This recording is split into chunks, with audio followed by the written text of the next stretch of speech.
didn't help matters out much with that one. And this guy is a big-time star. Just an electricity follows him onto the field. He's a workhorse, too, Reese. This is a definition of a bell cow running back. He can carry the load for his offense and put his football team on his back. He's brought down solid. Pick up a little bit short of the first down. I'll say this, man. In college football, you see a lot of bad tackling. You didn't see it right there. That was an awesome job. First off, being there at the and the pressure gets him back at the 8-yard line.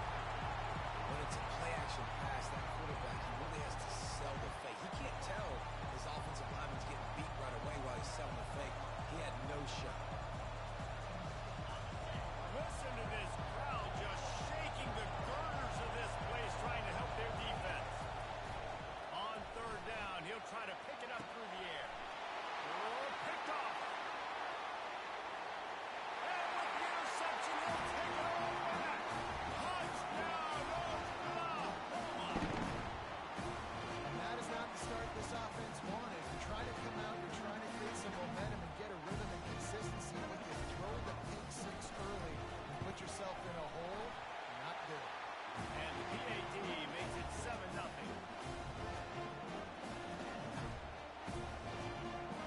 They're about to kick it away, and the defense probably can't wait to get back out there after the pick six. Looking for an alley from inside his own 20. Able to find enough room to get it out across the 25. He's brought down at the 26. Here comes the Ohio State offense onto the field. The big thing now, don't get rattled by that last pick six, David. Nah, it was a big mistake. Obviously, the defense took advantage of it, but you got to put it behind you. Jesse, I'm sure you know what they do about throwing a pick six and how to rebound. I believe I've only thrown one in my life, but yes, I do because of that singular instance. I'll say this. You can't let that play beat you twice. You got to go out and not try to get it all back here in one play. Just execute the offense. He's really close to that first down marker, but they stop him just a bit short. The Buckeyes want to pick up the tempo.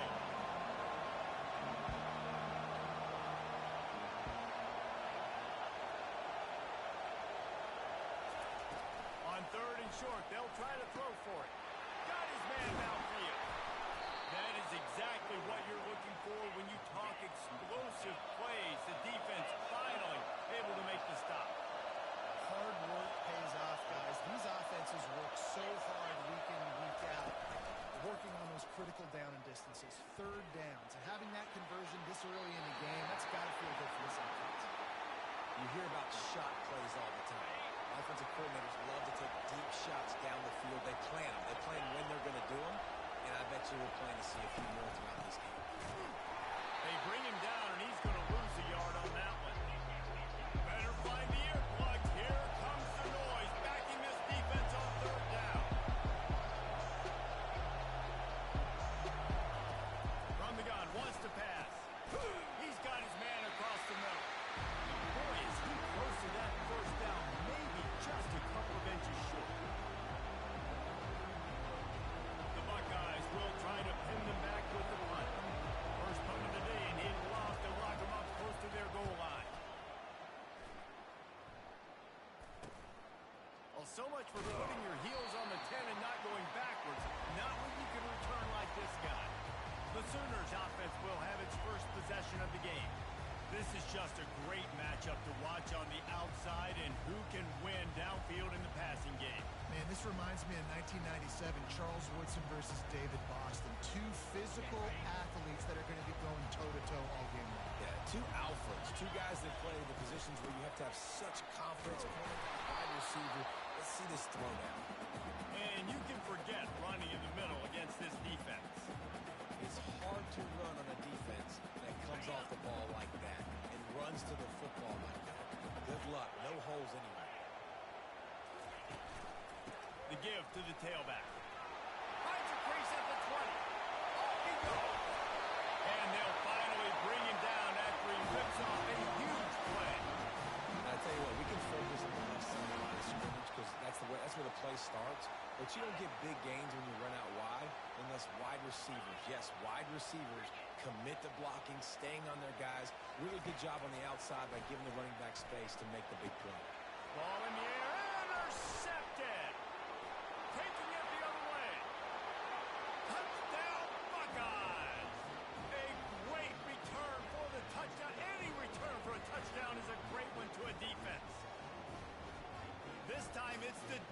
defense finding ways to put points on the board. There is nothing better than being a defender, seeing that ball in the end zone. Your eyes get big as saucers. Go, jump on that puppy, secure it, get you a touchdown.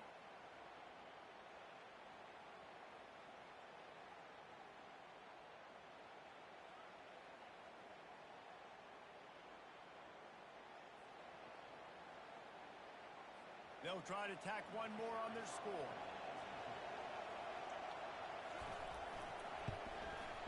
Bangs it through for an extra point.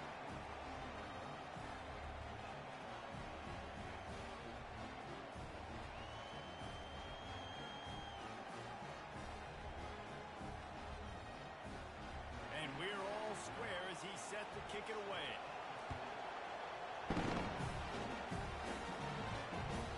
And there will be no return on this one as the ball bounds into the end zone.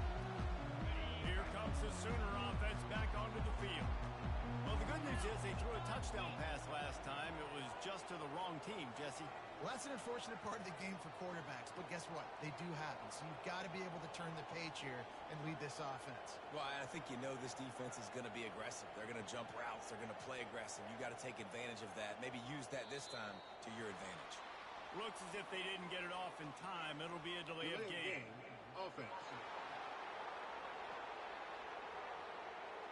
So frustrating to see an offense lose track of the play clock and pick up a penalty like that.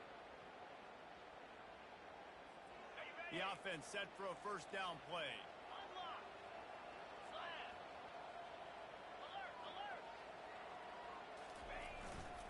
They'll try the run.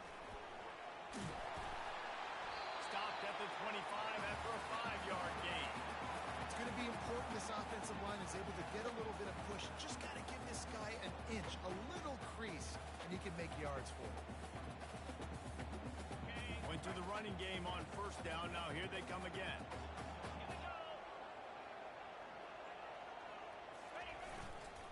Leaves it with the back. And he gets it up to the 36. It'll be a first down. There's always been a lot of flash and sizzle to the Oklahoma offense, but it's built on being tough. Yeah, and especially the great teams. The great teams that you think about in Oklahoma past, the ones that were in the national championship or in the playoff, those are teams that can run. He unleashes a long one. And that one's incomplete. We're taking a shot there, but couldn't hook up. That was incomplete. Okay with it. If I'm the offensive coordinator, I'm going to keep taking shots down the field. I'm going to make him honor that deep ball. I'll hit some of those before the game's over. They go to the ground. How about the patience from this sophomore to hunt that green grass? The Sooners are marching down the field.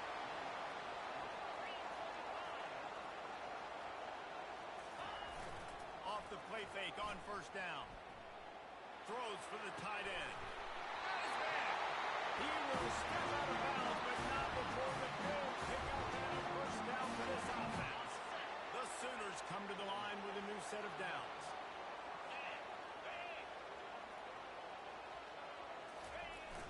Off play action. Looking for the end zone. And it's caught. Touchdown, Sooners. That was just as simple as playing catch and warm-ups. And this offense felt like they could take advantage of this defense down the field, throwing the football. They've got a lot of speed on the perimeter. I feel like they've got some matchups they feel they should be winning one-on-one. You saw a great example of that there. Let's go to the studio now and check in with Kevin Connors. Kevin, what do you got? Terrific showdown this week, guys. Let's take a look at what's going on.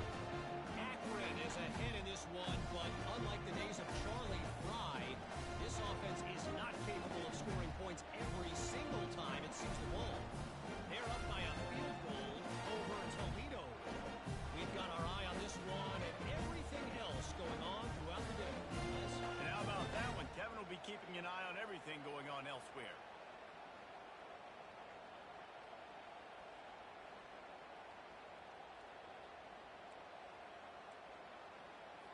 About to kick it away after scoring the touchdown.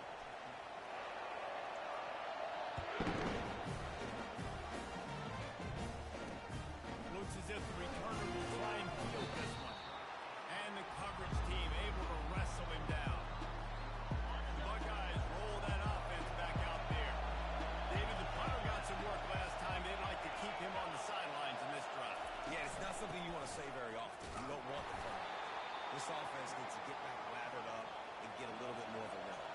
do that, identify where your best players are and just get them the football. Give these guys some touches to kickstart this offense. Just feeds the running back. Not much there. They'll give him one to the 14. And the Buckeyes want to move quickly.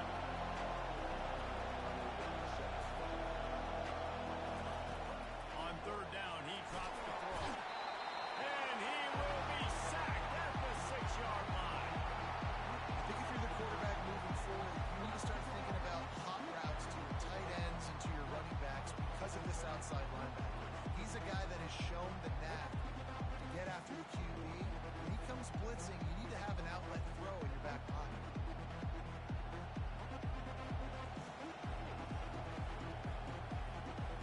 The Buckeyes will punt this one away. Doesn't say much for your drive when you're looking forward to the punt. He gets it away from his own end zone. A fair catch is called for. It'll give him great field position. Here come the Sooners ready to go on offense. Jesse, a very productive drive last time wound up with a touchdown.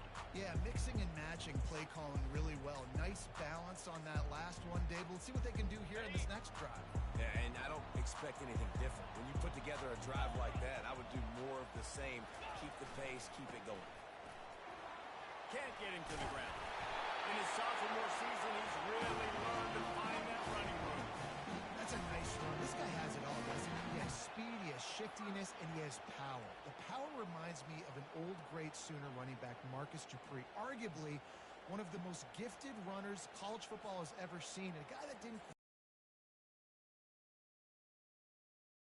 has it in him, though. And I'm sure he's reminding a lot of people in the stadium right now of good old Marcus Dupree. It's 1st and 10 from the 31. He's going to pass. That's caught. It's high. He's run out of bounds, but a big play on that one, and it'll be a first down. This guy's done a lot of good things early this year throwing the football. With that last completion, that now takes him over 1,000 yards passing for the year. Down to the 16-yard line. It's 1st and 10. Use the play fake. Now to throw. Pocket starts to collapse. And he was drilled just as he released the pass. It's incomplete. Doesn't take this defense a lot of time to get to the quarterback, man. They've got speed all over the place. They hit him so quickly, and because of that, the ball falls incomplete. Leaves it with the running back.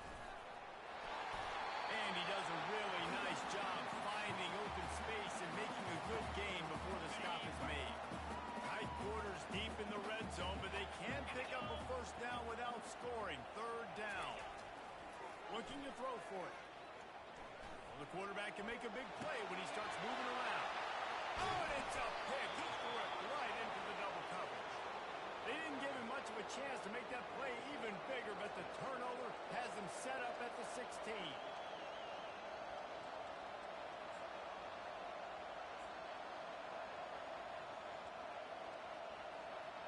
Here comes the Ohio State offense onto the field. The last time we saw this offense, we had to look quick. It was a 3-and-out, Jesse. They just had no rhythm in that last drive. So someone's going to have to step up and make a play, David, and get this thing going. Yeah, let's find some juice. Find your guy. Find those plays that you know you can run inside out, forward, backwards. Get some first downs. Get some positive momentum. Right back to the well. They bring him down, and he's going to lose a yard on that one. The Buckeyes will hustle with the line.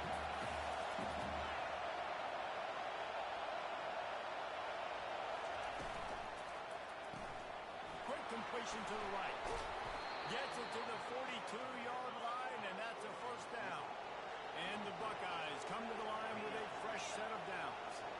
The Buckeye aerial attack continues to be prolific. You feel as if they're on the verge of scoring on any snap.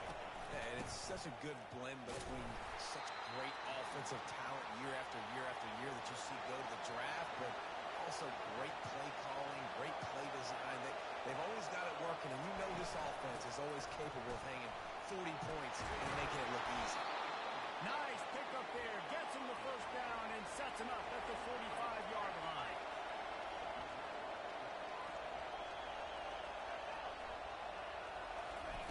Looking to move it through the air.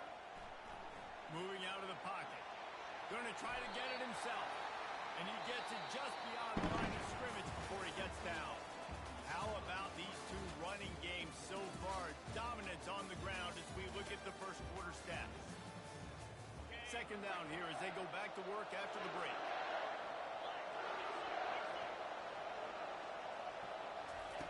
On the option. They bring him down, and he's going to lose a yard on that one. Here comes this home crowd as the defense tries to get off the field on third down. From the gun, wants to pass. Caught near the sticks. It's McGooligan. And he's knocked down immediately, but not before he moves the chains. I was starting to think about what they would do if they didn't pick up the first down here, but I guess that's a moot point now. A moot point for sure, and the head coach was probably telling them 4-down territory, we're going to keep the field goal, whatever the next decision was going to be. And now the OC's like, don't worry about it. New set of downs, nice execution by this offense. Out of the gun, the inside handoff, looking for a crease. And he's brought down after a nice gain. Down to the 12-yard line, it's first down.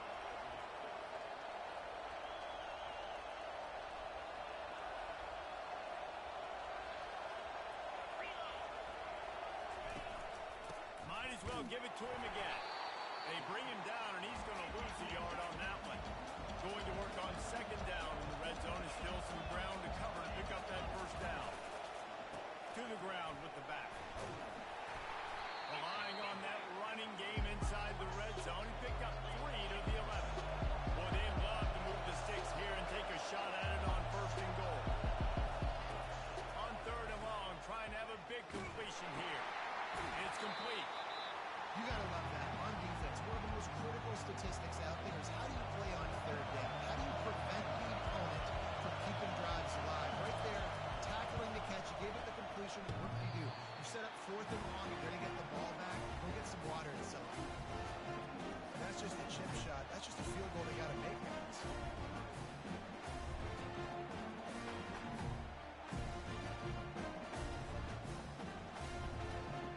Here comes the Oklahoma offense.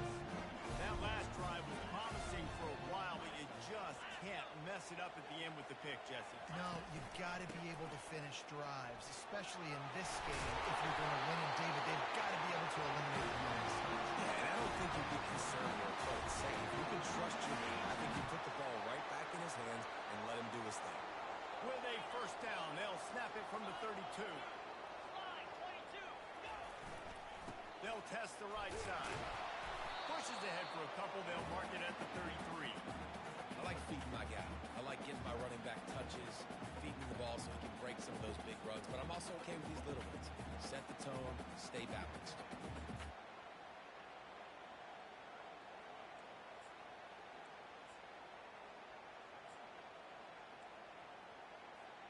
After picking up a couple, it's 2nd and 8.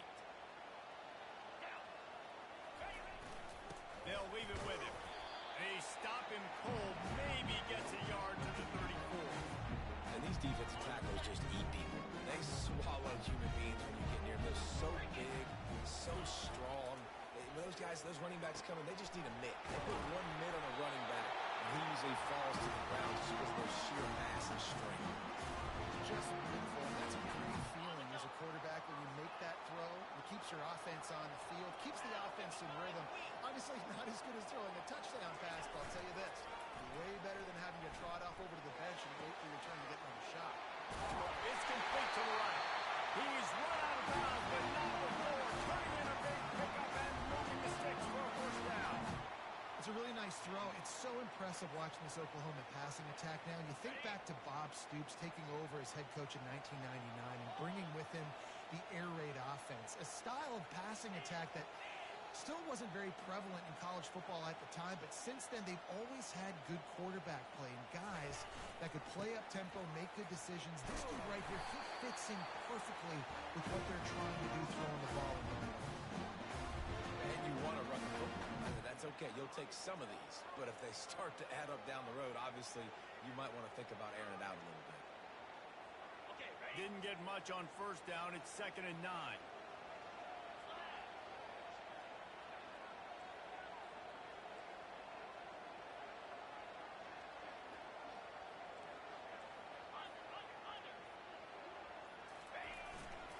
Give to the running back.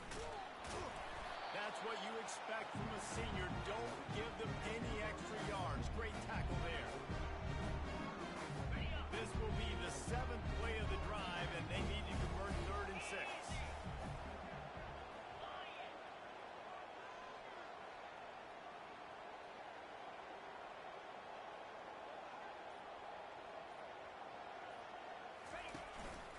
Running back searching for a hole. Now well within striking distance. This is a 3rd down play. Gets him a first at the 29. And that's what I love about this offense, man. They run the football and get first downs. They throw the football and get first downs. So much balance. That's why they're the #2 offense in all of college football getting first downs. They are so hard to defend. Able to scrounge 3 yards out of that one somehow. It's 2nd and 7. And it's just simple first down run, showing your physicality, setting your offense up in a good spot. They'll switch it up here and look to throw. Quarterback just flat missed it. Incomplete.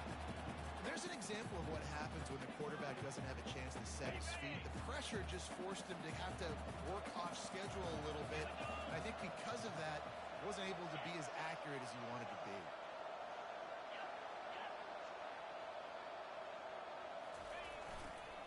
Now they'll try the right side.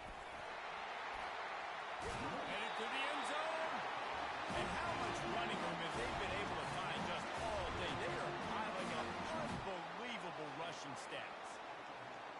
And after yet another 3rd down conversion, they've got it 1st and goal.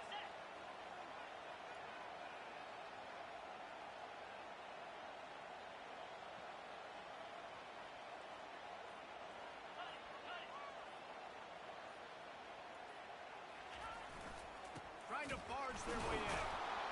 He's knocked down in the backfield. He'll lose a couple. And you got to get locked in the red zone. A lot of defensive coordinators will tell you, we'll give up yards, but we got to understand what we're trying to get accomplished. Great job down here near the goal line. This defense bowing their neck up and getting a big stop. They'll run it left, looking for the end zone here. They bring him down, and he's going to lose a yard on that one. We've reached the 2-minute warning, and we'll see if the offense can build on this lead before the break.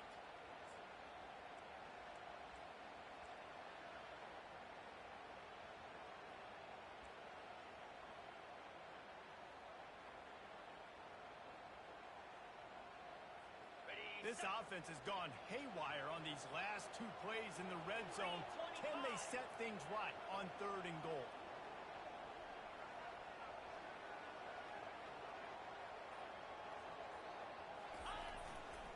They'll give it to the back. And he sprints to the end zone. Touchdown, Oklahoma! That drive was what every father wants his daughter's romances to be like. Slow, take your time, train the clock, no hurry at all. Sometimes love is a slow burn. That's what we just saw in that last drive. I am so impressed with the execution, and I love their ability to run the football. These players, they're coached up. They're coming out here, and they are executing exactly how their coaches prepared them to do in this game. We'll see what they can do on this drive that starts at the 16-yard line. They'll start this drive with a pass. And this sophomore able to wreak some havoc and get the sack. We talked to the offensive staff coming into this one. They knew going up against the top 25 defense with respect to sacks per game that they had to do a good job protecting the QB, but they have not been able to get that done so far. They've already now allowed 3 sacks in this game. Picked off. Trying to take it back. And he's going to take it all the way back. Touchdown, Sooner. No mid-season doldrums for these guys as they push out the lead in week 6. And the extra point is true, and the lead balloons to 21. They'll kick it off and send that defense right back out there to try to score again after the pick 6.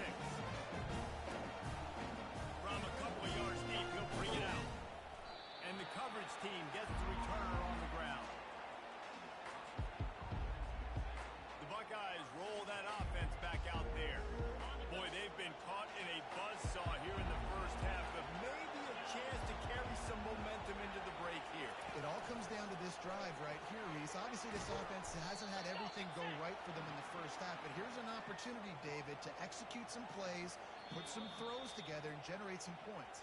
And you're right, Jesse, and this offense needs to start now. Like, we got to get some points on the board, create some momentum, and continue it, because you've dug yourself a significant hole. On second down, just keeps firing. Can't make the catch, and it'll be third down. He had that thing and just lost his concentration. Just got to finish the play. If you're the wide receiver, you got to look that one in and complete it. It's a bad drop. Third down conversions are a huge stat, and this one would be a doozy if they can pull it off. Fires to the wideout. And a missed opportunity on third down as the defense knocks it free, and fourth down is coming up. This is a point where you just got to be able to focus. The critical down and distances in this game, like that third down right there. When it's a good throw, you got to make the catch. You've got to be able to make that play. Fourth down, and the punt team sends it the other way. He's got great speed. Excellent coverage that time. Didn't give him any room to set up a big return. Guys, we'll get another look at this Oklahoma offense. If you like old-fashioned, grinded-up, run-over football, that last touchdown drive was for you, Jesse. That was impressive, man. Great blocking up front and tough physical running by these ball carriers. And now you wonder how the defense responds. Like, are they going to get way more aggressive to try to stop the run? I got to do something to break the rhythm of that running game. Looking to scramble. He'll try to do it himself. On the move at the 30. Big gain on that one as he steps out of bounds with a first down. And you're seeing here the difficulties defenses have trying to contain this guy. If you leave a lane open or you don't sack him right away, you allow him to get outside the pocket, he is going to take off, and he is very difficult to tackle in the open field. He's got running back-like ability out in space. They'll go to the ground. Really nice stop there from this senior leader. They'll use a timeout right before halftime. Maybe time for one or two more plays.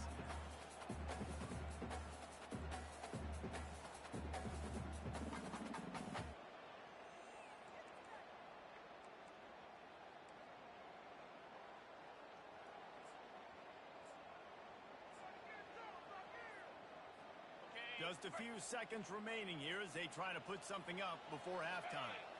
To the air, it's Algier. He finds his target down the middle. We've got a timeout in the waning seconds of the half. Maybe a chance to get off a couple more plays.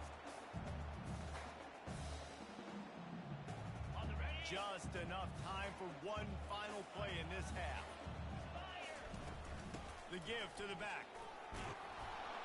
And they did not let him get to that first down line. It'll bring up a call here. Quick timeout call by the offense after the play. And in the final seconds of the first half, they'll send out the field goal unit. Right down the boulevard. It's good. And now the lead is even bigger. First half in the books. Time now to join Kevin Connors in our halftime update. Guys, you've been calling a lively one from Norman so far. And we've got to start our halftime breakdown with this superstar running back. His elusiveness, his raw power. This young man is the total package. And his ability to catch the ball out of the backfield is a differentiator. A lot of guys can hit the hole. This kid can hit the hole and hit the home run in the passing game. The Sooner offense returns to the field. They're going to open this drive with a pass. Quick completion on the out. Oh, how did he make that move? He's loose. Running inside the 20. Run out of bounds after the long game, and they've got it down first and goal. What a huge play for the offense. Hitting that throw not only is big for their confidence, but it also flips the field.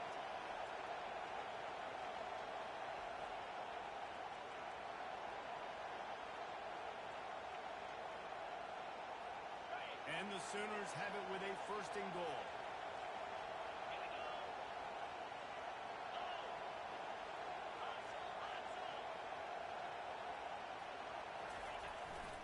They'll try to get it in with the run. Touchdown, Oklahoma! And the stomping has commenced. touchdown.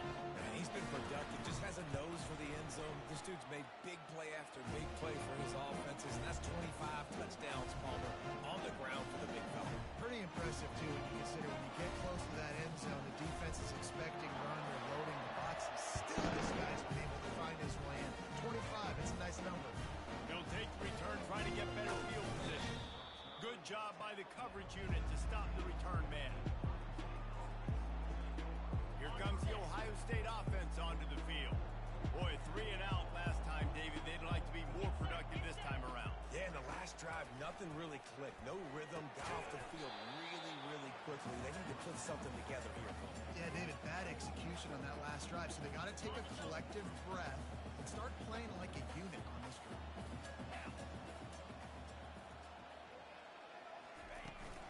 The give to the back.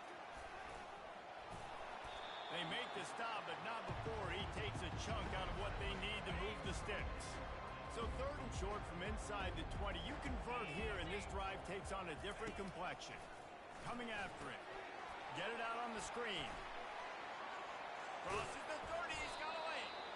They make the stop, but not before the screen has hit him for a first down and much more. Really good execution by this offense.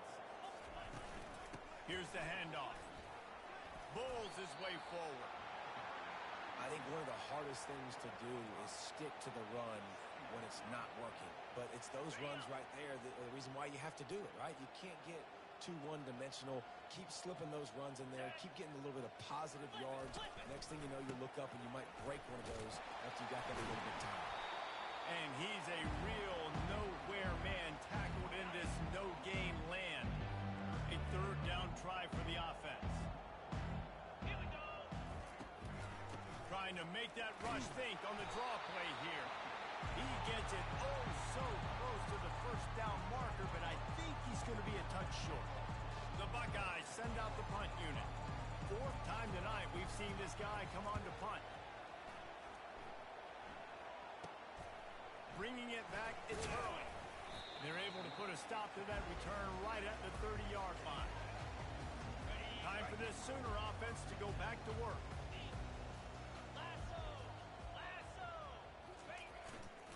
They'll run it to the right side. Pushes ahead for a couple. They'll mark it at the 33. That's a really good job by the defense, wrapping them up, getting them on the ground, take away that run game, make them one-dimensional, put them in passing situations. Really good job by the defense. That pass is incomplete, and they might be fortunate it wasn't knocked free for a fumble. It'll be 3rd down. And finally, the defense is able to get some pressure on this quarterback. They had been trying all game long, different ways to affect him, weren't able to get there. But on that play, because of the pressure, it affected his accuracy. That's why the ball falls incomplete. And they'll move the chains and get it to the 47-yard line. And it's really nice to have a workhorse running back that you know you can feed and get productive gain after gain. Now over 100 yards. You've already got some separation on the scoreboard. I would continue to feed this workhorse. Well, this offense came into the game knowing they wanted to be physical. They wanted to establish the line of scrimmage, and they're running downhill right at this defense, and they're churning out positive yardage early. Power football with the run. And he's almost to that first down marker there, saying he's a little bit short. They might want to bring out the sticks and measure, but it looks as if he'll be just short of the first down. A defense trying to get a stop on 3rd down from the 44.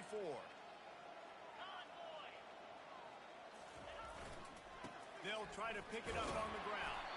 Now with a great opportunity as they pick up the first down. They've got it at the 40. The Sooners are on the move. Off-play action on 1st down. Finds a man on the left. Almost took it all the way, but a huge gain, and he has himself 1st and goal. After that huge gain, now a chance to cash it in from just outside the 5.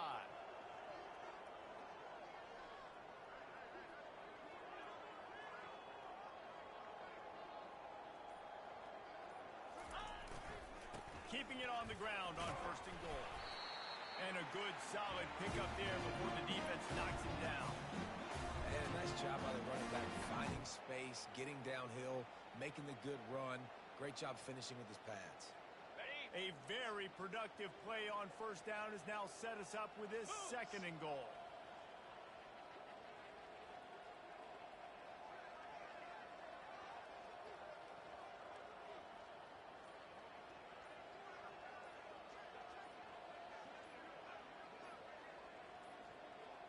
And I don't think they got it snapped before the play clock ran out. Delay of game, offense. There's a difference between being methodical and thorough and slow. They were slow, and they got the flag. Okay, ready? Can the defense stop them again on second and goal? Can. Check. Go! Tries again to get it in. He's knocked down in the backfield. He'll lose a couple. And listen, it's tough. It's a tough proposition. This is a top 10 defense against the run. You know they're physical. You know who they are. But you're not going to bat an eye. And you're going to challenge your guys, especially in the red zone, to be more physical, to be able to continue to run the football against a really good defense. Snowed under by the defense. And the field goal unit is on the field. Absolutely perfect. And that'll add 3 more to a lead that is already way out of hand.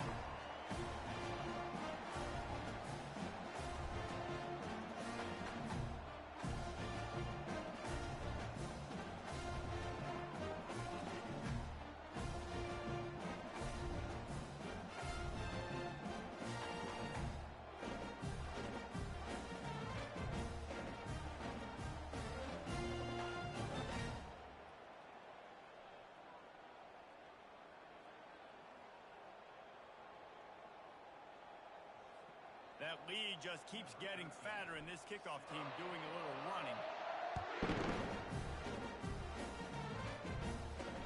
Here he comes with the return. Didn't find any crease in that kickoff coverage, and he'll be stopped at the 17. The Buckeyes roll that offense back out there.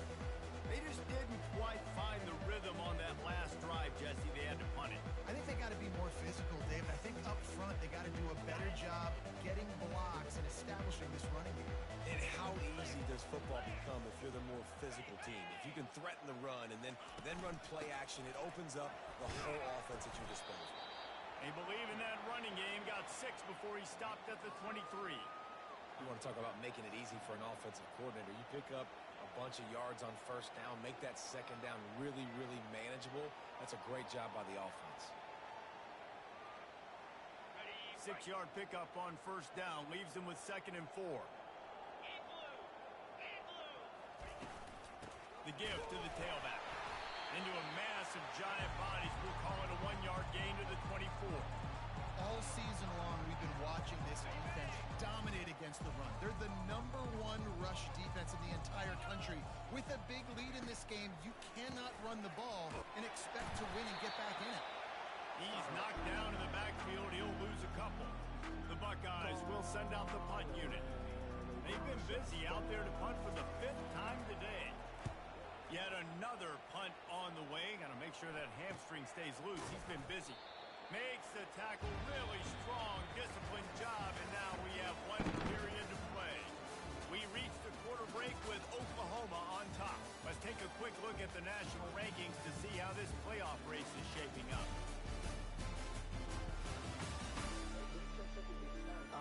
Will the beatdown continue, or is this a comeback for the ages in store? We'll see as we start the 4th. First down to start the drive after the break. Use the play fake, now to throw. Finds his back in the middle. Tackled immediately after the catch. This defense is going to have to be careful. Not only do they have to worry about this guy running the football, but they've got to keep their eye on him when he runs routes too. He is a versatile back. That's what you expect from a senior. Don't give them any extra yards. Great tackle there. This defense will try to force a 4th down on 3rd and short from the 45. To the ground to try to move the chains. And Boy, is he close to that first down, maybe just a couple of inches short. The offense stays on the field. They just have inches to go on fourth down. They'll try to pick up the first. And he'll be taken down, but he does have enough for the first down. No hesitation on that call, and no reason not to go for it on 4th and inches. We're bigger than you, we're tougher than you, we're stronger than you, and we're going to get a push, and they did it right there. To the ground. He's got it again. And I think they'll give him 2 on that one. 2nd and 8 coming up.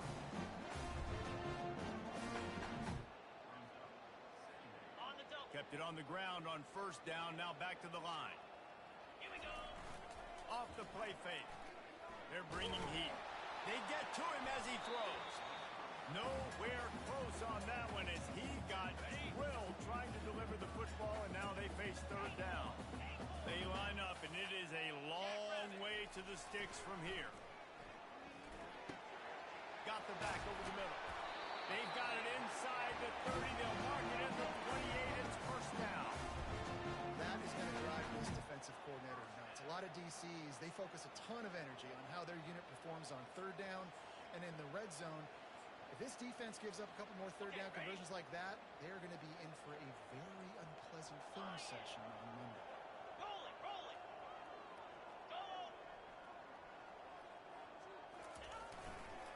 They'll try the run. They bring him down, and he's going to lose a yard on that one. Nice job by this defense. Listen, you got to understand, they're going to run the football. They're going to try to milk the clock, Jesse. They got the huge lead. Haven't been a lot of good plays for this defense in this game so far, so can they build on that one? Can they... Touchdown, Sooner! And the route is on. With that, they are closing in on bowl eligibility, but with this big lead and a 6-0 start, it's bigger dreams for this squad.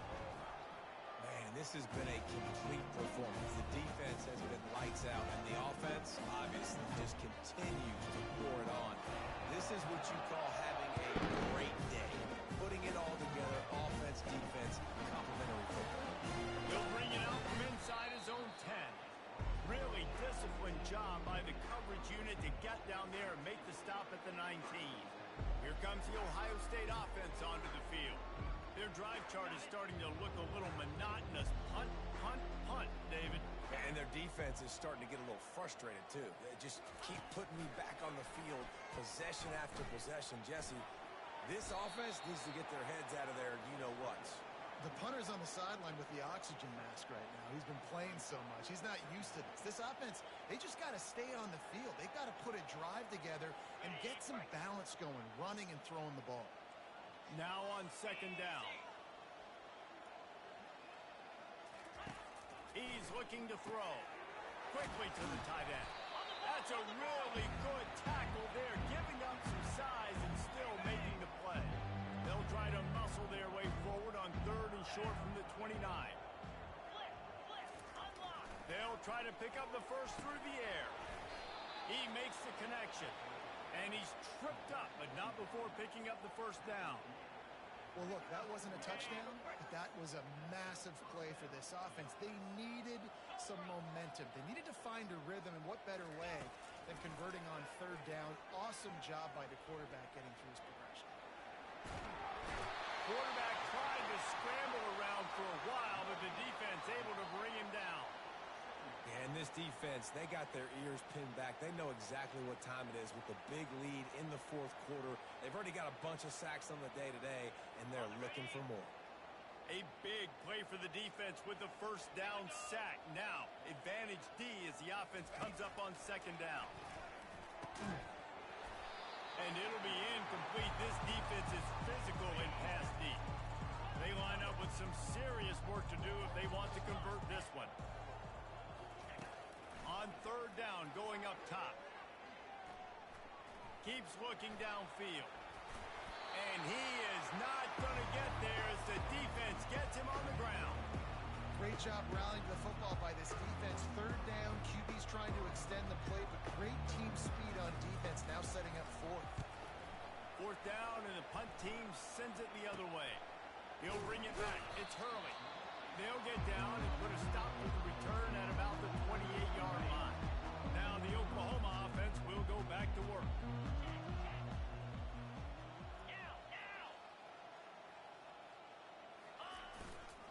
The handoff, keep working on that clock. Well, there's a statement by the defensive line. First down play, expecting run, and they just dominated up front. Beat their one-on-ones and forced a tackle for a loss. They give it to him again. He'll push his way out to the 30, a pickup of 3.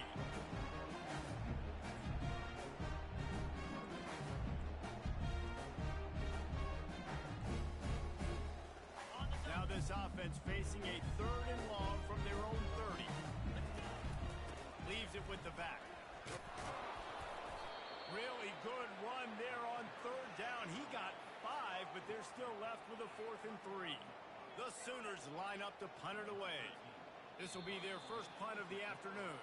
We've reached a 2-minute warning, and this offense will be quite content just to drain the rest of the time away.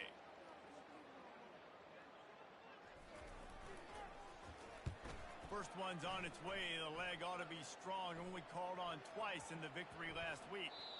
And nobody able to handle that punt. They'll let it bounce and roll out of bounds. The Buckeyes roll that offense back out there. This one has pretty much been a bludgeoning, but they'll try to finish with something positive late.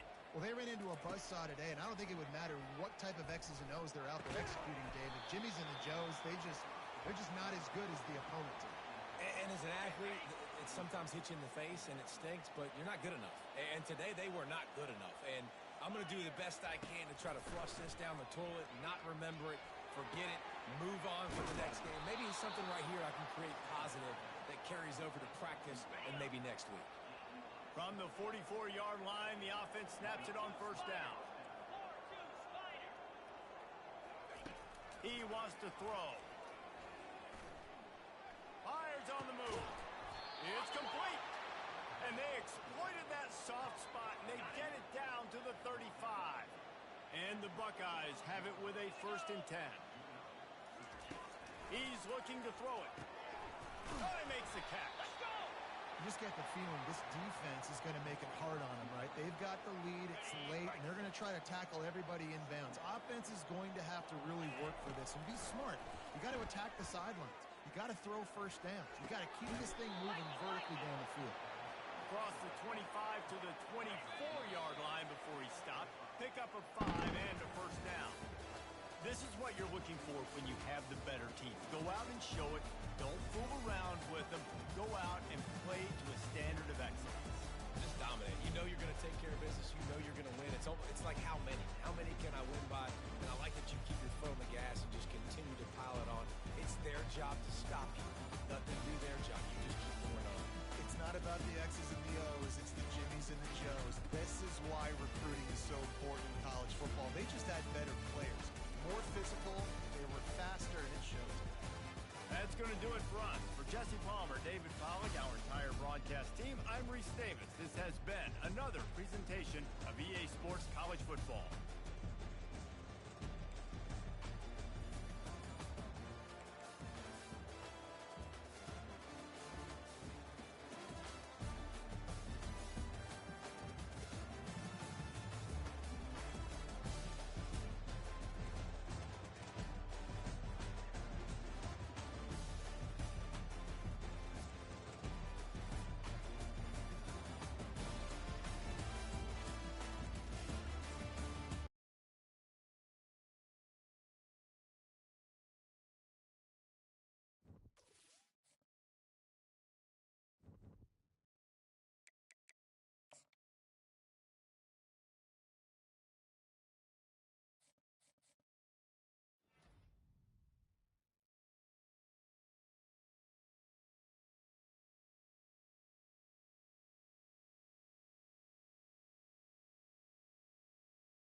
Sooners and Longhorns have defined conferences, national titles, and how regions of the country are perceived based on the outcome of this game. When these two meet, everybody pays attention. And the Sooners will kick it away first. On the move from inside his 5. And the returner is stopped. The Longhorns return team didn't help matters out much there.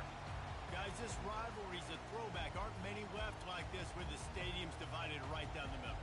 So much tremendous history between these two teams. And, David, it just always seems in this game, you throw out the stats, you throw out the standings, you throw out the records, and this is just a different energy when we see these teams. And the quarterback goes down all the way back at his 4-yard line.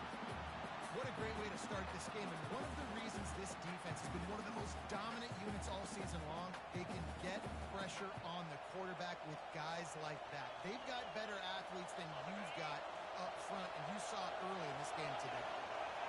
Big first down sack for the defense brings up second down. From the gun, running back gets to give. Up run across the 5. He'll get it all the way out to the 8-yard line. I'm not sure you have much in the script to convert a third and this long on the opening drive. Looking to throw, and he needs a chunk play. Using the back as a receiver on the screen. Not a whole lot of room there on that screen pass. It just never developed. The Longhorns will call on their punt team. First time we've seen their punt team this afternoon. And the returner goes down. So Oklahoma's offense taking the field. First chance we have to see them today. I know what a weapon he is on the outside, but stretching the field against this dude in the secondary will be a challenge. And just some safeties have it, the awareness, the ability to see the ball to break on the football, and he's one of those guys. This QB better be looking this safety off. You can't just trust your receiver's going to out-athlete him every time you throw him the ball, because this safety is a different breed. And he doesn't find much running room, a short gain on the play.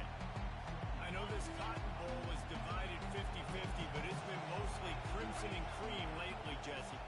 And I think Texas, their players, their coaches, and their fans, they're just getting sick and tired of these outcomes, results, and the narrative too, David. At some point, players just got to step up and make plays and win the game. Yeah, they get tired of hearing about it, because all year long you hear about it. Then the next year, and when you put this losing streak together like they have, all they've done is been talked about in a negative fashion. Dropped after a pickup of 3 down to the 26. And for a full year, the Longhorns have had to think about how they just got blown back down I-35 in that game last year, David. And heard it from their coaches all week long about the beatdown. They talk about how much they got beat by, how they didn't play well, what they're going to do to them again, Jesse. They've heard it plenty. Well, they've been waiting all year to try and resurrect those demons, guys. But that's the great thing about rivalry games. You're always going to get another opportunity the next year.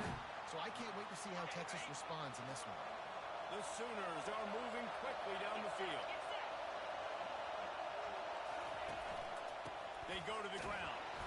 Snowed under after a pickup of 2. They'll mark it at the 8. Now, a couple of times historically that the SEC has reached into the Big 12 during an expansion era, and the Big 12 would love to land a blow on the field here in this one. Yeah, I think there probably is some of that with the Big 12. A lot of these teams, they used to be in our conference, and you've kind of ruined what we had built. So we got a chance now to make a dent in this, to show you, like, we're not just your, like, little recruiting system and little farm team, Jesse. Like, we're a real conference that wants to come out and make a statement. I agree. Into the end zone he goes. Touchdown, Oklahoma! And I love it. I love the physicality of this offense. It's 3rd and goal. I trust my offensive line to pave the way, give the ball to my running back, and know he's going to physically punch this thing into the end zone. About to kick it off after punching it in for the touchdown. On the run from inside his own 5. And the returner could find no daylight. He goes down. So Texas has it again, and here comes the offense. Last time, David, it was 1-2-3 kick. The last drive, that 3 and out, sometimes that puts your defense in a bad spot, and you got to get a drive together here so you don't wear the defense out. I just think, David, too predictable that last drive. They got to do something here to get this defense on their heels. After getting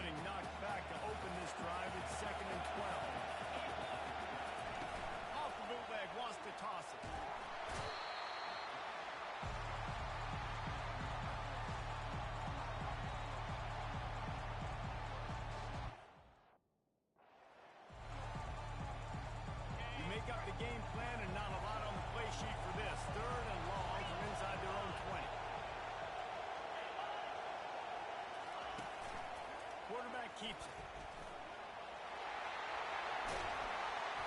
And he's not going to make it. The defense denying him the first down.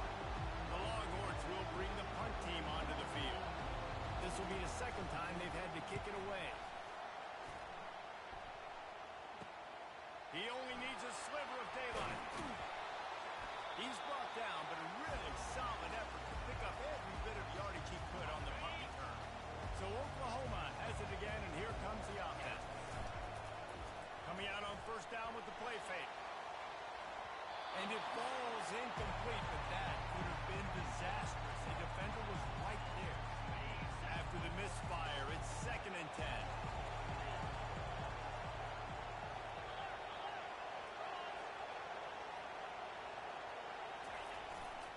Looking for a gap. It's Velez.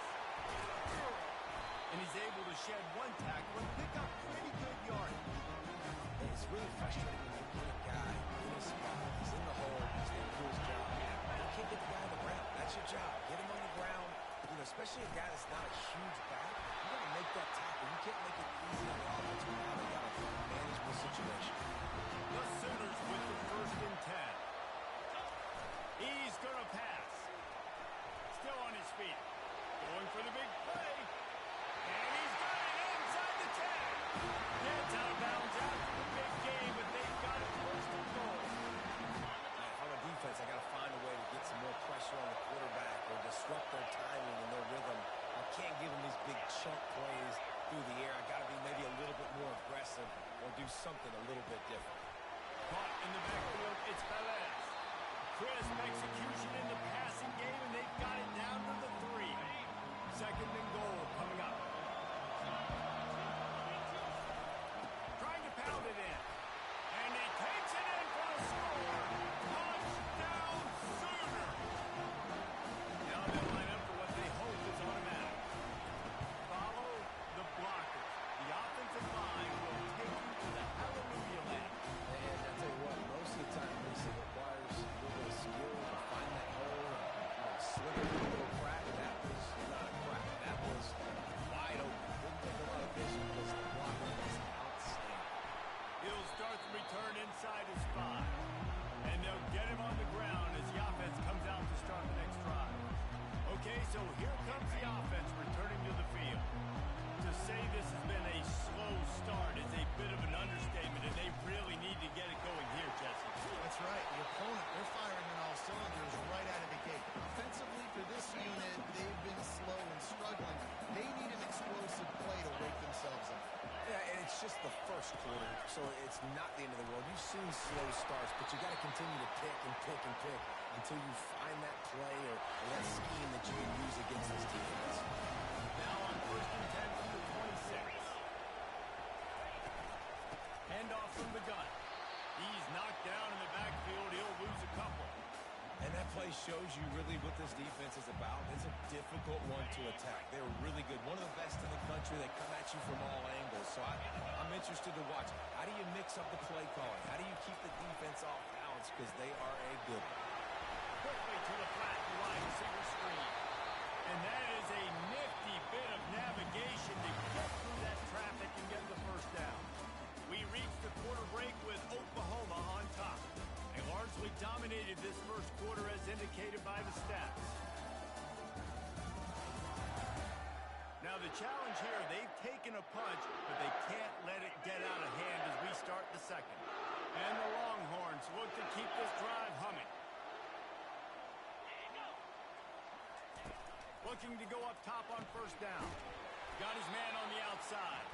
And the defense coming with bad intentions. They knock him down for a loss. Offense gets set for second down.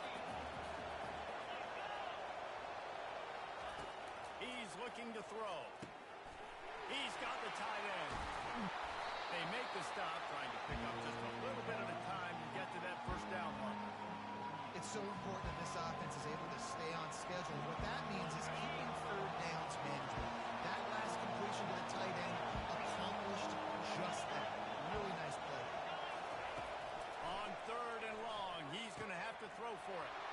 He's got an open man. And he'll ramble to the 34 before he's finally knocked down.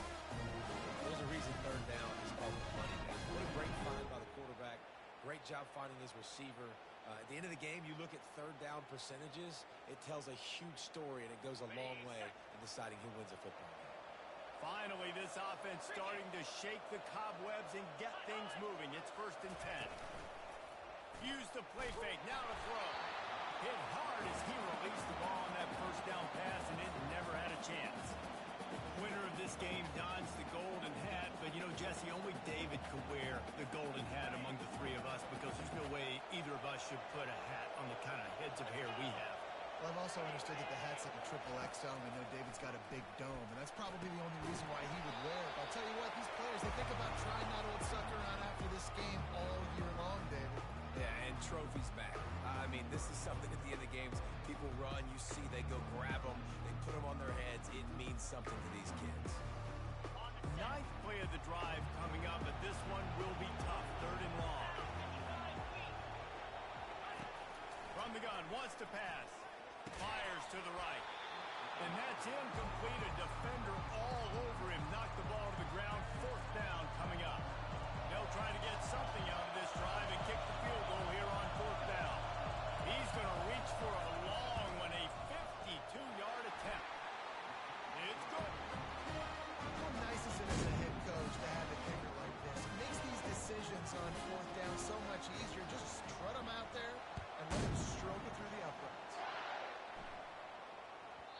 And as the ball makes its way into the end zone, it'll be a touchback. They'll bring it out to the 25. Here comes the Sooner offense back onto the field. How about the way they attacked the last time they had the ball, mixing run and pass and winding up in the end zone, Jesse? That's why recruiting is so important. They've got weapons. And the pass rush is effective, and they tackle him at the 19.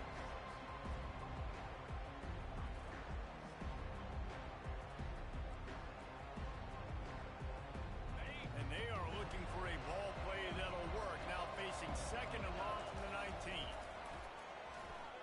Spits it out to the back. The sure hands, it's Velez.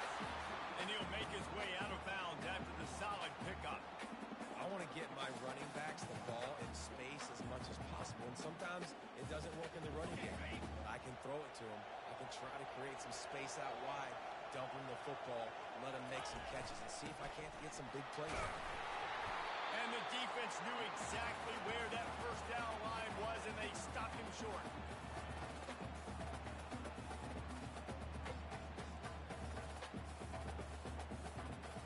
I know you want to keep the ball away from the other offense, but going for it inside your own 40? On 4th down, they'll try to throw it. He's going to let it go. Pulls it in inside the 10. Touchdown, Oklahoma. And once he found some daylight, it was time to make a house call. No midseason concentration laps here in Week 7 as they push out that lead. Well, this offense is top 10 in the country in points per game because they've got a lot of speed and they've got home run hitters. They score fast. They don't need 10 plays to go down the field. You saw it right there. They've recruited well.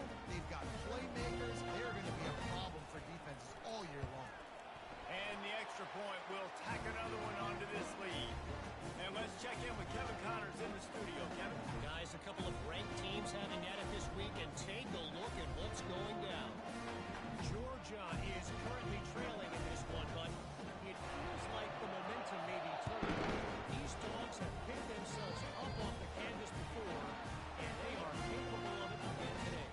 Free kick It's out a of bounds. touchdown Kicking game. team. They're trailing by 7 to Vanderbilt. We'll circle back. If anything big happens, you should know about it. Oh, and how about that? I know Kevin and those guys will be keeping an eye on it for us. Here's this offense with a fresh set of downs. Quick release on the RPO. And the defense had that one well covered, just a short game there. These guys are called matchup guys. They're not the biggest guys on the field, but they're going to win. Short, and they're going to catch the ball, and they're going to make yards after the catch. You can tell those are the type of guys in college football that are starting to get maximized and used a lot more than they were in the past. And he was loose and in the open field and on his way. A tremendous pickup on that.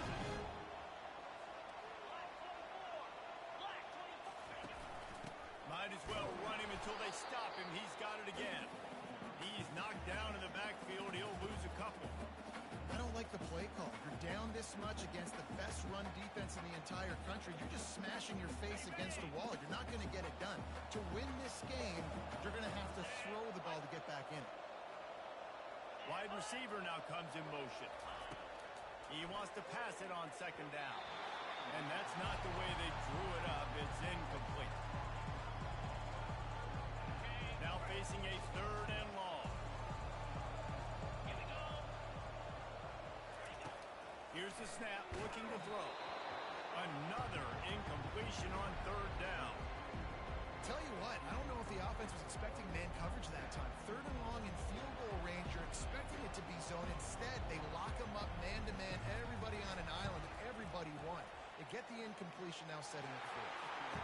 Between the uprights, it's good.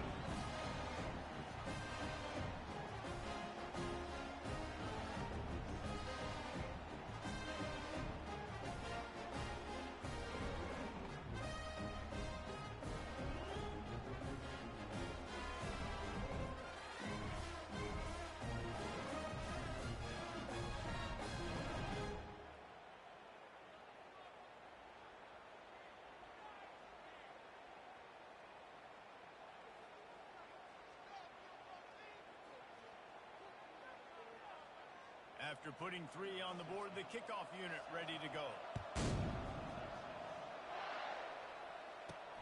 And he takes this from inside the 5.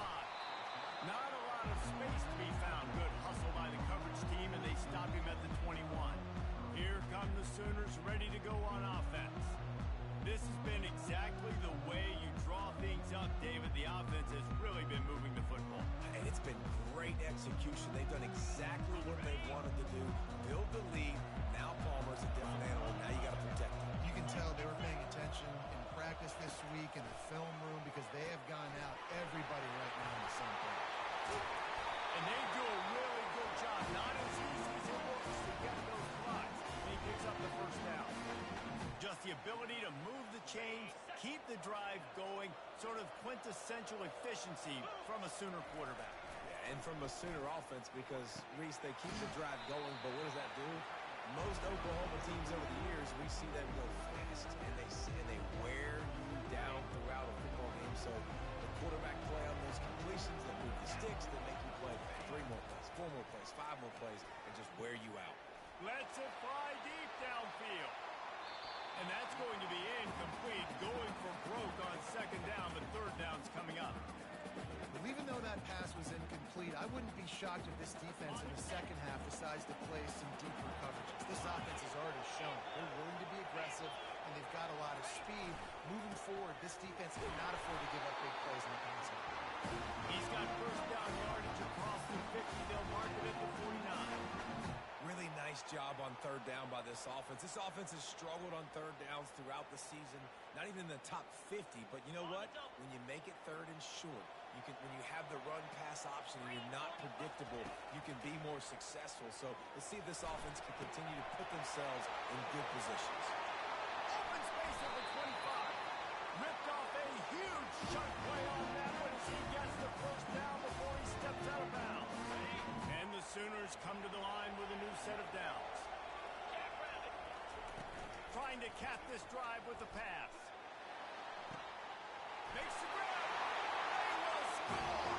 Touchdown Sooner. A score for the big fella here. Why are tight ends so effective in the red zone? Well, these aren't the guys that are going to burn by you and go for 7 most of the time. But when you can use their big body frames, threaten them to run the football and be a blocker in the running game, and now you slip them in the secondary, make that big play. And with the extra point, the score is 28-6. Lining up to cover the kick after that touchdown drive.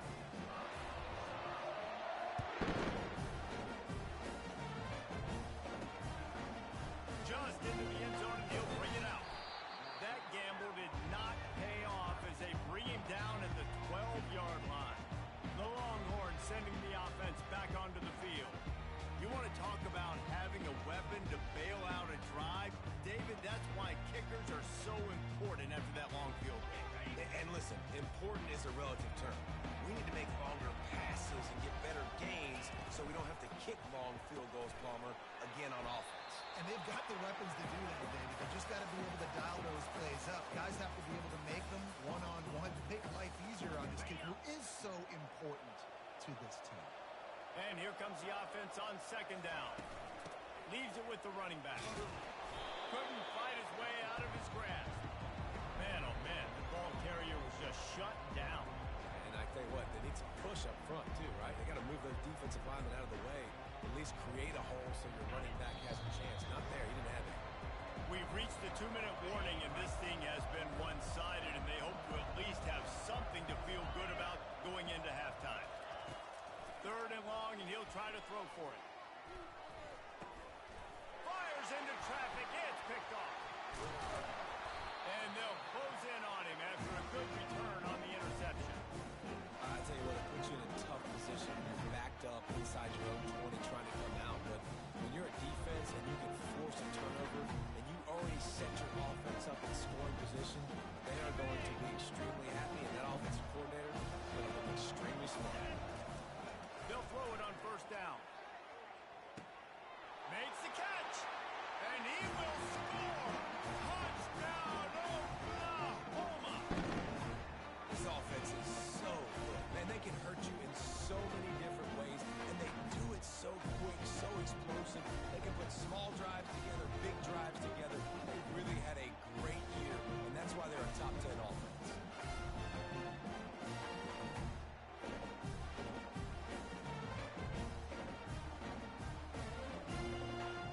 On to attempt the try. And the extra point is good, and the lead is 35-6.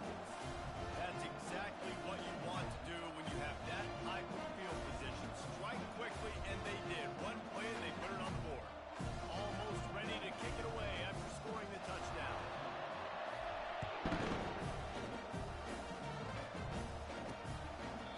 And it'll be a touchback. The ball will come out to the 25-yard line. And here come the horns. They've got it again on offense. These guys have taken some body blows in the first half, but now a chance to do something to feel a little better going into halftime.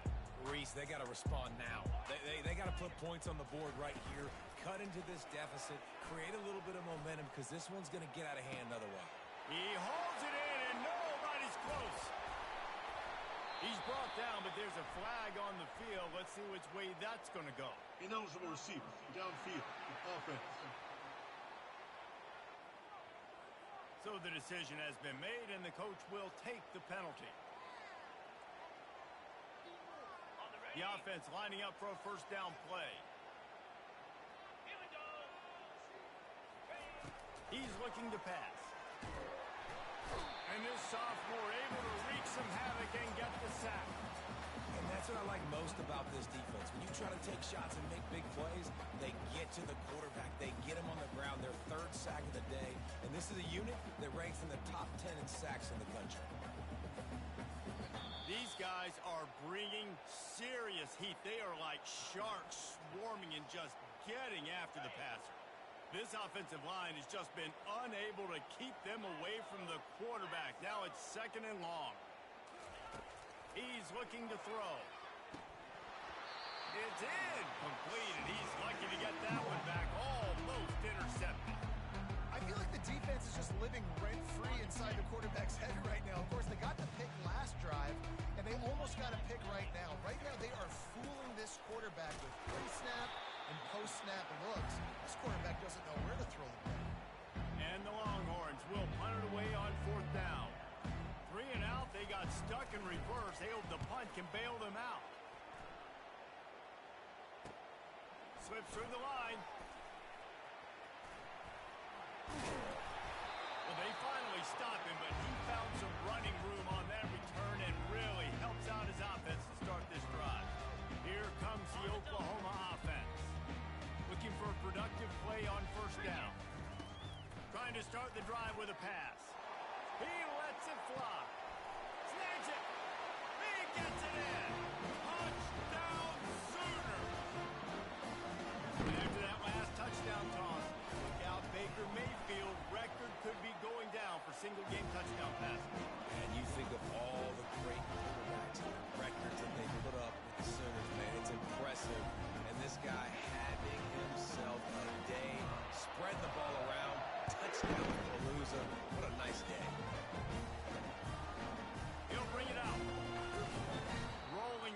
chase to bring it out of the end zone did not work out as he stopped at the 13.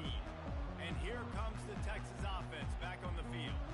This late in the half, you're behind. You'd love to create something before the break to build momentum, Jesse.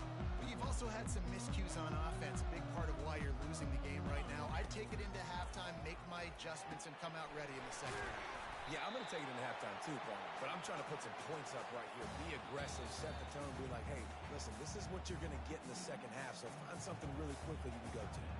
Timeout called by the defense is their first of the half as they'll go to the sideline and try to make adjustments. Here comes the offense on second down.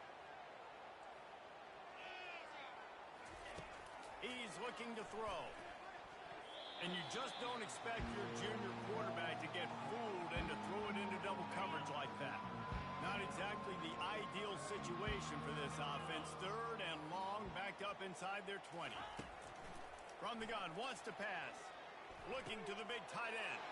What a snag by the defense. And he's going to score on the interception. Touchdown, Oklahoma! I'll tell you what, as a DB, you're lucky if you get one pick six in your entire football life. This guy had one last game. He's got one this game. Quarterbacks are going to stop throwing his way.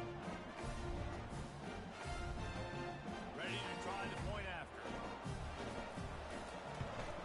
And with the extra point, the lead is even bigger. They got the late touchdown on the board, now about to kick it away and hoping the defense can keep them from answering. And he'll just take the lead, and this drive will start at the 25. Inside 30 seconds to play in the half. We'll see how aggressive they are on this drive. They'll ride the running back and leave it with him. Breaks the tackle. Still running at the 40. Flying down the left side. Huge plays like that can change the complexion of a game, and he's got it at the 22-yard line. They'll use a timeout right before halftime. Maybe time for one or two more plays. They'll throw it on first down. Makes his connection. A timeout is called as this offense tries to find a way to get more points on the board before the half. They love nothing better than to add a 3-ball here before the break. The defense uses their second timeout of the half as they try to get their act together. Final seconds of the first half, and they'll try to put up 3.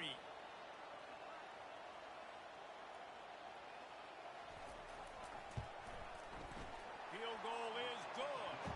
He'll trot off to the locker room after the field goal to close the half.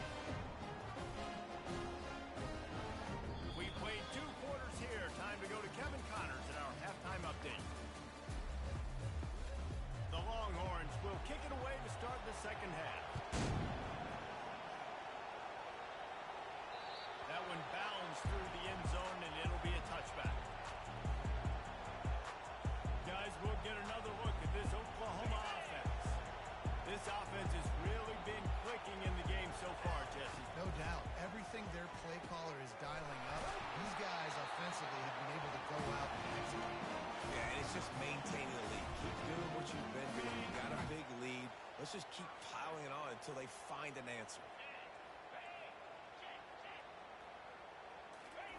Trying to find his man on first down. Going for it all. And he's got it inside the 25. Touchdown Sooner. And the pummeling has started. Now they have extended this lead, guys. Starting to put the hammer, but sometimes a rivalry game can give you a little of extra fight back. And there can be no panic at this point now. You've worked too hard this offseason, David. They've had this game circled for so long. You've got to play your best football right now and fight back. And you just need something good to happen on this next possession. You got to get the crowd back into this football game. Big rivalry. Get some emotion. Get some momentum on your side. About to kick it away after scoring the touchdown.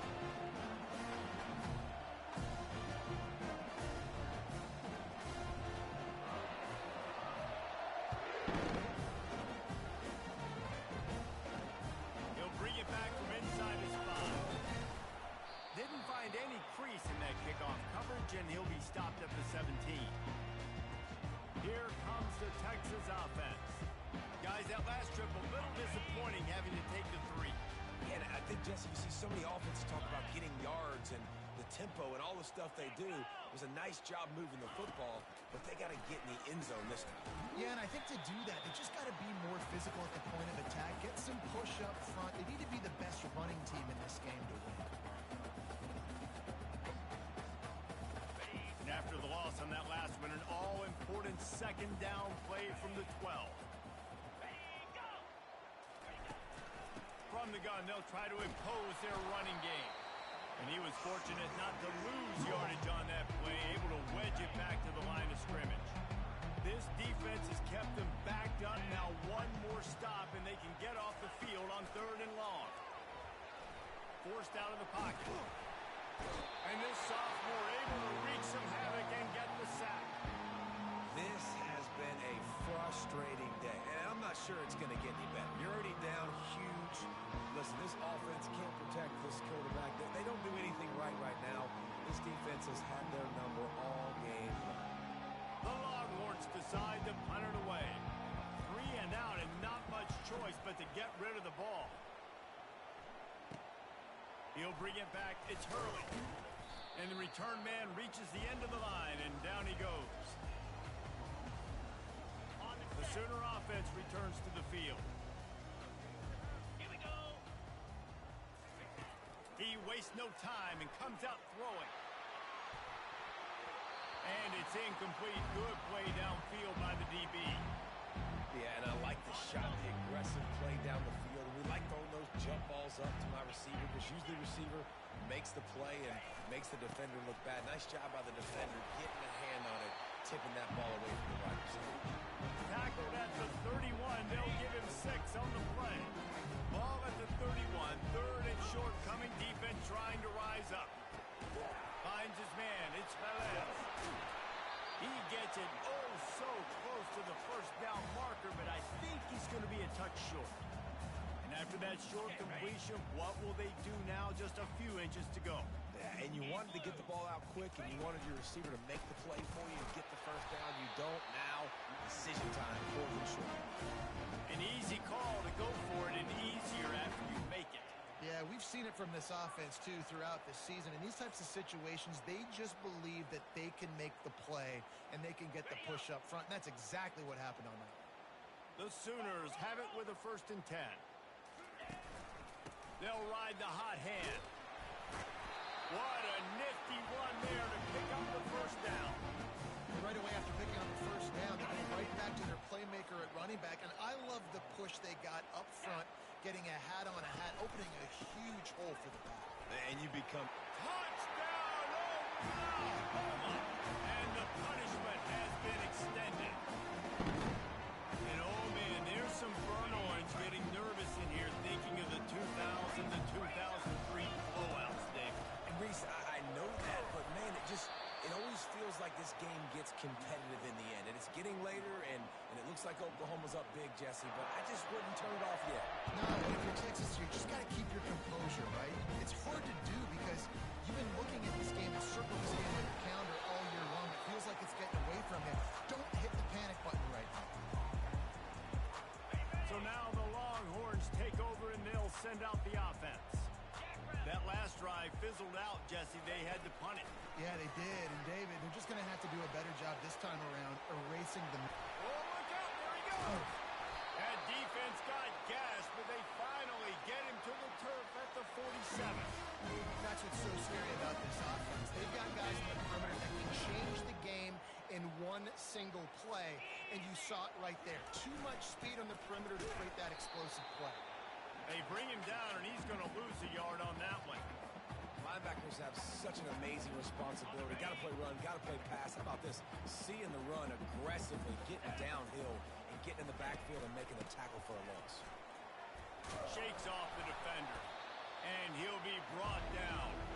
Well, the defense wasn't expecting that. They had a lot of guys back into coverage. That was second and a lot of yards to go, and they got caught off guard. Not enough guys in the box to control that running back. And this is going to be incomplete on 3rd. Got to give the defense credit on that play, taking everything away, forcing the incompletion. Now it's decision time. 4th and short, and you're in field goal range. What do you do here? The punt goes out of bounds, and a nice job to get them backed up. I think they'll spot it right around the 15. Time for this Sooner offense to go back to work.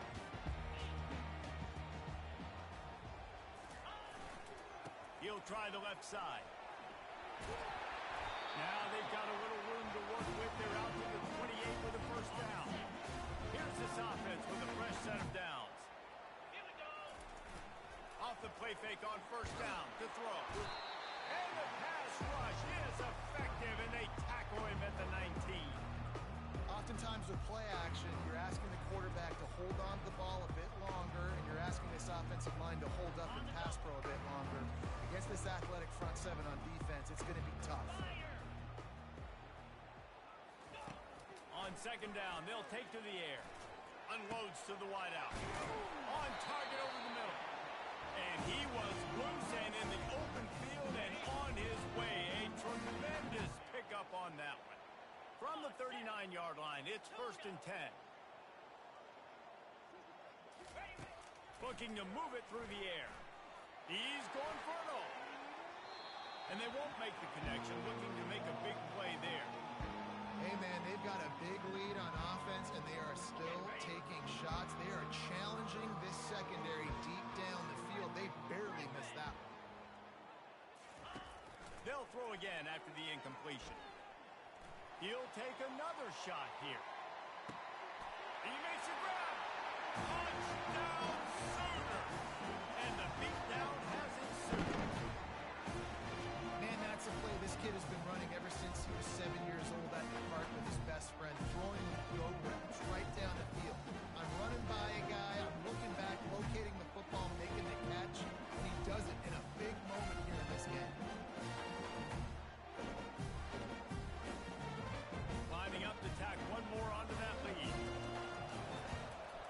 And the extra point just tacks a little bit more onto this huge lead. We check in with Kevin Connors. What's going on, Kevin? Fellas, a big-time top 25 duel. Let's get right to the pictures. Georgia is just getting the backside of those silver britches kicked today. This is the kind of game diehards of other SEC programs have been waiting for. They're trailing by 14 to Vanderbilt. We'll circle back if anything big happens you need to know about. Thanks for the update on that one, Kevin. Let us know when it goes final. Here he comes from inside his own 5. And the return man is stopped, and that'll leave it up to the offense on the next drive. A lot of work to do as this drive will start from the 16-yard line. Snags a quick pass on the left. Makes the catch, and he's brought down. They were able to get the ball to the running back in space, but that space just evaporated. And a great job by the defense, man. It's tough to get those guys on the ground. They're so used to having the football as running back. And the quarterback goes down at the 11-yard line.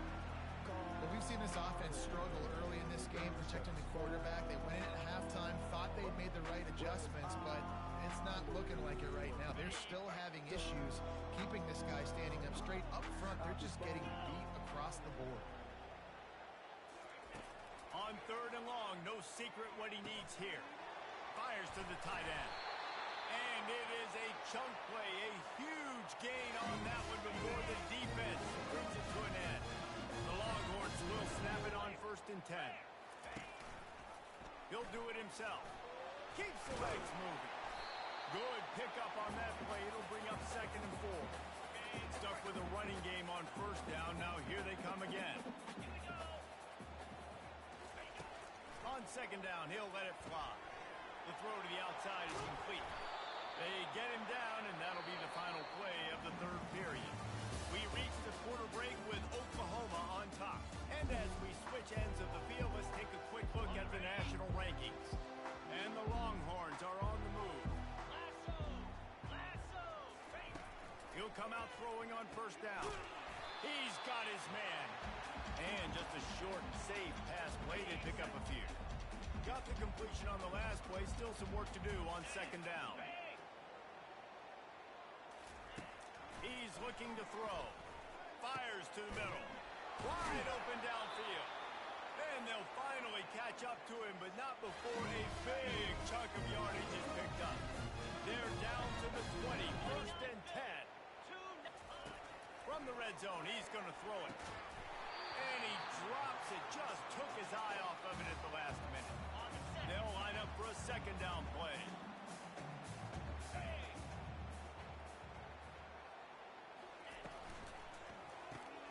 Makes the grab on the left.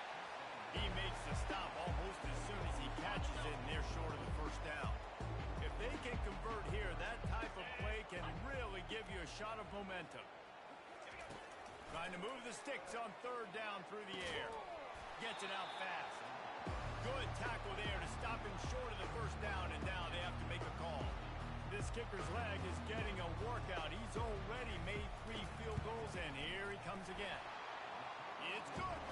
And the field goal is good. They get 3.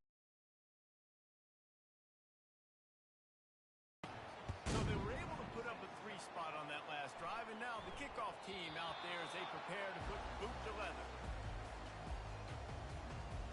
Now the Oklahoma offense will go back to work. How about that last drive? Just carved him up in the air, David.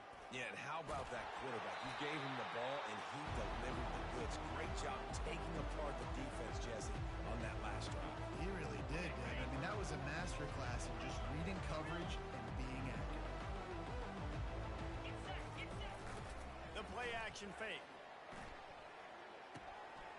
Grab near the marker. It's Gore. And another big game for this offense. They are putting explosive pass after explosive pass up in this one. Well, he was putting up big numbers coming into this one. We knew the quarterback was going to go his way early and often. And with that last catch, he's now got over 500 yards receiving on the year. To the ground with the back. At the 20, he's got space. The stop is made, but this offense is threatening. 1st and goal from the 9. What a run. Great speed, great vision, elusiveness, and David, he's tackled down close to the goal line. Yeah, and this offense, when you can run the football like this, man, you will have success, especially in the red zone, trying to get touchdowns. Forges ahead for 1 to the 8-yard line. Defense rolls up deep in its own end on that last play. Now a 2nd and long coming. Receivers telling the quarterback what they see. He's looking for an open man on 2nd down. Got his man down the middle. They go up top to get it down to the 5-yard line as they try to pay off this drive. A nice job by the defense there, tackling the catch and smothering the tight end. They know this offense is going to try to find him in the passing game in a lot of... And it's picked off at the goal line. That's one way to make a stop. And the offense makes the tackle in frustration after the interception. Drive comes up empty, and it's a turnover. Reese, I know you're a little bit of a front runner, so you probably wouldn't quit. You actually probably sub yourself out and take yourself out of the game. But I like that they're continuing to fight. Keep fighting. You never know what's going to happen. Actually, you know what? I know you're not going to win, but it doesn't matter. Keep fighting to the very end. And he almost ran away from everybody on that one. A huge pickup on that play. It'll be 1st and 10 from the 30. He wants to throw. Complete with conviction on the crosser. And it's a 1st down. They'll mark it at the 44. Here's this offense with a fresh set of downs. To the air on 1st down. Working the middle of the field, and it's complete. They make the stop after the catch, and still some work to do to pick up that 1st down. This offense has their work cut out for them, man, because the coverage has been so tight. And if you're not throwing to the sideline or you're not getting past the sticks, this defense is going to tackle you inbounds like they just did. And the quarterback bought some time, but not enough. Down he goes with the sack. Some 3rd down conversions tougher than others. This one a long one on 3rd down from the 43. From the gun, wants to pass. And he throws his 3rd pick of the day. His head has to be spinning. And he's brought down, and this defense gets the ball back for its own. See if they can turn this drive into points. They've got it 1st and 10 at the 50.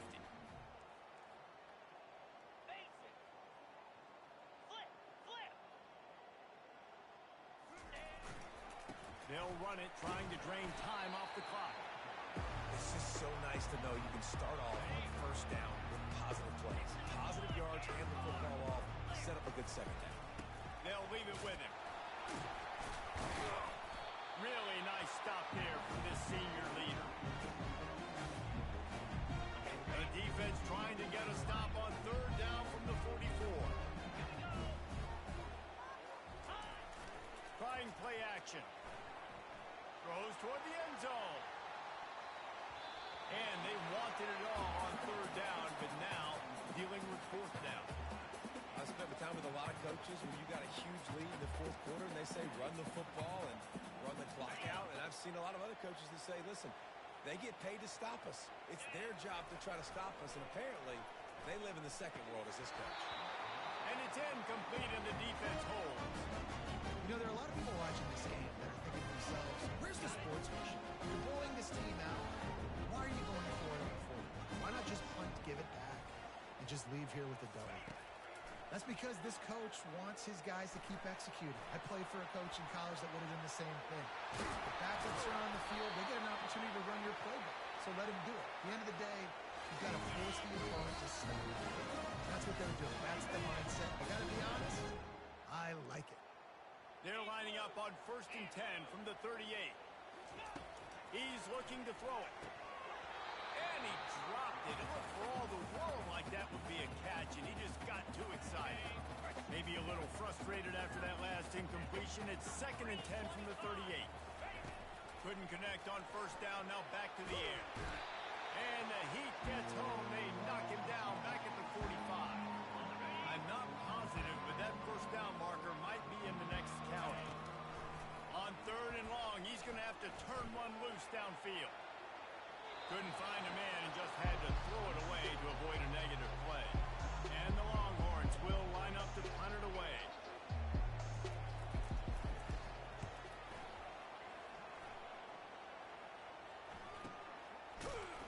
And the returner will be knocked down. So Oklahoma has it again, and here comes the offense. Firmly in control of this game. We'll see if they just try to run out the clock and get out with a victory. Everybody on offense here should feel really good about their performance today, too, David. They had a really good game plan coming in this one. They went out and they executed at a very high level. Yeah, lights out, and this game's over. I'm interested to see the philosophy now. Do we keep chucking the... Looking deep down the right side. And it's incomplete after taking a shot on 2nd down. They're staring at 3rd. They line up, and it is a long way to the sticks from here. Give to the running back. And he's not going to get there. The defense stands tall and makes the stop. The Sooners will try to pin them back with the punt.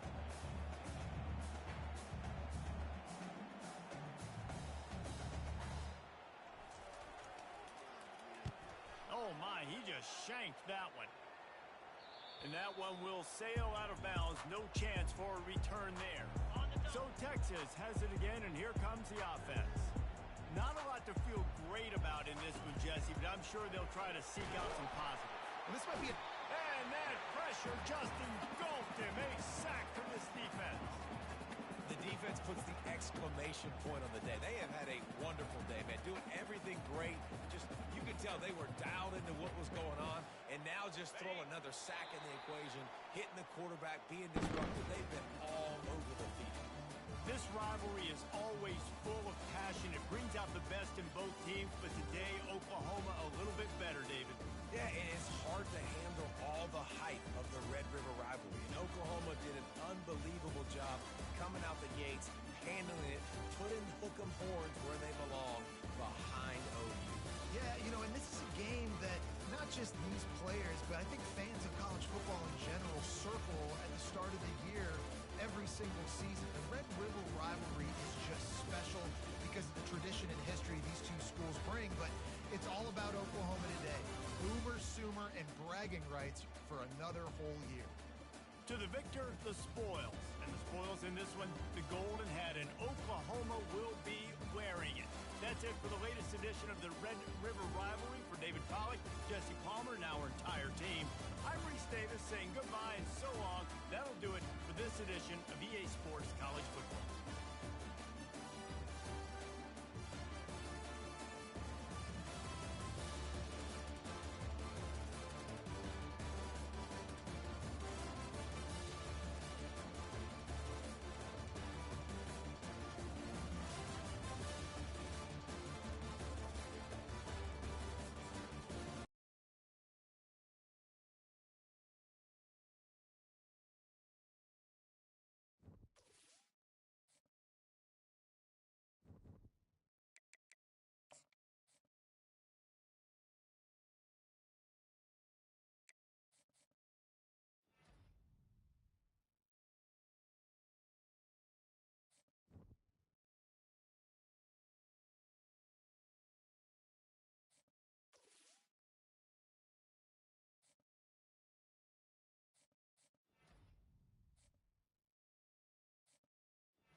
Sooners will kick this away to start us off.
Fields it just outside the goal line. Will be tackled at the 18. That's good coverage there. So Oregon's offense has the football first here today. And this quarterback, of course, Kirk, he's the guy that stirs the drink for this team. Talk about the total package. He runs it, produces it, directs it, acts out all the scenes. He's the whole package. I love a quarterback who understands the ins and outs of a football game. This kid plays like he wrote the manual.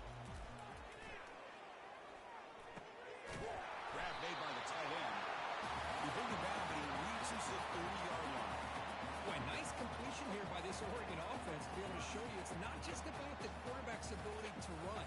Often you associate that with that Oregon quarterback, right? That dual threat guy that can run it. Not forget about their ability to throw the football out in Eugene.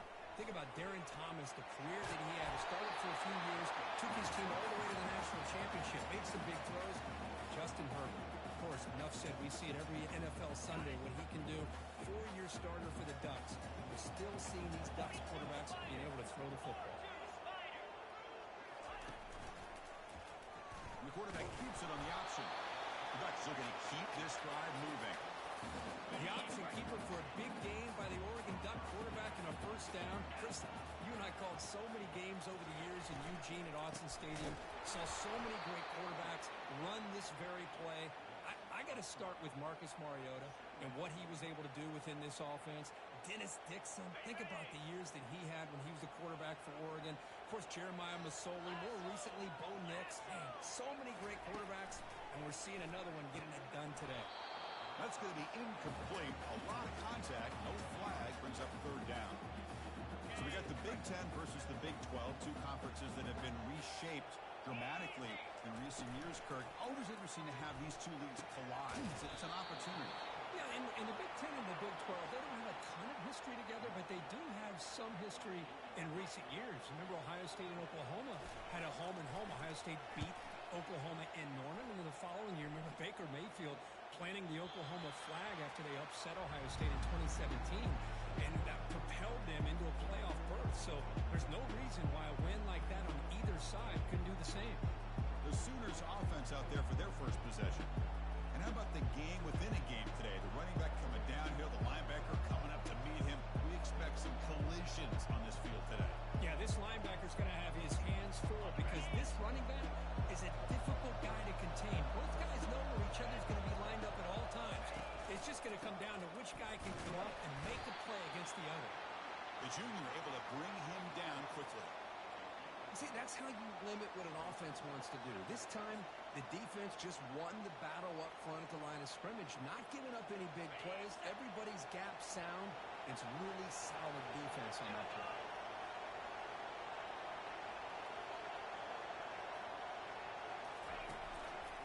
We go with the ground game here. Running back takes the handoff. That run moves the ball to the 13-yard line. It's not a huge gain here, but if you add up multiple runs like that throughout the course of a game, by the fourth quarter, you're going to start to see that affect the defense.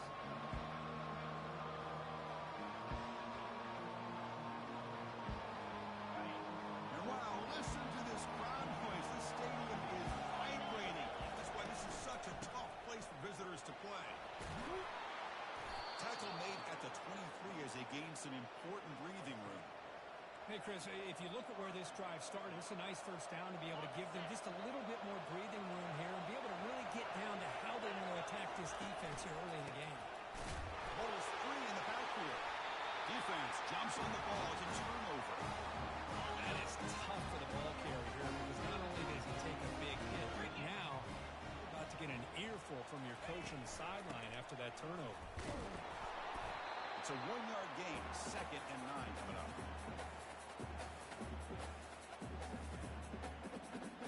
The Ducks are in the red zone now.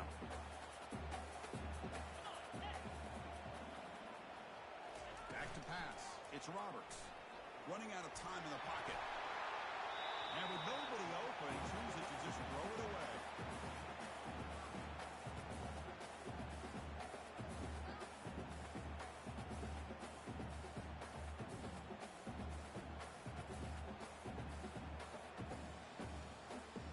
The offense eager to keep this drive going, but facing a 3rd and long from the 20 now. With some pre-snap movement, back in motion. Receiver makes the grab.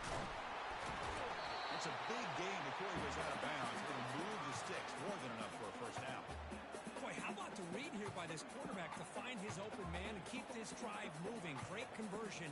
And when you're in the red zone, you got to think about getting a touchdown. You want to come away with 6 points, and now they've got a shot to get it. Keep it on the ground, trying to power in for the touchdown. And they'll get him down that time. The real estate gets tight inside the 10-yard line. You love a play caller who has the ability to either run it or throw it. That puts so much pressure on that defensive coordinator to know how to line up. Muscles across the goal line.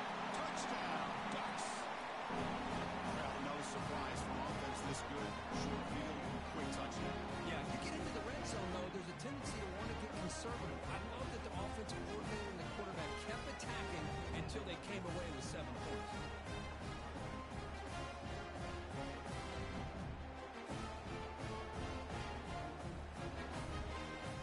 See if they can convert the point after.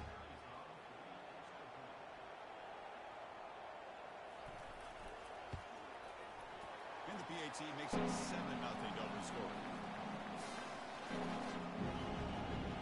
Kickoff team on the field getting set now.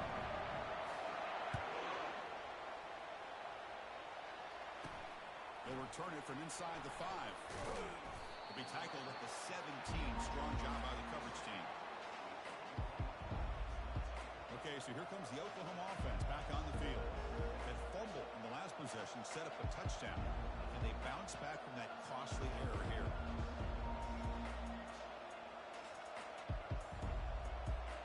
First down play call coming up. How aggressive will it be? They'll try to pick up the yardage on the ground. Nothing doing in that play. The big D tackle there for the stop.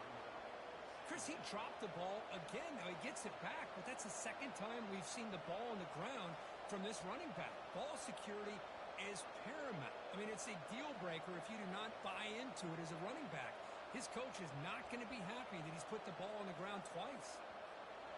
Important second down play coming up.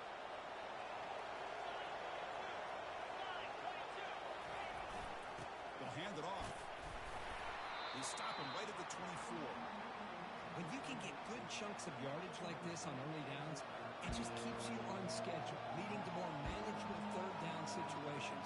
Never underestimate the value of consistently getting 4 more yards a pop like that. Third down play for this offense.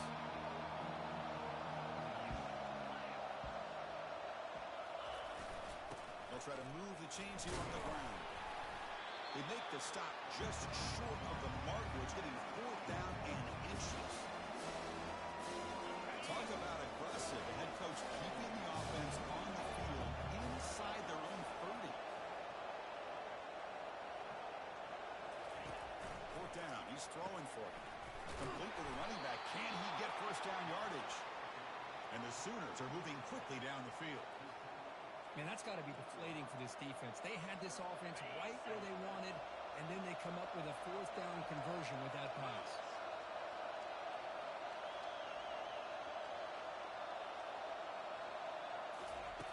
Here comes a first down pass attempt. Looks to the left. Pass caught. Defense reacts quickly. A very short gain on the play. Hey, they get some positive yards here, but just from sitting up here looking down, Chris, you kind of have a sense that they wanted a little bit more on that play.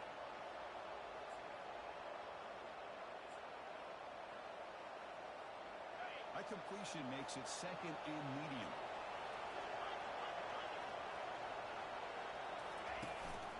He'll hand it off. He stopped out at the 42. That's a solid gain, getting closer to midfield. I still love to see Oklahoma run the football and be able to show people they can get first downs by running the ball. I know their quarterbacks have been great in recent years, but the Sooners, when they want to be able to run the ball, you know they're going to run it. You still can't stop that offensive line and a great dynamic back. So good job here by the Sooners. Move the sticks. What's the play call here on 2nd down for this offense?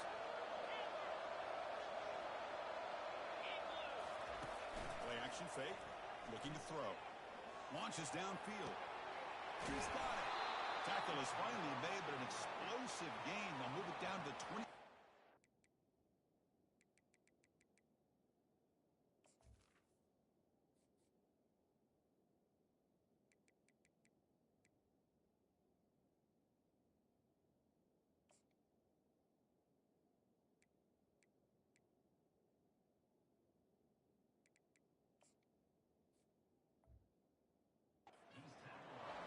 When they're throwing the football like this, it is really hard to defend this offense because of the timing of the quarterback with his wide receivers. Another good example of it there for the first down. Makes me harken back to guys like Sam Bradford and Jason White, their Heisman campaigns, and the accuracy that they threw the football with. Great example of that right here by this OU quarterback. Quick throw to his receiver. Oh, the pass is picked off. Powering through the defender. Legs still churning, won't go down. So a great return following the pick and finally able to get him down. Well, the quarterback ends up being a tad aggressive and ends up paying for it with a pick. I get that that might be part of his playing style, but there's a difference between being aggressive and being careless. And the sophomore has got him for a sack. Well, the offense tries to go with a play action to slow this defense down, but they weren't buying it. They applied the pressure and came up with a sack. 2nd and long for this offense after the sack.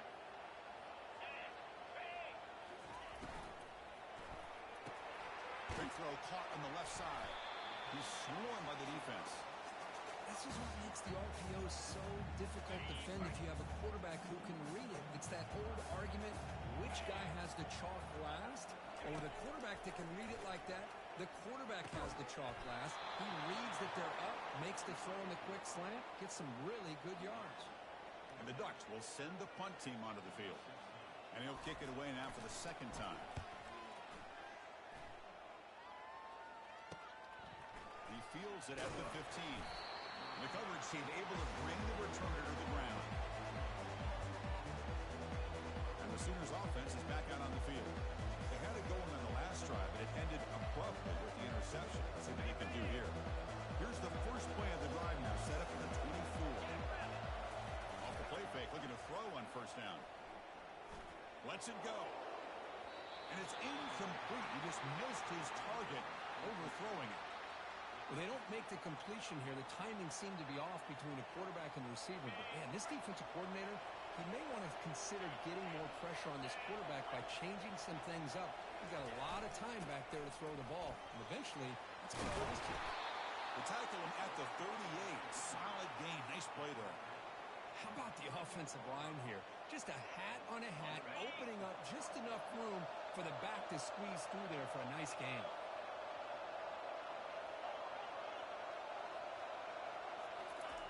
First down. Looking to throw the football. He's running out of time here. Using his legs on the scramble. Slides down to avoid the tackle. Chris, watch him work through his progressions here. Finds the first and the second option aren't there. By the third option, he's got to pull it down and try to pick up some positive yards, of which he did, and then he slides down to avoid the big hit. Second down, we're going to throw it.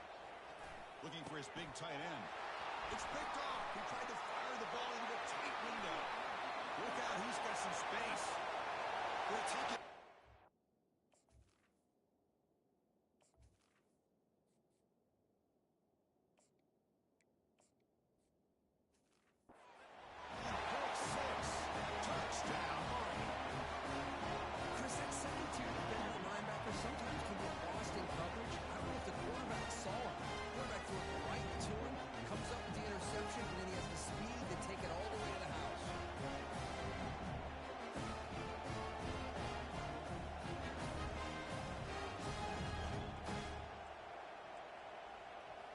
Set up now for the extra point try.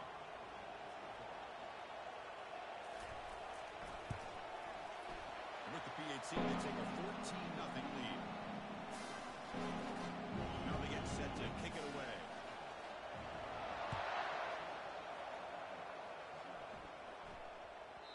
The kickoff, a little too hot to handle, goes through the end zone for a touchback. The Oklahoma offense is back on the field. They have got to bounce back on this possession after throwing a pick six last time out here. It's a run to the left. They bring him down, but that's a good play. Moves the ball to the 39. It was a nice job up front by the offensive line, but give the running back an assist for setting those blocks up before he's able to get downfield for the first down. And that run is good for first down yardage. A new set of downs for this offense. Off the play fake, looking to throw. He'll take a deep shot here. Downfield shot falls incomplete. Couldn't quite connect there. You know, the game often comes down to a play or two, and the offense just missed a huge opportunity for a big play. Going to have to make some adjustments there and maybe go back to that play and see if they can come up with a big opportunity. He's hit as he throws it. It's incomplete. He took a hit as he threw the football, and it brings up a third down. And I talk to defensive coordinators all over the country, and they're quick to point out the term affecting the quarterback. They kind of almost get offended when you want to talk to them about sacks. Sometimes it's just about getting into his face, affecting his vision. It's exactly what they did right here. Tackle made at the 41. That's first down yardage. Well, this is a missed opportunity for this defense. They had him at third down and long. They're so consumed with thinking about defending the pass that they completely missed defending the run. The offense is able to get exactly what they wanted, able to get the leverage and the blocking angles, and look at this. They got first down. Defense drops him for a loss. Tougher second down out west.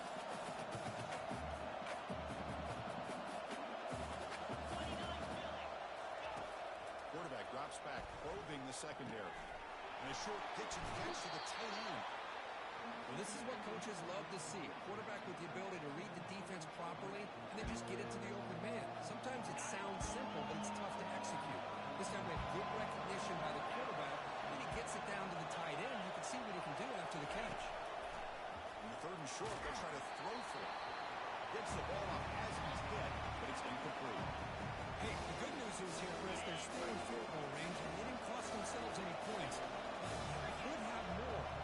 Gotta be thinking about going for this on fourth and short. Here we go on fourth down.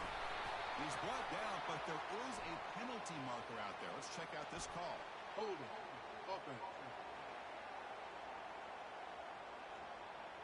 Offense will have to overcome the holding penalty now.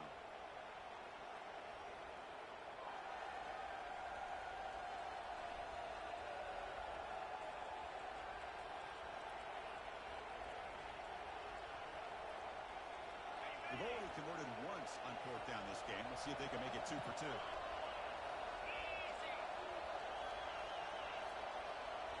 Didn't quite get the playoff in time.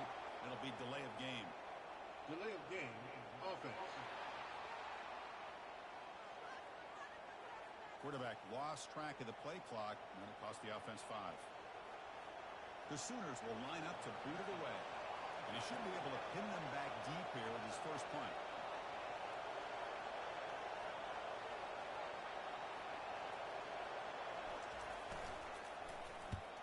They'll kick it away here. And the kick bounces and goes out of bounds down near the goal line. Outstanding work by the punter. And the Oregon offense is back out on the field. They're looking to build on the lead. They had to punt the football in their last possession. All right, so it's 1st and 10 back inside the 5-yard line. It's a safety. Hey, the defense deserves a lot of credit for forcing this safety, obviously. But let's not forget about the punter and the special teams who put this offense in a tough position in the first place. Without that key punt, they would have had a lot more room to work with. After giving up the safety, they have to kick it away here now. Quick juke to get free.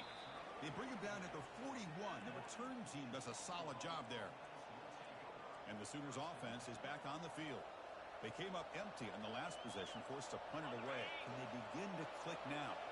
So here's the first play of the drive now. They begin at the 41. On 1st and 10, looking to throw. Airing this one out toward the sideline. Defense breaks it up. Nice play. Incomplete. Well, Chris, the offense takes a shot downfield, and this defender does a great job of making a play on the ball. Not only that, he tips that ball up into the air. Good chance for the defense to come up with an interception there. Hit as he released it. It's incomplete. That was caused by the defensive pressure, and now it brings up 3rd down. Well, this is just an outstanding job by this defender being in phase against this receiver and being able to tip that ball away. He actually tips it up into the air. The offense catches a break, but that ball's not intercepted. It is complete. What a grab by the receiver right near the sideline.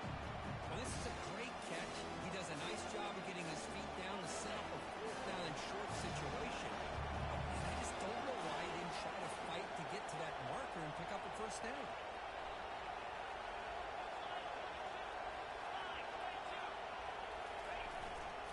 On 4th down, they'll try and run for it.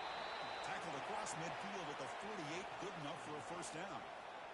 I can really appreciate this offensive coordinator not trying to just do something crazy. You're less than a foot away from the 1st down line. Just punch it in and pick up a 1st down. That's what they call here, and it works out perfectly. Short throw, one that makes the catch behind the line of scrimmage. Defense surrounds him. Just a short gain on that completion. 2nd down after that previous play.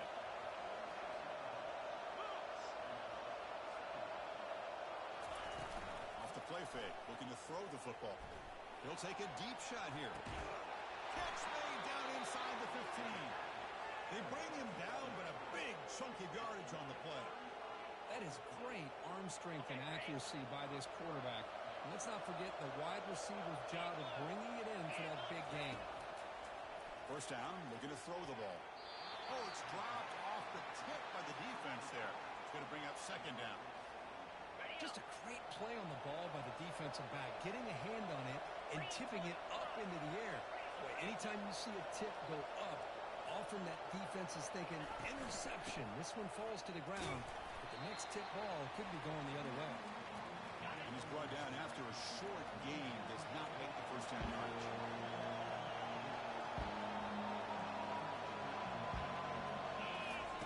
Drops back, needing a 3rd down completion here. And it's clocked. Timeout called by the defense their 1st of the half as they try to make some adjustments here. You know, it's 3rd down. As a quarterback, You're sitting there back in the pocket trying to find a matchup that you like. Pretty much everything taken away. I like his thought to get it to the running back because he's a talented, gifted player, but he just could not wiggle free to pick up the first down. Pick is up and no good. The deficit is still 12 points after the miss. That's a missed opportunity for some points here. The way they're moving the football, I thought maybe a touchdown at very least 3 points, but instead he shanks it. Scanning the field, it's Roberts. He'll throw it now. He makes the grab. Breaks loose at the 40. Oh, nothing but green grass ahead. Out of bounds, but not before a huge gain. The offense gets a fresh set of downs. They go from their own 20 all the way into the red zone. Can they capitalize here now? Quarterback leaves the pocket on the move now. Doesn't quite get in, but it sets up a first and goal for this offense. The Ducks line it up with first and goal.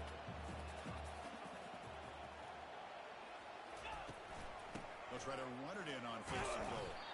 And the running play gets stuffed. They're going to mark him right at the 1. And a timeout is called to talk strategy. Close game here as we approach halftime. Chris, textbook job by the defense, surrounding the runner and preventing that play from being bounced to the outside. On second and goal, they'll give him another chance. Goes backwards, losing 3 yards there. Boy, they're just not successful here on second and goal, but let's give a lot of credit to this defense.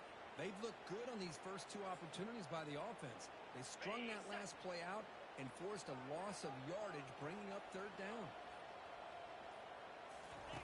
They'll look to throw it on third and goal. Bringing pressure. He's going to be brought down by that ferocious pass rush. Nice sack. And the defense will spend their second timeout here to make some adjustments. So now on 4th down, out comes the field goal unit.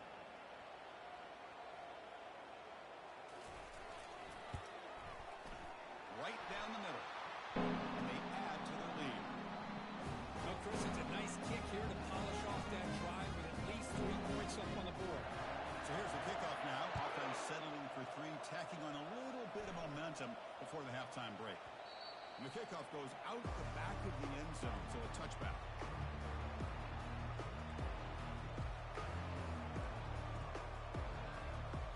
So the offense looking to be efficient here. Not much time remaining before the end of the half. Looking out throwing here to start the drive. Intercepted, picked off by the defense. I can't believe this shit. He's going to score on the pick 6. Touchdown, Ducks. And the interception taken to the house. A pick 6 potential game-changing play. Man, nothing gets a defense, and especially a defensive coordinator, more fired up. So I know exactly what the fuck play I'm going at. It's insane. Defenders for making some key blocks to spring that touchdown loose. And the kick is up and good. They tack on a point to their lead. So an important touchdown just before halftime. Not much time for the opposing offense to try to answer before the break. And that kick will just bound into the end zone for a touchback.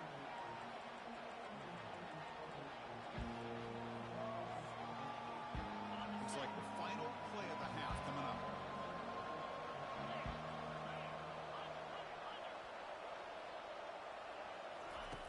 On 1st and 10 here, looking to throw the ball. And he'll loft this one deep to the left side. And that falls incomplete as time runs out in the first half of play. And that is going to wrap up the first half here. Let's kick it now to Kevin Connors with our halftime update. The Ducks will kick this away to get the second half going.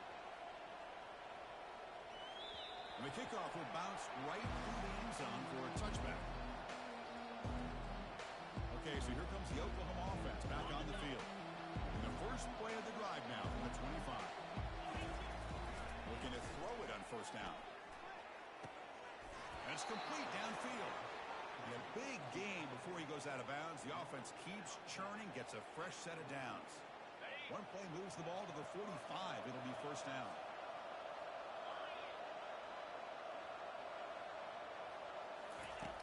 From the shotgun, drops back.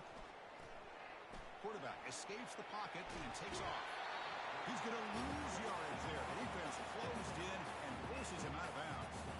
I mean, Good pressure goddamn. there by this defense, but it felt like the quarterback held on to They're the ball stopping my way too run. They're long as they fucking moved on top of outside. that shit. It's like, The offense will look to my regroup guys here. can't Second and block 11. because they're breaking. Look, ain't nobody fucking It's a trying to nice block. step up there by That's the G. crazy. The defensive coordinator this week, all week, telling us about gap integrity, not giving this running back any creases at all. Really sound defense on that play. Keeping it on the ground here. Oh my god. The offensive staff just took a collective sigh of relief, but I'd still anticipate that someone's going to pull that Yeah. ball carrier aside, give him a couple of choice words on the importance of ball security. No way he gets over there. Fielding punt, looking to improve field position He here. gets so fucking. They're like letting them be so goddamn fast. And the powerful They Bucs just offense making up so retakes much the ground field. with the passing. And to It's reluctantly insane. settle for a field goal last time out. Really want to find the end zone here. Jesus. For a big gain. Tackle's made, but not before he makes the I mean, the tight end is just breaking away from his players. It's not even on. 40 sets up another 1st and 10. On the shotgun, it's a handoff. Jesus. Just what in the fuck, dude? Watch this. Realize on any play call, when it's properly executed, it can go to the house for a touchdown. But the runs that really make a game plan work are the ones where you get just what you need. And he barely got the first down, but he got it. They made the tackle, but not before a solid gain on that pass. One thing I love about this back is how he gets involved in the passing game. Nice catch here. A completion makes it 2nd down. To throw, it's Roberts. And here comes a deep shot. And that deep shot is a big game. Touchdown, Oregon. Stretching the lead. This one is getting ugly. This guy can do it all. We've seen him go behind coverage and make plays downfield. We can see him catch the ball underneath, just like this. When he catches a football, he is so dangerous after the catch. This one leads him into the end zone for the 6 points. Safety's out.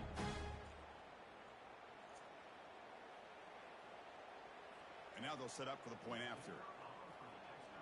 I've never been beat like this. The extra point is good. They stretch the lead a little bit more. Here's the kickoff team now, set to boot this one away.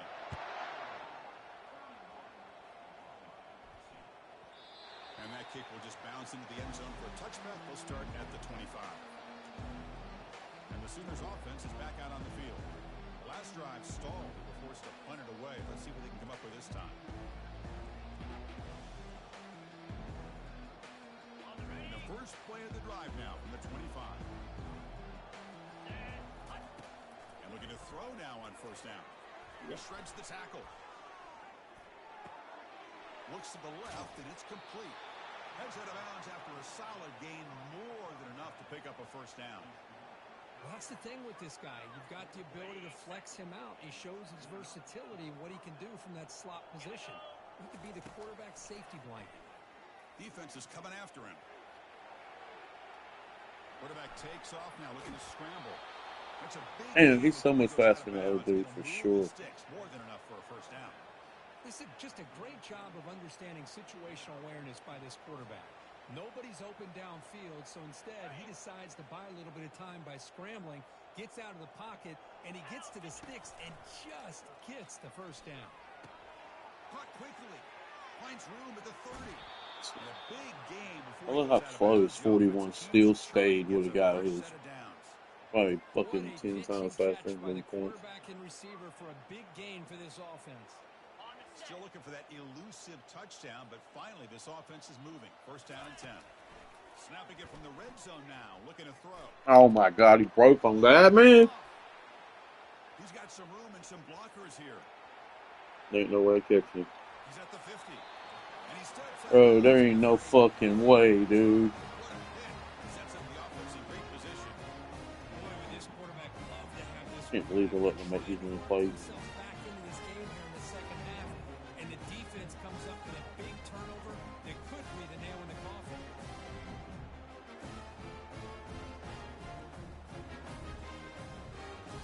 And the Oregon offense I got this so goddamn late, man.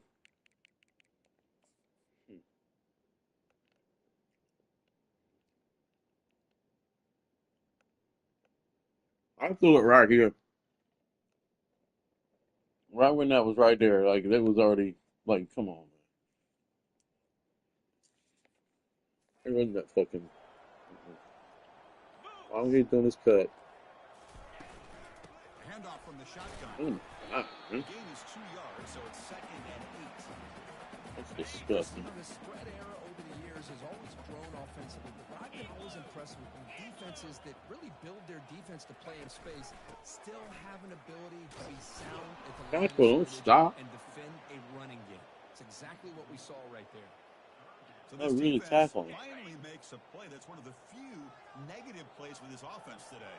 Yeah, you said it, Chris. So they're getting our Might be fucking easy ass road playing destroyed. back in this one, but little plays like that can be points of positivity. And he's brought down. Offense going backwards with the sack. Chris, that's on the Ain't offensive enough time to line win right this there. game, but They definitely have to be feeling responsible because I'm it's a almost loss. like you didn't protect your little brother back there.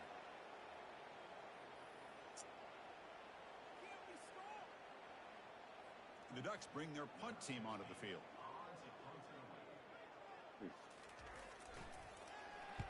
This one is out of bounds, and that'll give the offense Good great scoring. field position. 92 defense is The wrecking Oklahoma me. offense is back on the field. They had some good things going in the last drive, but it ended suddenly with the pick. Let's see what they can do here. First play of the drive, looking to throw the football. Quarterback finds an open target on the left side. Didn't even touch me. They stop him at the 49, but that'll be a first down. Just a good job of spreading the wealth, making sure everybody's getting their touches. When you do that, the defense can't lock in on one guy or two guys. Make them have to be aware of everybody and allows you to continue to spread the ball around and spread the field, making it tougher for this defense. And they'll run it out of the shotgun. He's brought down, but the gain moves the ball to the 39. Chris, the thing that I love about this play is the running back showing great patience and then the vision to find that hole and then accelerate through it for a nice gain. Receiver makes the catch. Breaks into the clear. It's a sprint. Gain moves the ball to the 7-yard line. Offense has 98 first and fucking goal now. speed. Should have been gone. Chris, all week they heard about how fast this guy is. The defensive Man, coordinator fuck you, told them gang. they watched the film. They've seen this guy a lot, but I think the reality of seeing it now in person, I think it's surprised them. They've got to make some adjustments to their defense, or this guy and his speed will continue to have a field day. Cut that. And he's tackled down at the 4-yard line. Defense getting pushed back.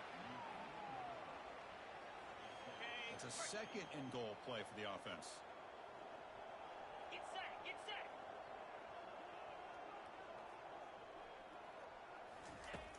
Here's the snap. Quarterback drops back. And he finds the running back in the flat.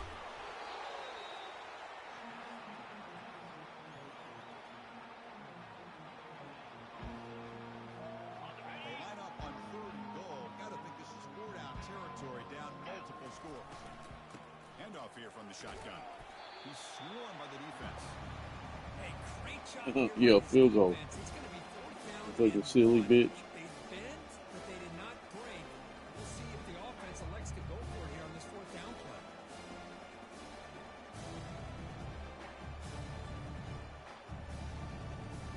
No surprise here. The coach has got the offense on the field. They'll go for it. 4th and goal from the 1.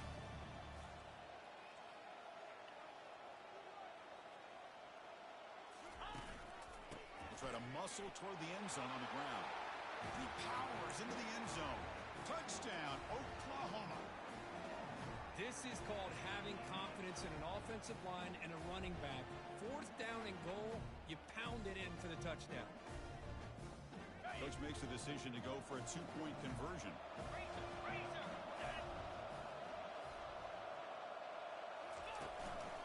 On the ground, trying to punch it in for the score. He'll get into the end zone again. They beat him after the touchdown with a 2-point try to cut into this lead. Kickoff team has come on the field now to send this one away.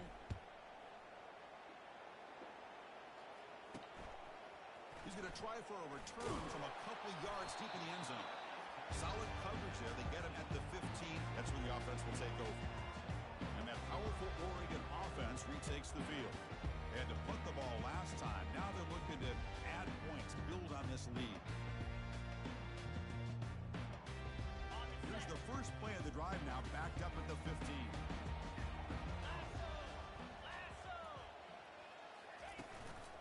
the shotgun now. Here's an inside give. He moves the ball across the 20 to the 22. Great job by the offensive line here, opening up some holes and giving the running back room to run on first down. Plays like this can open up the playbook for the play caller, allow him to make that defense think, are they going to run? Maybe play action, maybe throw the ball downfield. Offense coming to the line. They might have a chance for a couple more plays before we reach the end of the quarter. And the same runner's got it again. And he's brought down short of the line to gain in what should be the last play of this third quarter. And as we take a break to flip ends of the field, let's take a quick look at the current national rankings.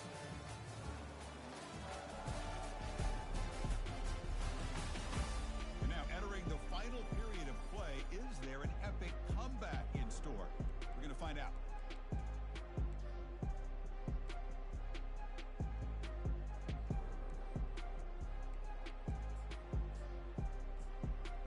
First play of the quarter is a crucial one. Offense trying to convert this third down.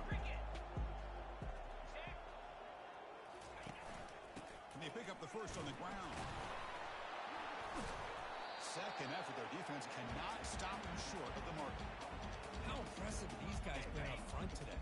Big third down, know what you need to do, hit the first down, continue to hold on to that lead, continue to work clock, and get that much closer to securing a victory. And he's brought down after a big first down gain. It's second and short. Maybe an opportunity, Kirk, to take a shot here. Second down after that run on the previous play. Takes the ball and heads to the left side. Goes backwards, losing 3 yards there. Well, these obvious running situations are very tough when you're working with the lead late in the game because you know the defense is going to stack the line of scrimmage, make it as difficult as possible for you to run the football. So nice job there by the defense. They're trying to punch that ball out, do anything they can at all to get the ball back. Looking downfield, it's Roberts.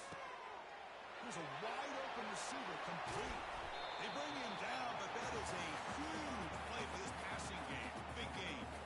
Man, they're already up big in this game, and now they're taking shots downfield. They're just looking to pour it on right now. Still throwing the football in vertical shots to boot. And the Ducks pick up enough yardage to move the sticks. On 1st and 10, they'll look to throw it. Pressure is coming. And the junior able to get home with the sack.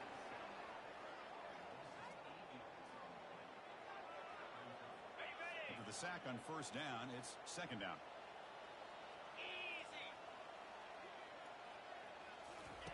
Play action fake, looking to throw. Makes the grab. Can he get there? Brought down, but the completion moves the ball to the 6. Defense getting pushed back. Crucial 3rd down coming up in the red zone. Can he keep the drive going, or will they have to settle for 3? 3rd down play here out of the shotgun. But they don't connect. It's incomplete, and it brings up 4th down. The decision is not to go for it on 4th down. Here comes the field goal team. He was on target the first time. This is a chip shot. He is 23 yards out. And this one is right through. And that will extend their lead even further. And that one, my gosh, it's almost too easy. Nice kick.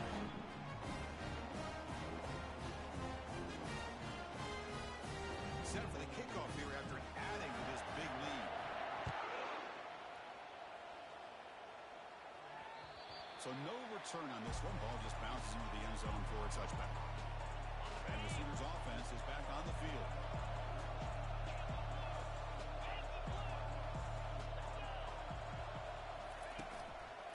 Here's the handoff.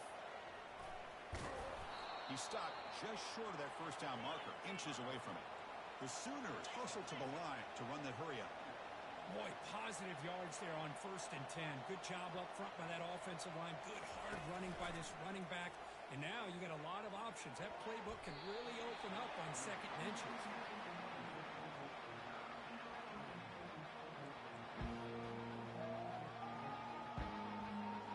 So incomplete pass on 2nd down sets up a 3rd and inches. Fakes the handoff here, looking to throw it. Contact as he let the ball go.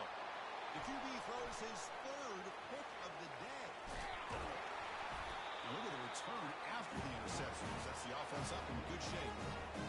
Nice just don't think there's anything else you can do as a play caller. You've got to be able to throw the ball downfield. You just got to hope your quarterback and receivers can execute when the defense knows it's coming. Here, the interception cost them.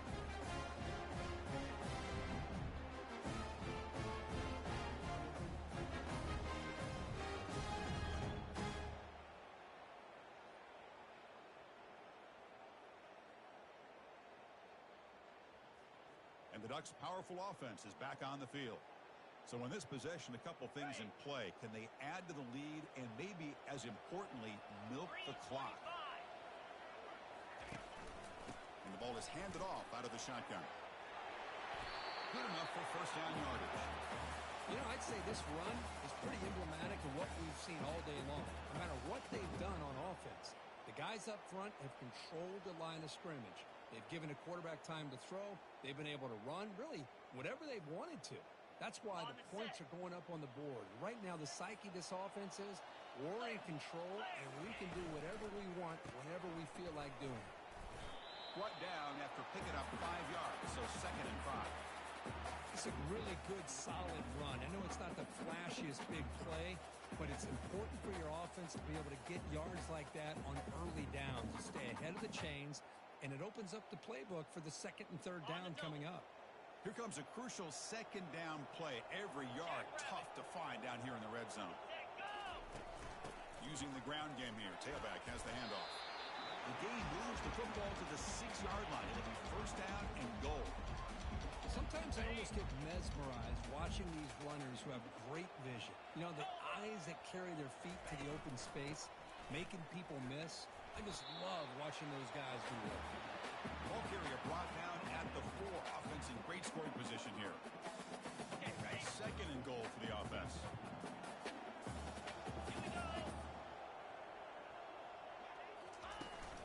Out of the shotgun, he hands it off. Touchdown, Ducks. This one is getting ugly. That's another touchdown for these guys. Man, they have had a day that you dream about, whether it's the quarterback, the running back, the receivers, the offensive line. The entire unit has been dominant.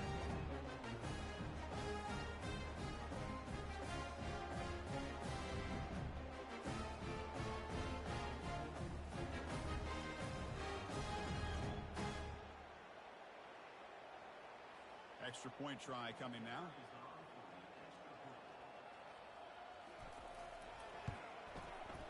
PAT is good as they build on this big lead.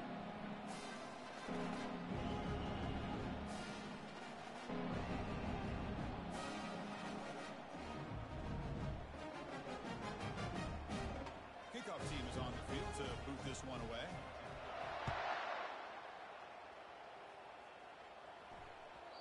Kickoff a little too hot to handle, goes through the end zone for a touchback. Okay, so here comes the Oklahoma offense back on the field. This drive is important. Last one ended in an interception. Let's see if they can get it going here. Snags a quick throw. They bring him down, but a solid game there on first down. Looks to be just inches short of the marker. Now it's 2nd down here. And he'll set up to throw. He's hit as he throws it. It's incomplete. He was hit as he threw that time. And now 3rd down coming up.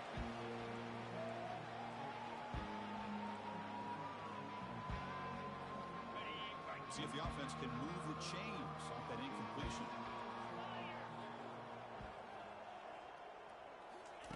On 3rd and short, they'll try to throw for it here.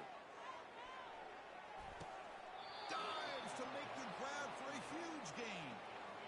Finally, good for them. They come up with a big play like this. Let's face it, offense has been at a premium for these guys. You wonder where plays like this have been all game long. From inside the red zone, they're looking to throw. Physical defending. That one falls incomplete. Brings up 2nd down. And it's a bunch formation. QB tries it again here on 2nd and 10. That one falls incomplete. Looking for a flag. Doesn't get it. Brings up 3rd down. Not going to be easy here. Backed up a long way to go for a first down. And he'll drop back here on 3rd down. Launching one to the end zone. And it's caught. Touchdown, Oklahoma. And they'll set up for the PAT. offense will wisely spend a timeout after the play. Clock management is going to be very important here in the final minutes.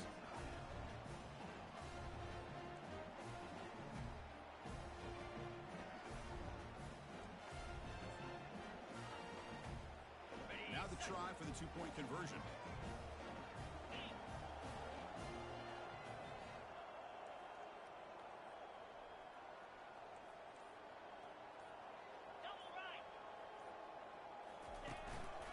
They'll try to run this one in. And he gets the two-point conversion to get back within 3 scores here. Getting set to kick the ball off now.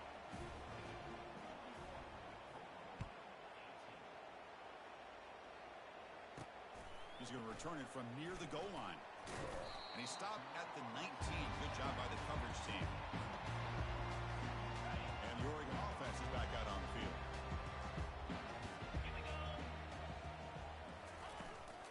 Use the running game to chew on this clock now. They'll stop him behind the line for a loss of 1. And now a timeout taken by the defense, trying to preserve as much clock as possible for their offense. They go backwards on first down, so it's 2nd and long from the 19. Here comes the handoff. They'll stop him behind the line for a loss of 1. And now it's the defense that calls timeout here, trying to get organized and preserve as much clock as possible.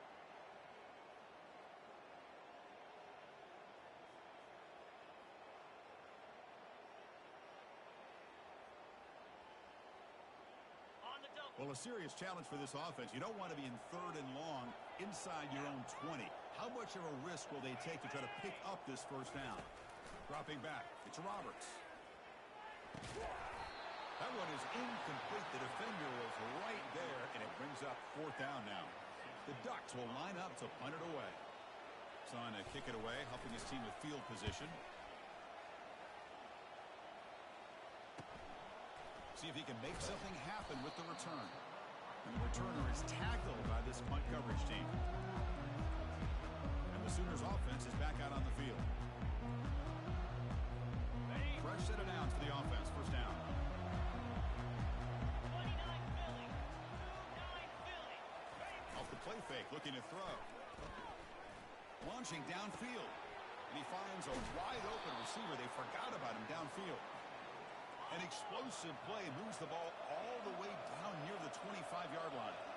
Well, this defense has played well with a letdown there. A little too comfortable with this big lead at the moment, maybe.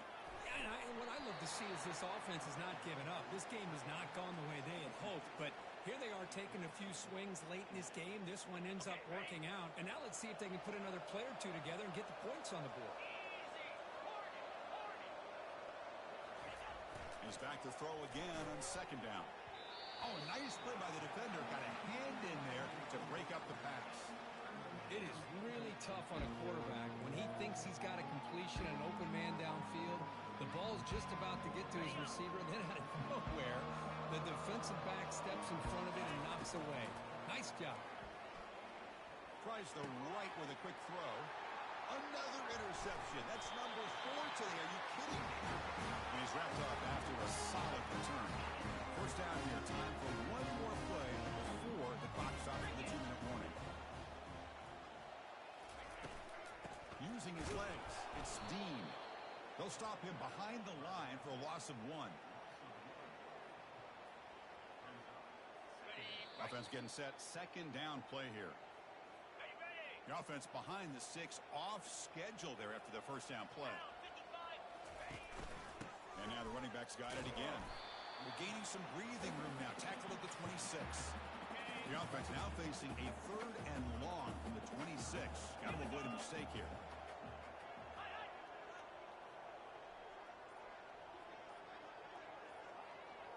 Receiver in motion now. Looking to pass. It's Roberts. Lets it fly to the wideout. Makes the catch downfield. They bring him down, but an explosive play by this offense. Big gain. So the job is simple here. Just take a knee, run out the clock, and begin the celebration. Well, that's going to about do it, Chris. You head to the locker room, throw the wristbands to the crowd for the kids, maybe your gloves, maybe a towel, get the shirt.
team fresh and ready to go off a bye week, the Oklahoma Sooners, taking on the 24th ranked team in the land, the Cincinnati Bearcats. For EA Sports College Football, I'm Reese Davis. David.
Take the field goal from here. It's a 51-yarder. Get a few on third down, and life is much better. Finds a crease at the 20. Touchdown, no flop.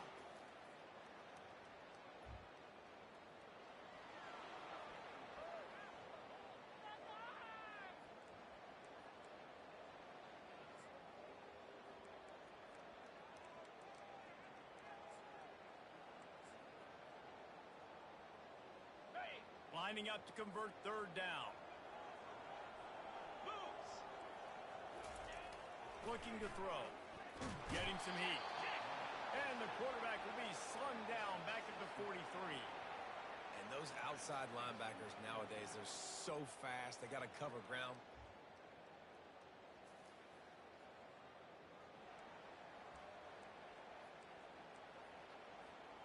Here comes the Sooner offense back onto the field.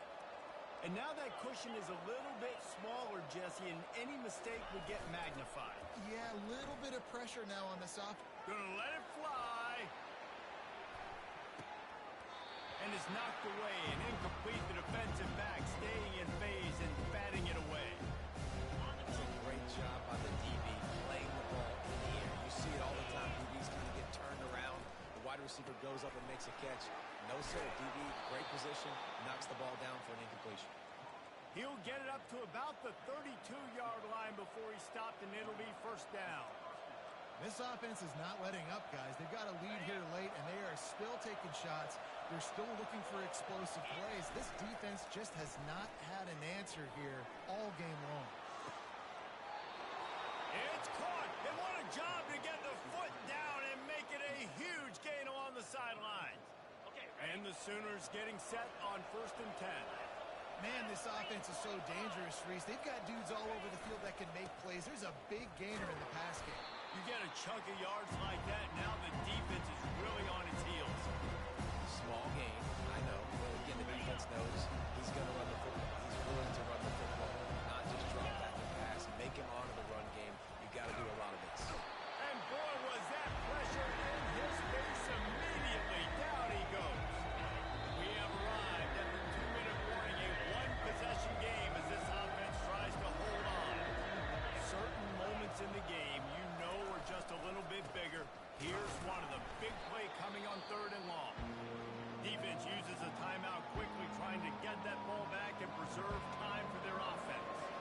So here we are on 4th down, and this field goal kicker is going to face all the pressure in the world. And that is no good. And the margin remains.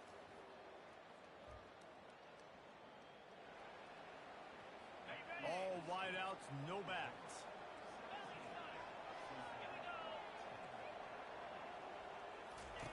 Wasting no time throwing on this drive.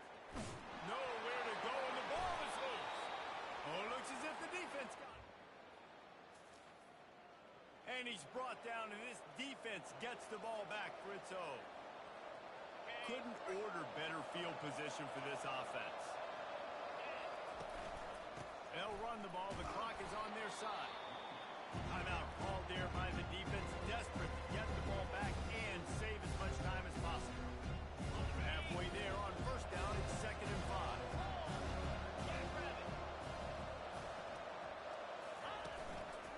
Running back searching for a hole. And he sprints to the end zone. Touchdown Sooners. They add on another.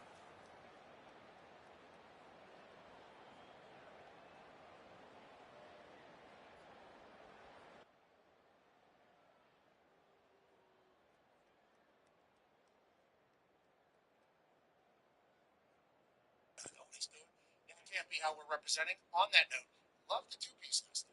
Two very good games. Very good games. And once again, I thought. Yo. Yo.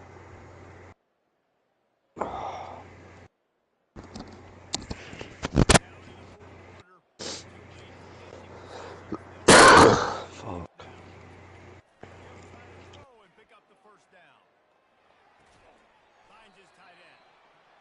Hey, get some damn bud today or something. At least a little bag. Some shit, man.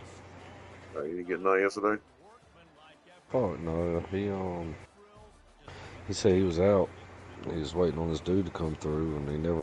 I called him last night late. I ordered it up. He was like, man, he never came back through.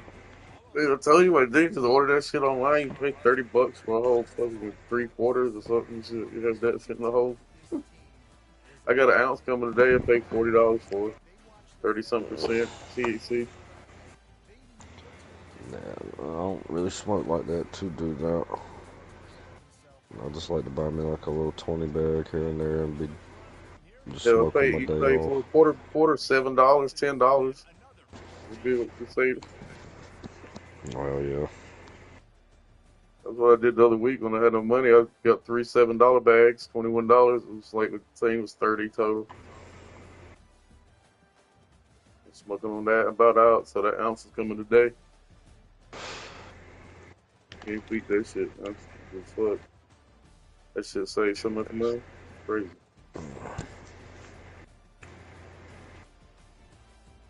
Alright, did you up the scores? I mean the time? Let's see, I can't remember if I did or not. I was playing the other. Like 2 more minutes. Probably did. I don't remember. Recruited 6 more 5-stars on this other Oklahoma one.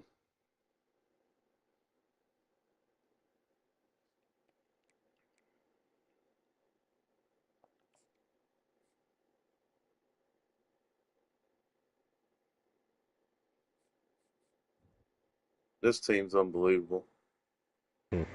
Stats-wise, rating-wise.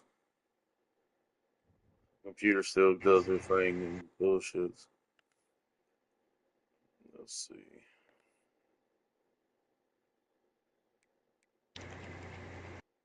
Oh, Jennings making his start this year.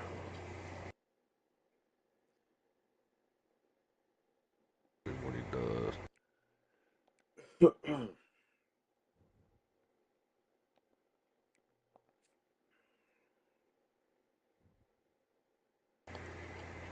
Yeah, what up, Jalen Daniels? You play him, or you play Jones? Oh yeah, I dropped Jones. What did Jalen do last night? He is the man though. He got about the same. He had that Actually, fumble, but that was rare. Yeah, well, that was because of the wind, rain, and this shit. But yeah, should have had another touchdown on that drive. Then he would have had almost 30 points. He had 21 points. Daniel Jones had like 22 points. But if he wouldn't have fumbled that ball, they was already marching to get another touchdown. You know what? He's the man for real. He is. As long as he stays healthy, that motherfucker is the man. Yeah, he got hit in the knee pretty hard last night. Yeah. Because they dropped some other passes too, and they should have had. And how about Jake Moody had to kick the game winner? I seen that. I thought about you talking shit about it because let's fuck up.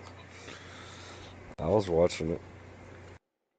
I said, I told Olivia, I said, you think he misses it? She was like, yeah. I was like, 38 yards in the rain, wind, pressure. I was like, he'll fucking miss it. Because, I mean, the motherfuckers missed extra points. You know what I'm saying? Like, I don't give a fuck if he was at the 20-yard line. But damn it, he nailed it, and the whole team. It was almost like they won the Super Bowl, man. Yeah. They lifted them in the air like fucking Rudy and shit. Yeah. They gave him the game ball afterwards and everything. Better appreciate that shit. Yeah. Caleb Williams said, yeah, before Jake Moody came to the team, I didn't even know who he was. That's what he said. I was like, really? oh, okay, motherfucker. Yeah, throwing a little shade to the 49er. Who was Don't know that who the said fuck that? he was. Caleb Williams. Oh, yeah. He's a fucking... He's like, yeah, I thought he was a rookie. I didn't know who he was. I was like, what? It's amazing how much they don't know history of players, man. It is, or even And people, they young play kids with know them. who even television stars are, or anybody. Like anybody's just outside of their age group. Like what's his name? Sketch. You know Yeah. the Josh Allen's girlfriend married the who Josh Allen just married that girl. Mm-hmm. You know what I'm talking I about? don't know her name, but I know her. UK, right? You know her. I can't Mm-hmm. remember. Haley something. Yeah. He's like, I Yeah, don't know who something that like is, and that girl ain't that much older than him. You know what I mean? Like she ain't in the 50s and 60s, so that's still. But I'm just saying that's how much they don't know of the history of anything. You know, it's like crazy when it comes to that kind of the field that they're in. They don't even know who they are. Mm-hmm. It amazes me that players don't know who the fuck other players is. Yeah, the foundation of where you're at, the reason it paved the way. That's what I don't like about how you got these new statue or they when these kids come along and want to rename like awards because of other people coming along, like you still got to give praise to the fucking ones who did it, before. Those guys are the reason why their names are up there. They paved the fucking way, man. You know what I mean? They can't just take their names off of fucking awards and change it to some other player. They might have been better at it, but that's the whole point is those people paved the way. It don't matter other things than that. Oh, damn, I clicked on it. Like it was sending you an invite. I didn't mean to do that. What happened? Unless you're ready. I clicked on our game like it's searching for you or some Oh shit. yeah, I'm ready. I'm just rolling up something to smoke. Shit. I got my cart. I gotta turn it on. My teammate is good, but they got some I'll players probably and some go about spots. I mean, that's a 1 or big 2. difference. 91's nice, dude. That lets me know that fucking Carolina had some goddamn talent on their team, huh? Mm-hmm. Potential. They have potential talent.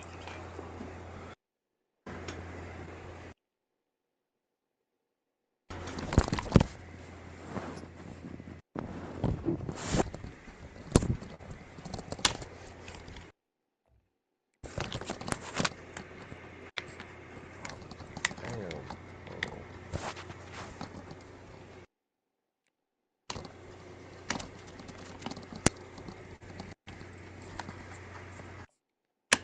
80 fucking 6 versus 91. Damn it. I'm like, can't already win again. 12. It's going to take me a while to get a good enough team where I can come closer with it again.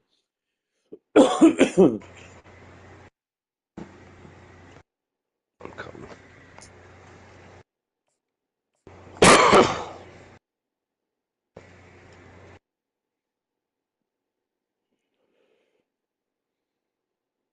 I'm going to try to win the Heisman this year.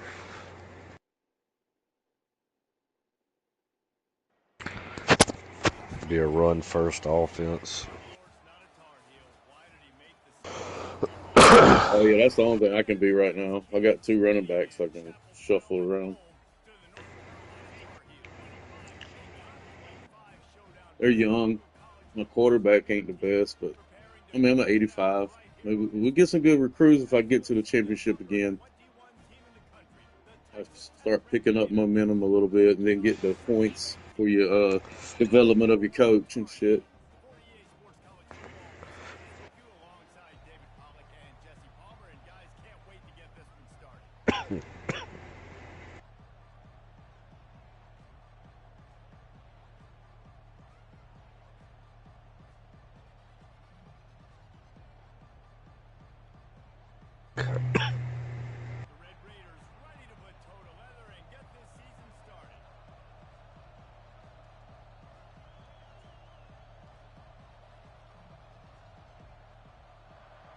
Shit, last game we had a close one. Yeah, to the very end with that deep pass. Here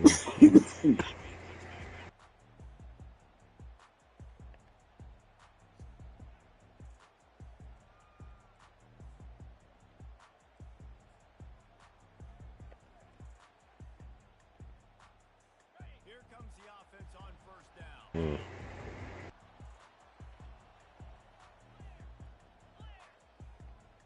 I ain't like that look. He wants to start this drive with a pass. God dang it. And I think this offense was looking for a reason to ignite the home crowd coming out on first down. A little different. I've been playing Madden. Oh, yeah. A little different.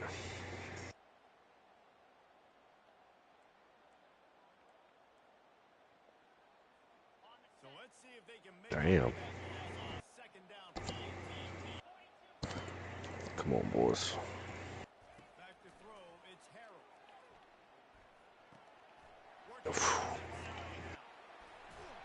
Yeah, that dude should have been fast enough to stay up, though. Mm-hmm.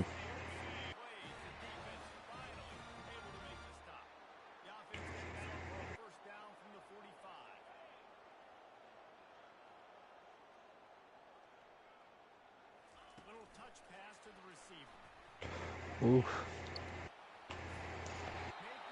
Damn, that motherfucker trotting out there like a horse. And I love right out of the gate, this offense is going to be creative, and they're going to try to get their best players the football out in the open field. You saw it right there. From the gun, the ground game. And bring him down after a short pickup. Well, they're going RPO. Nice job handing it off, and really good vision there, just getting what he can get, right? Puts his foot in the ground, gets forward, helps this offense find positive points. Picked up 2 yards on that last one. They need 8 on second down. Oh my God. I can't believe. I thought he was gonna hold him. I thought he was gonna be trying to shake it, and he couldn't shake shit. I had that hold too. Yeah. I wouldn't have cut to the right. I thought 68 would have opened up a hole. From the gun, wants to pass. Drop that. Come on. Third down thanks to that tough, hard-nosed pass defense, and now it's fourth down. Yeah, and third and short, they choose not to run, throw the football, and I think a lot of that has to do with they know they can take the 3 points on the board. God dang, 13 miles per hour? Yeah, it's kind of tough. Kicking field goals if you ain't got like a 90-plus fucking field goal, dude. That's good. I got it. Yep. I don't know what wind is blowing which way, but I had it pointed to the far left crossbar. We've seen that before, and here they are playing at home today. Nice job on the opening drive. Lots of poise, good emotion. Dude, what the fuck? probably lagging. I mean, I had it over a little bit, but not that much. You just said it. Fuck it. Fuck the motherfuckers. I'm gonna bench him.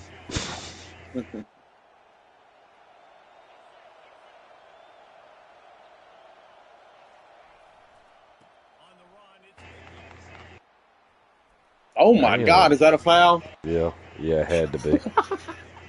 Yo. It was a hold. Oh man, that fucking block, I was like, he blocked him in the back or something. He came up as soon as he did it.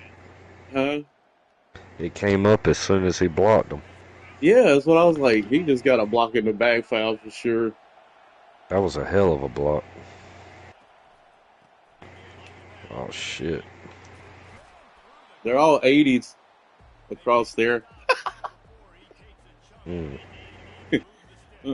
boy, they're all 80s. And my Oklahoma boys, when I had on there, they're all 90s and plus. Oh, it's yeah. crazy. Oof. God dang it, man.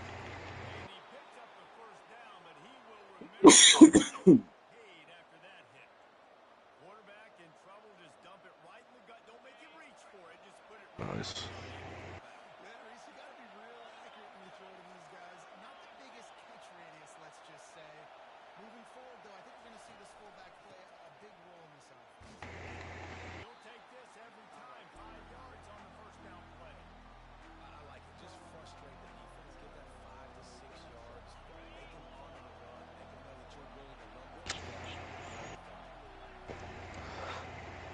What's all your level ranked 25 toughest places? Trying to act like that, man. Come on, boy. Give that first down. Oh my God. Almost. That's crazy.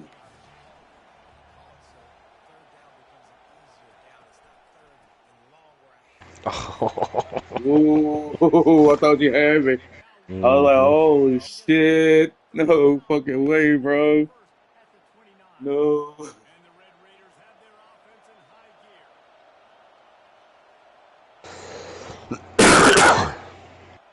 It was that split second of me wanting to think it was a... What the fuck is going on with that, man? I can't, man. This game, the one thing I would like to think is that it does get better with those little things that shouldn't be happening. Like the wrong lines, the weird shit, the little detail shit is what I've been, it's there. It's fucking there. Yep. Boom. That should have been hit right there. And Madden, that would have been... They must have fixed it from 25 to 26, but... I'll give them till 27 before I give them, because this basically looks like the same fucking game. You know what I mean? It's not that much change, not for that price, but it is one of those things where,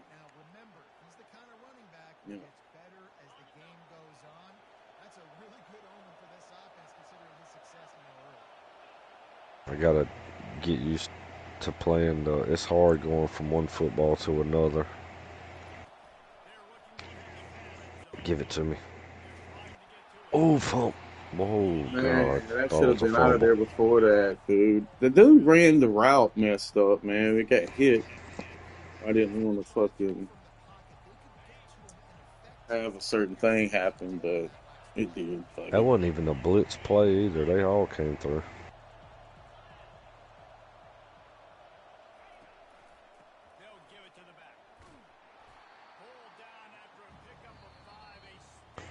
What's his name? Sticky.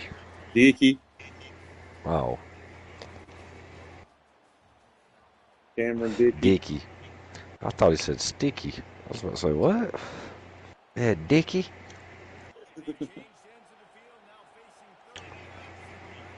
Come on, Campbell. I thought he was going to be better than that dude I had that first year, but God dang it.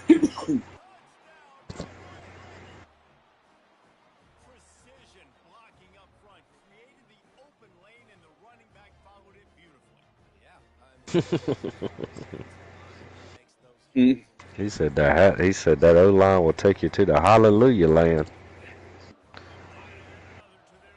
He said the hallelujah land. Hey, they're a lot better. They're all 80s across the floor. One's an 81, one's like an 83 or 84 or something like that. All the offensive line. Yeah, but all of them are at least 80 across there now. It's a lot better than last year. I mean, it's better. But help is coming. I gotta change my defense up. I'll switch my game plan. He almost got through there. Yeah, I gotta figure out how to get you off the field, man, in those crucial third downs. Mm-hmm. Like, damn. Man, how comforting is it to know that even if your offense stalls out a little, Jesse, that feels like No. a long way out. What is he doing behind? I know that feeling. I've tapped the pass like that before because I wanted to Mm-hmm. go somewhere else before I hit it. I was like, oh, fuck. Yep. I'm just lucky you didn't get no yardage after that catch. You kick too many field goals, you don't get very many W's. That was something I was like, come on, man. I need you, boy. Looks it in, it's complete. He's really close to that first down marker, but they stop him just a bit short. And that is exactly where the football was supposed to go. Offensive coordinators seem to know the passes and anticipate getting the yardage. Even though the ball's only traveling 2, 3, 4 yards down the field, if the receiver's able to get a rub and create some separation, the quarterback hits him in stride, that little completion, that can turn into a 20, 30-yard gain. Ah, he took There it that bad is. angle again. Oh my God, dude, he's got 87 speed. He was in a good spot to get there too, man. I can't believe that dude can make a different angle. I had to cut it out straight. What the fuck? You give it to your quarterback, Palmer, and let him make some plays down the field later on. Yeah, exactly. And coming into this game, this offense knew they were going to have to some way, somehow, at least Fuck. establish a semblance of running contested. I knew it, man. You switched back. God.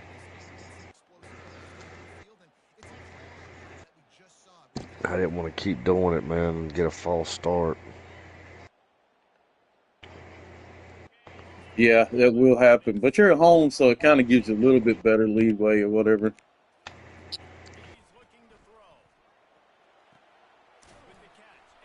Who the fuck is Oh! that? What the fuck? I think you were down though. I think they're gonna review that, but we're gonna try to get the playoff as soon as possible. So, yo,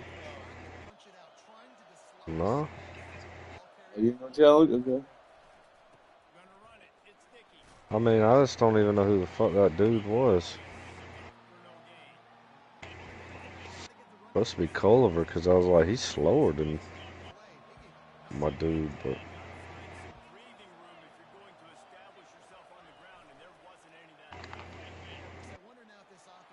Dude. Big boy, run! Yeah, you do.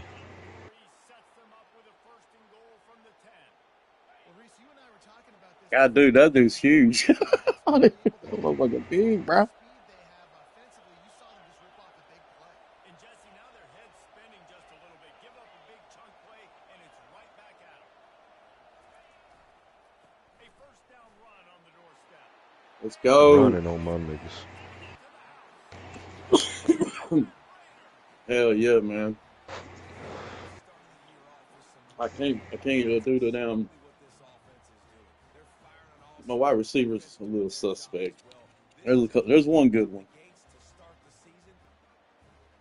It's better than last year's wide receiving core. Even though I lost a 5-star, I replenished with a couple of things. And for a quick update, let's go to Kevin Connors in the studio. Terrific showdown this week, guys. Let's take a look at what's going on. Wake Forest is dominating this one, thanks to an offense that's done All I'm hoping we just have good battles. You know what I'm saying? We recruit, we get great teams, some fucking insane motherfuckers. I'm telling you, if you would sit there and play with my team that I've already constructed in that other one, just to look and play with them, holy fuck, bro. It's like night and goddamn day. It's insane how good that team is. It's like I've constructed All of them.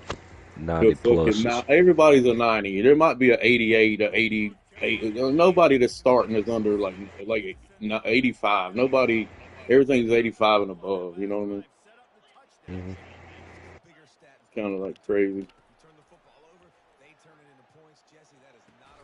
He held on to that, bro. And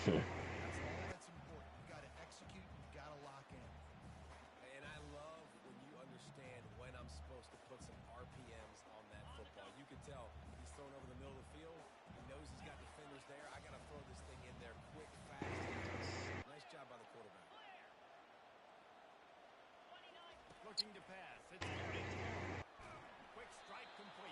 They're holding on. They getting the first down?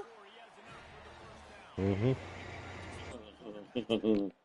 Was that how much down were you on? I was on second down. So it'd be third down. Yeah, it would have been third down. There ain't no way that was a first down, bro.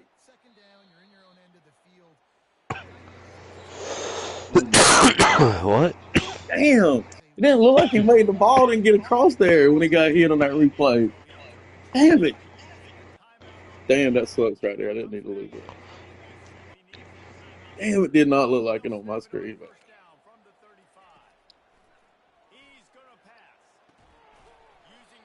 Come on. Two people hitting him and he's holding on. Come on, y'all.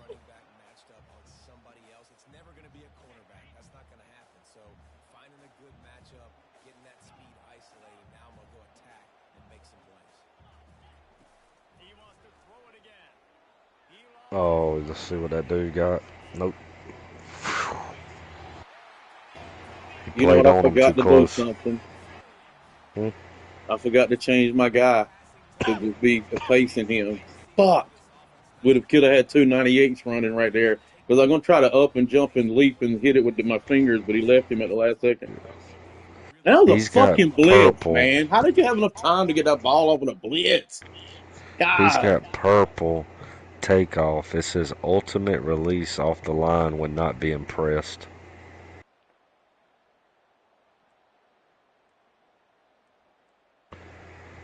That's their bread and butter right there. Oh, he was coming. That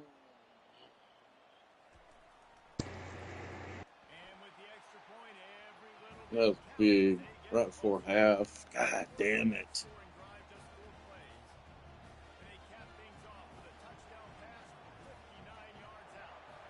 How many timeouts I got? 2. Jeez Louise. That's when he broke away at the very end. I was like, I can't jump and hit that. Yeah, like that dude he was on him. I didn't think he was going to break Yeah, away he's like pretty that. fast. I have some pretty good guys, but not the 98 versus 98 right there, it look like.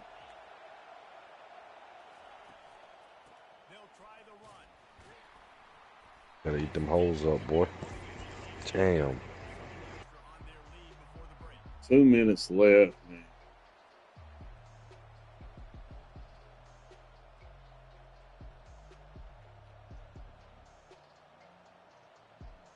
What can I do in 2 minutes?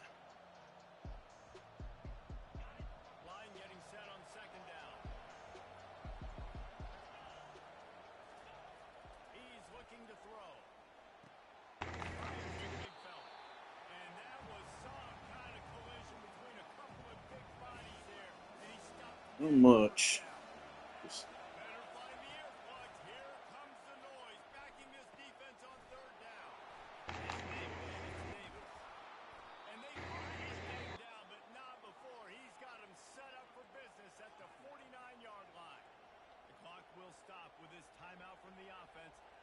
Don't turn the ball over. Don't turn the ball over.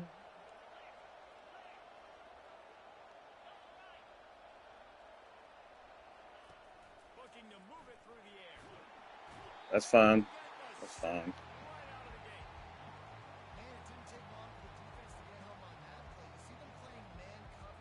That was quick.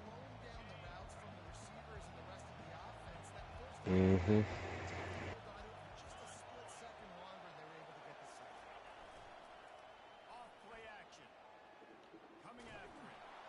Get down.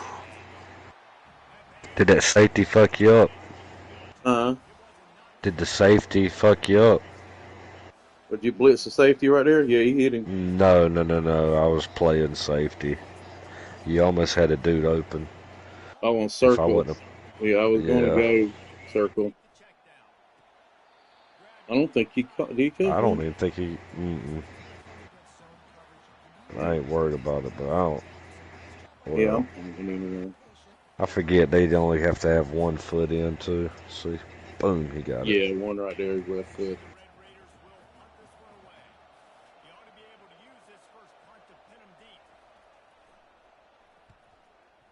What? What if I'd have got that bitch? That is not good, man. What the fuck? That should not have been like that. At Man, I all. need a punt. Oh, my punter's a 50. That's why I forgot. Forgot he was a 50. I meant to change him. I meant to Damn. change my punter to the kicker. God damn it.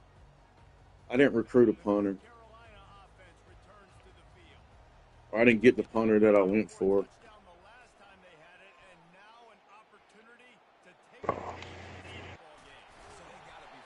Ooh, come on.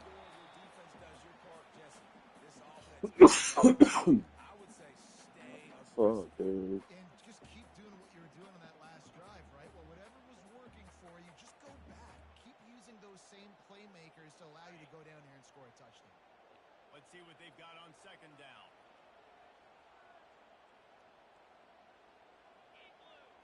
Looking to throw, it's Harold. Going to try to pop one on the screen.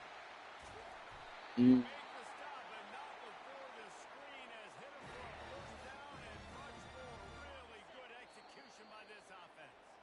We've got a timeout in the wing. I don't know why I did that. To get off a couple more plays. Yeah, it's only 8 seconds. Kind of tough. I think you got one more timeout. Put something up before halftime. Yeah. Comes out throwing on first down. There it is. He got him on the. You got to bounce. Yes. What? How's that dude not out of bounds? We'll show a replay in a minute. I hit circle and was continuing to run with the whenever I was holding out R2 and pushing up on it. It's like my guy stopped a little bit. I was like, what the fuck? Oh. There it is. I didn't know it was going to show a replay. I was wanting to see that, but yeah. I recorded it. That's crazy. I missed it. No. That was crazy. That's one of them. There's no way he's catching those out of bounds. Then the whole fucking. Yeah, I didn't think he was going to get it either. But I did a possession catch, so I guess he toe tapped it. Isn't that X? Yeah, X. Mm-hmm. They'll toe tap it.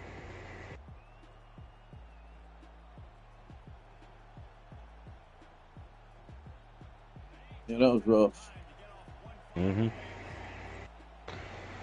That's my boy, man. Probably been better just to pass the ball in there and get an interception or something. Honestly.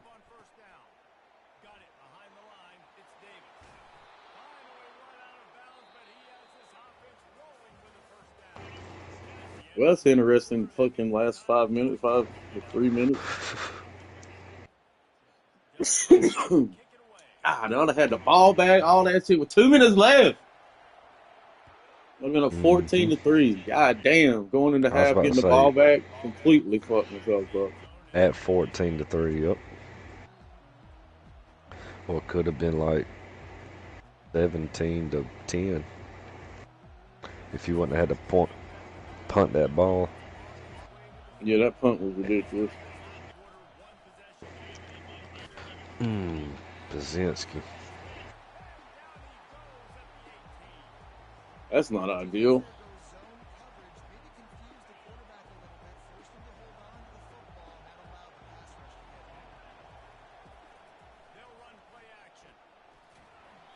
Damn, he's open. Why am I getting damn clobbered, boys? Well, it is only 80s overall. 80 ain't damn saying much, but everybody was 70s and 60s and shit. That's not what I wanted to do, man. Why does it change your running back sometimes from triangle to arc one? Mm-hmm. I'm trying to get out of there fast, and it changes from triangle to fucking... Why does it change? Why does it not stay the same? God damn it. I have completely lost this game now. Fuck!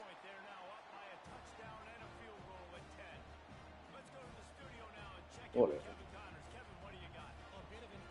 We were the underdogs coming in. What do you think the spread would have been? 6.5?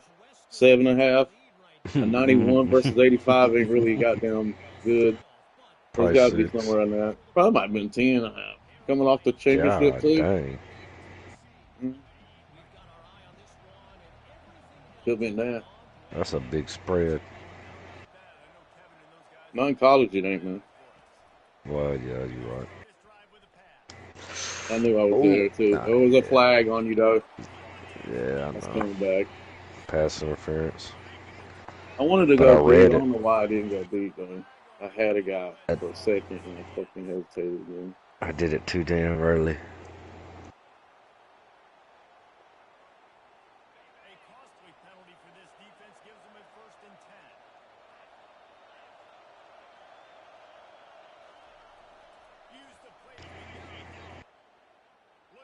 That's my. Ooh.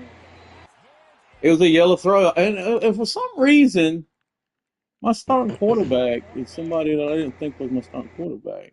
It was my third string quarterback. Why is he? Look at who I got. Okay. I think he had the strongest throwing power. I think I did put him for that reason, maybe, but he's not quite. He's almost as good. He's on a 78, 77.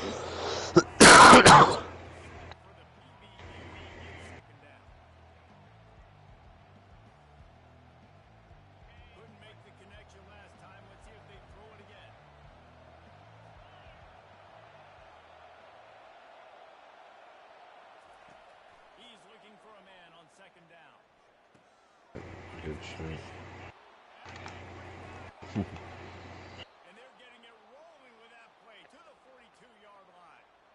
As a defense, it's so hard covering this guy. Because of his frame, you're not really going to match up. But this guy's also got some wheels. The hard part is bringing him down after the catch. This guy's like a giant giraffe. You're just lions hanging on his neck trying to drag him to the ground. Not easy to do. The give to the tailback. Light on your feet. Man, can he get through there? He's down to the 37. I like this guy as a running back because he can run between the also go outside. He can really do it all.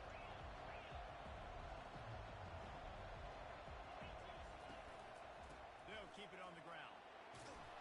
He is tackled, but it'll be a fresh set of downs. It's hard to stop great runners. It really is. That's why you run the football consistently. You got a big offensive line, a big physical unit. You run the football like this, man, it will take a toll later. But you got to tackle this guy over and over again who has this ability to make people miss and make big plays. Able to get just a few before sliding to avoid the hits. Hey, listen, it's important at that position to be able to be good off schedule. Everything's on time to get the ball out there. When things go wrong to get off schedule, you've got to have a guy back there that can make the right decisions. He did exactly that. Give to the single back. Ooh. Come on, you got to get across there. Okay. Woo. Damn. This is an offense that prides himself on being physical, so you need 1 yard. Just hand it off to your back and let him go to work. The Red Raiders have it running. Behind the line. It's Turner. Damn.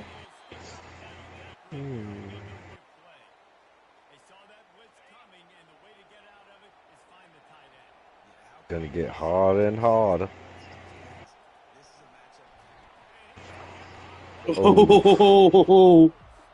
Oh, man, guys, what the fuck are y'all doing to me out here?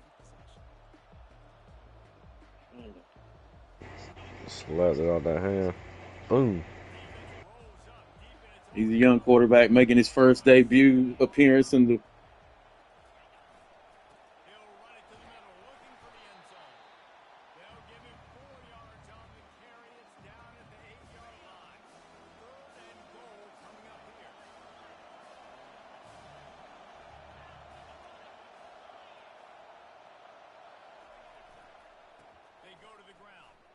Look at that. Oof. Look at that. Pushed him where he could not move. You fucking sorry piece of shit. Hey. Going for it. I got to, I reckon.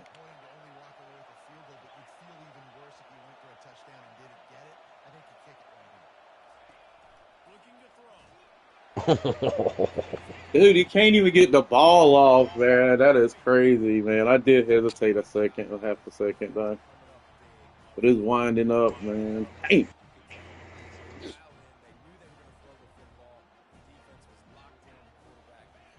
And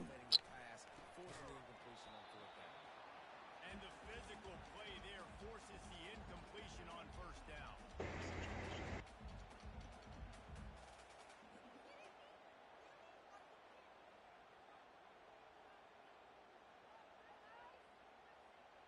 After they couldn't connect, it's 2nd and 10. No.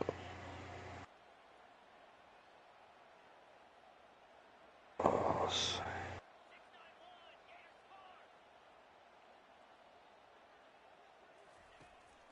From the shotgun, the inside give.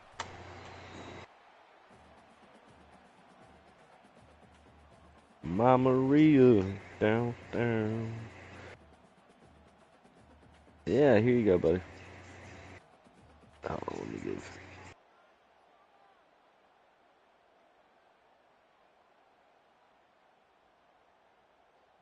Let's see what they have in the bag on 3rd and short from their own 18.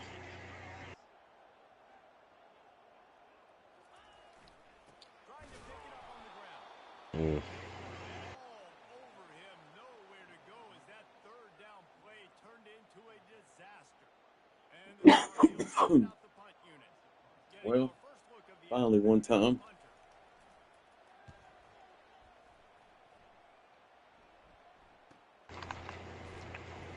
Damn, 37. He just blocked that dude. At least I got some fucking yardage, bitch.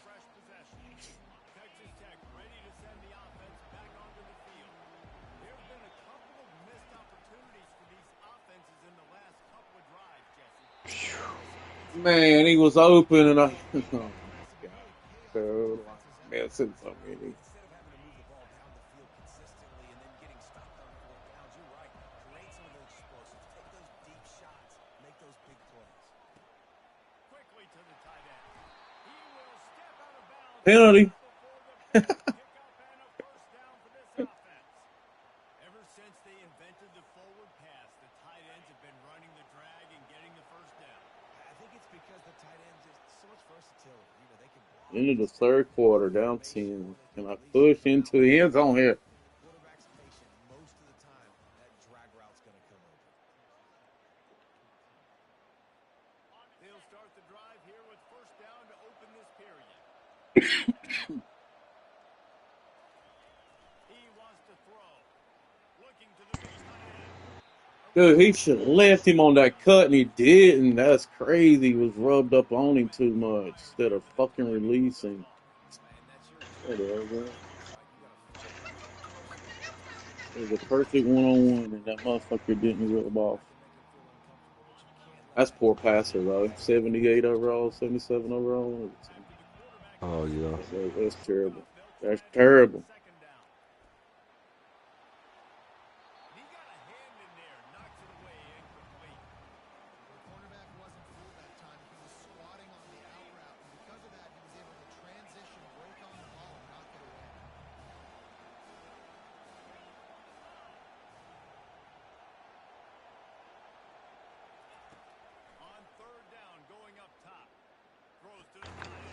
No, he dropped it, dude. No.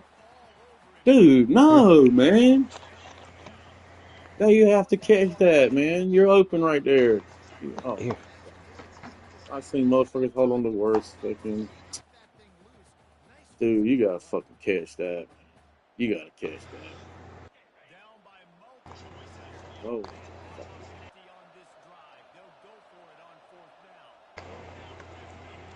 Who knows? He's gonna get hit. Is that 4th down? I did not know that was 4th down. Why was I thinking that was 3rd down? Holy shit. That's not good. So, what are you doing, Shallow?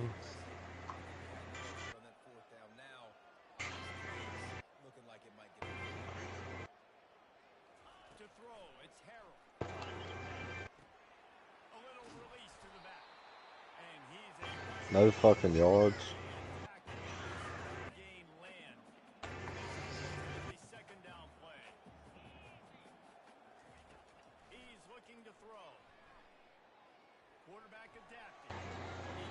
Thank God, dude. I was like, man, this dude's close to him. We can't get him. That's a play that I'd like to see the quarterback just take off and run it himself. And I love his mindset. He's thinking to himself, I'm going to throw this. We're going to get this first down. Sometimes you just got to know, man. At this point, I'm out here on the perimeter. Oh! Me and these defenders one-on-one. I've got to trust myself. No fucking way, man. He got out of that, bro. Look at that, man. Number 80, you fucking getting Stop. bent. Can't have that water. Ugh. Oh my God, number 80 screwed me over.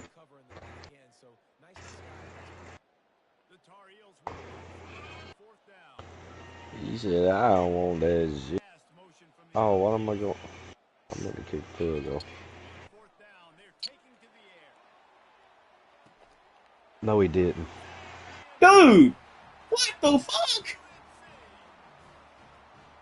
Javarius Green. I don't even know who the fuck that is. Bro, that is whack as fuck.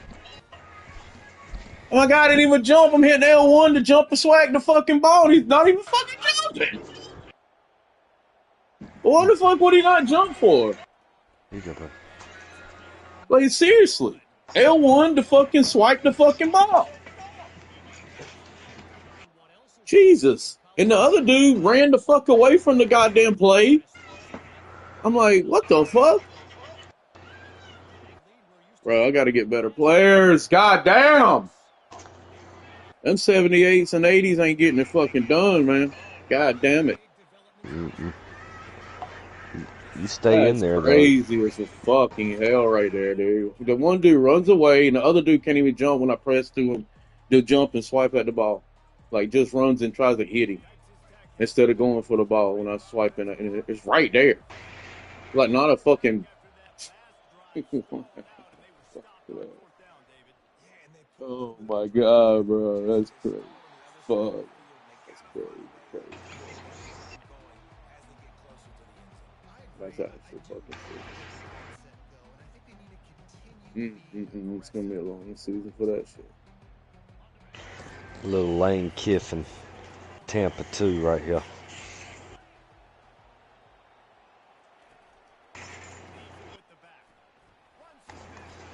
They ain't got two of them just standing. I have to run through my own players to go forward because they're not going to go ahead of me. Standing right there. Look at him. Right there, right there. God damn, bro. That's not fucking right. Yo, what the fuck, guys? Home team is fucking saboteurs. Tell you what, that running back you got is good, though. I like him. What was that? That wasn't even the play I fucking picked. Lee, man. I didn't put. That was a different type of handoff than what the fuck was supposed to be, you bitch. Yeah, I can't. They're not holding up on that team. That defense finally shined. And it's insane because I'm not even throwing blitzes. It's just they just that's what my whole joke was, that I got 80 above. You know what I mean? That was being sarcastic. That wasn't being fucking. You know what I mean? That wasn't being for real. Like, oh, I got a great offensive line. You know what I mean? That 80 ain't getting. I thought that was me being like facetious and yeah, because I'm an 80 overall, right? That's pretty sad when you're going against a 90 team and shit, right? How is he holding on to these balls when they're getting hit? And my God, I thought you meant like they were worse than that, like 60s, and you got them. Yeah, they were. Remember, I did mention they had 50s and 60s on this fucking offensive line. God, dog. Not starting, but they were in the fucking roster as that. Oh yeah. Yeah. But yeah, that's wild, man. It's an 85 overall team, and ain't meant to be playing against the 91 squads. You know what I'm saying? To win like that, we come out and play pretty good, and then I had some fucked up shit happen. The punt was ridiculous. I didn't get a punter. That's on me. I'm out there. I was supposed to change the kicker to the punter, and he did both roles or whatever, because it's actually a quarterback. The best one I could pick out of the quarterbacks that were actual fucking. What's he jumping in the air for? I pressed jump to intercept the ball, not the jump afterwards. I tried to force it to Jennings, so I wanted Jennings to get him a little something. Yeah.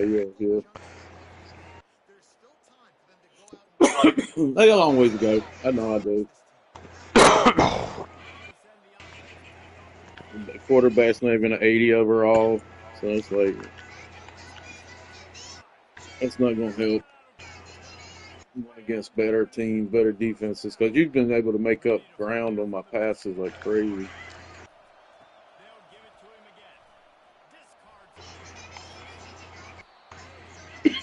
Yeah, I got 2 running backs that got promised this year.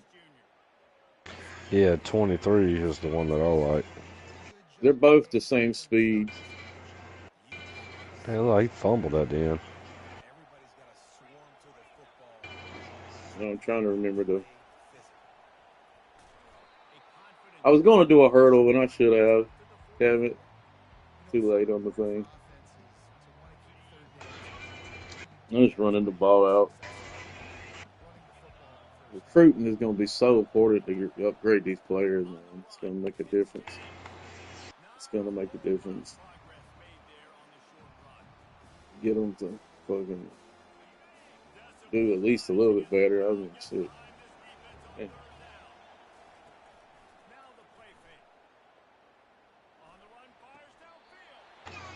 Got to catch them, man.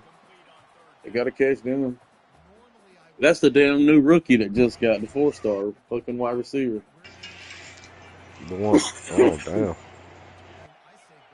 That ain't a good sign. Dropping some very important balls.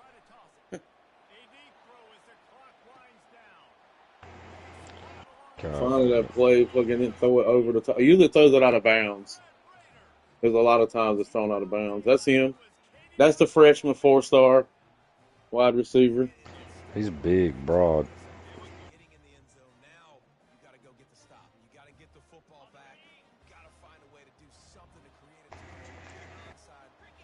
Chunky, come on, man.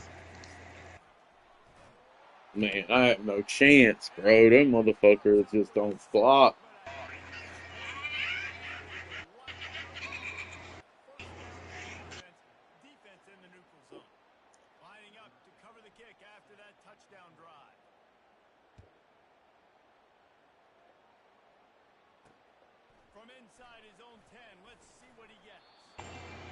Good game. GG's.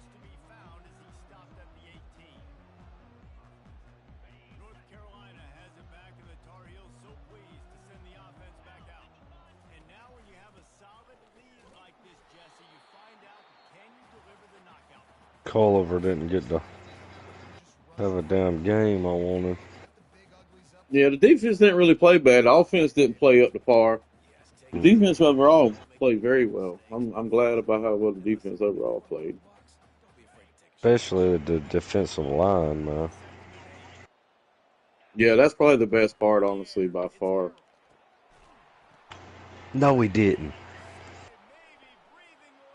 No, the fuck he didn't. Oh my god, that ain't no way.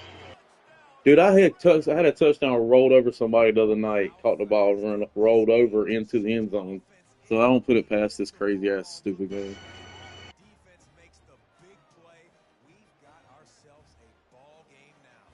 Dude, it was 30-14, man. Yeah, it takes luck for me to have any chance. What the fuck?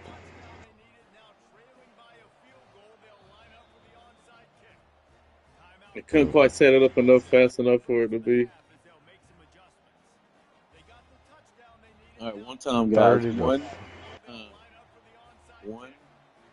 Here. He'll stop me or let me get a field. You know what I'm saying? Oh no! Damn!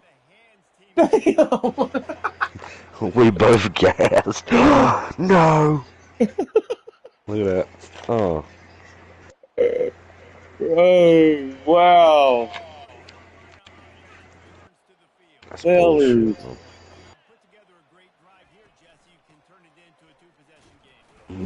No, he fumbled. Fuck that, I wouldn't put it past him.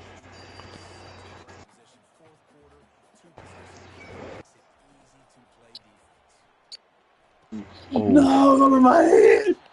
God damn it. There was supposed to be 2 guys roaming that spot, man. Son of a bitch.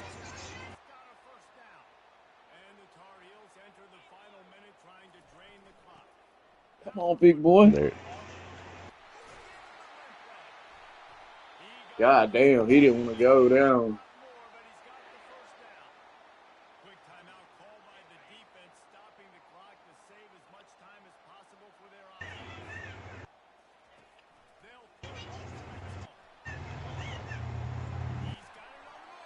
Well, Oh, yeah. I did have nobody over there.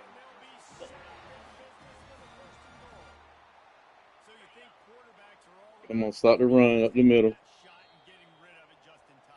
I wasn't. I was throwing the stick. But I might now. Trying to think of what I want to do here. Look at that wobbling ass fucking ball. Here we go.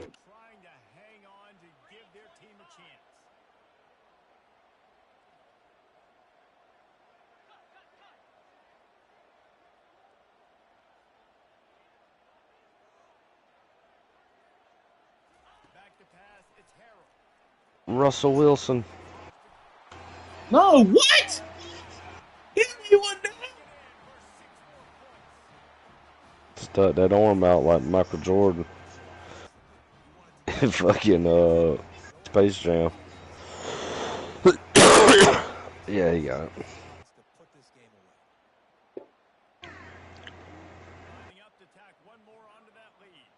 Damn, big boy.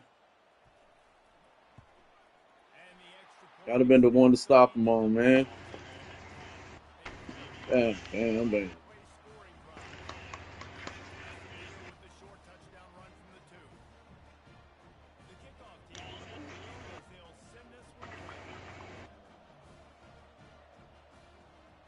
Oh, damn, I didn't even hear that far. Stop.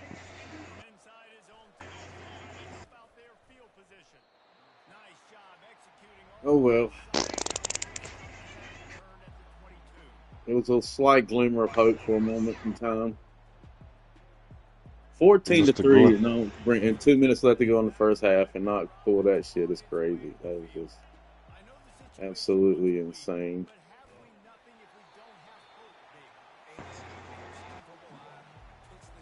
Mally Hamrick has had a fucking field day with that damn right tackle. Yeah.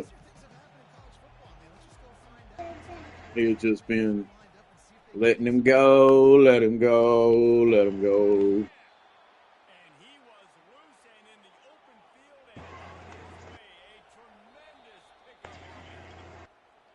go.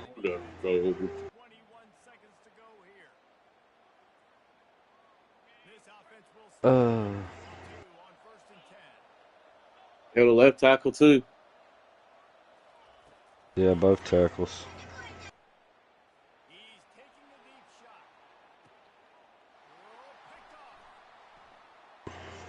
Hold him, man. Damn it. Why's my dude yellow? He ain't even playing Mr. like Noodle. Oh, I see. I need him on the field more. What's he going about here, man? Look over here. See if he can get it. Oh, shit. 3 seconds left, 4 seconds left. Damn.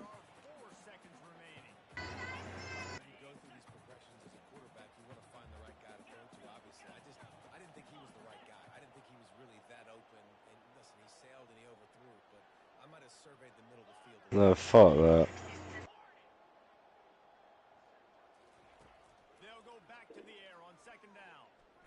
See what Hamilton got. I mean Jennings. Jesus Christ. On my Oklahoma team, I got a guy, Chip Gore from Rockingham, North Carolina.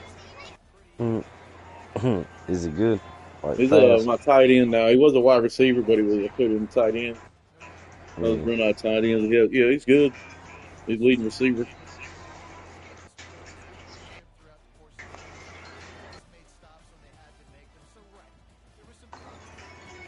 Oh, shit. Oh, my mom called me. Yo, that catch, unbelievable. I want to look at that catch. Just show it.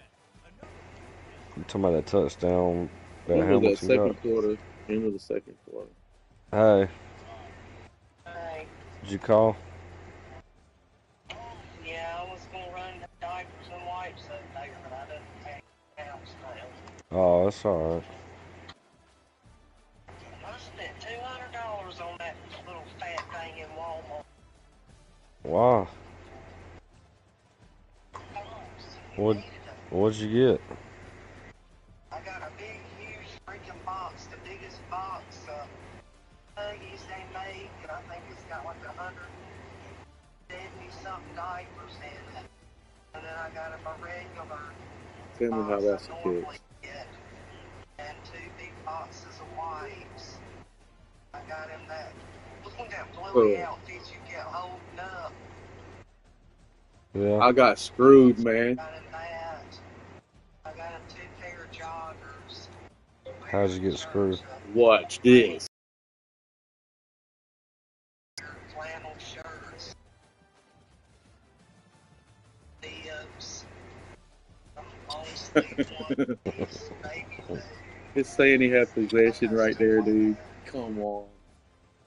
Yeah, you can watch that replay.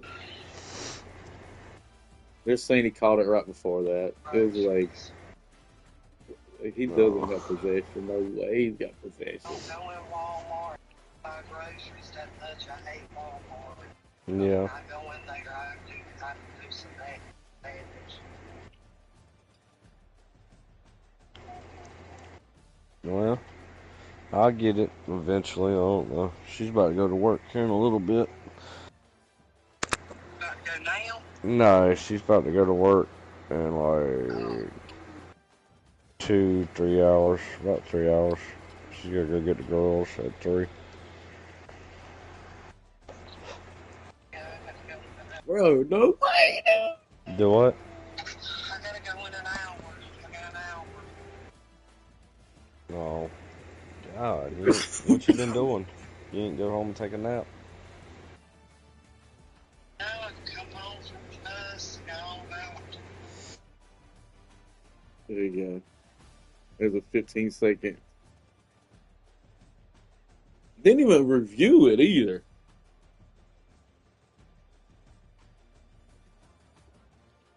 I gotta go to the store. About one more thing, but did you hear? Yeah. Me and Earl texted last night. I said me and Earl was texting late last night. It was about 1 o'clock in the morning. He said, because I got this beagle that I'm painting, and I'm going to give it to him. Well, it's a dog, but I'm painting it. And he was sending me pictures of old dogs and stuff, because I was going to paint it after one of his old dogs. And he sent me so many pictures. Huh? Yeah. No, not painting like Bob Ross painting like sculptures. Figurines and stuff. I'm not talking about like painting a portrait. No. No, I can't paint. No, I can't even draw. I can't paint, draw, nothing. No, I paint like little figurines and stuff. But I got a dog, and I'm gonna paint it as one of his, so he can put it with his beagle stuff. And he was sending me all these pictures of all his old dogs. And he said, he made me laugh. What did he say? He said he was sending me some picture of a Pearl, and then he was like, "I'm getting worked up. I'm fixing to beat Gump up for no reason." I was like, "My God, man!" Yeah, because he's just getting fired up from looking at all his old dogs, and he was like, "I'm so worked up right now. I'm about to go beat Gump up for no reason." I said, "Tag on."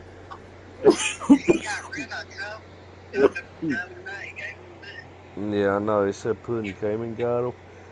Then he said that he was gonna get a puppy. He told me a couple weeks ago that he was done. He wasn't getting no more dogs. I said, dude, you done told me that 3 or 4 times in the past, like, 10 years. And then, huh? He always says that when he gets down to like 1 or 2 old dogs, I'm done. I ain't getting that more. I'm done. And then it starts all over again. And then next thing you know, he's got a puppy. Yep, just like my daddy. That's, Daddy was the same way. Yep. So I'm waiting on him to get him a puppy. But anyway, I'm gonna paint sometime. I told him I'd give it to him this weekend. And then I got a cat. I got a dog and a cat, and I'm gonna do the cat orange and have it like OJ. I just gotta go through and look at some pictures of OJ so I can get the details. Dude, come on, man. It won't be long. It'll be time to start Christmas shopping. Yeah, I know. Find out what girls want. For Christmas, I don't know what they want. Shadow wants a belt. A belt right across. Shadow wants a belt. She wants a belt or needs a belt. She wants a belt right across them cheeks. Better not be taking Shiloh in the eye that long. In the eye. Yeah, that's what Sophia said. Sophia was telling me. Yeah, she squeezed his cheek back in the eye. He alright. What? I know he stood there for an hour this morning looking out the window. Like an old cat. Like an old cat. We was laying in bed and he always wakes up. He'll hump a couple times and then he'll crawl. And then we got that blanket over the windowsill. He'll take that side of that blanket, throw it, and then like get behind it and just sit there and watch the cars. That's what he kept doing when he spent the night, crawling up to the headboard and on his knees and up and up there. I said, what are you doing? Earl, hey, come get him. He took him off in there. I said, I said, when he lay down. No, that's what he does. I hear you. Say something. I hear you. Say something. I'll just leave them diapers and stuff in my car. Alright. That way I can give them to you. Yeah, I'll get him out of there. Oh, how many diapers he has? I think he's got enough.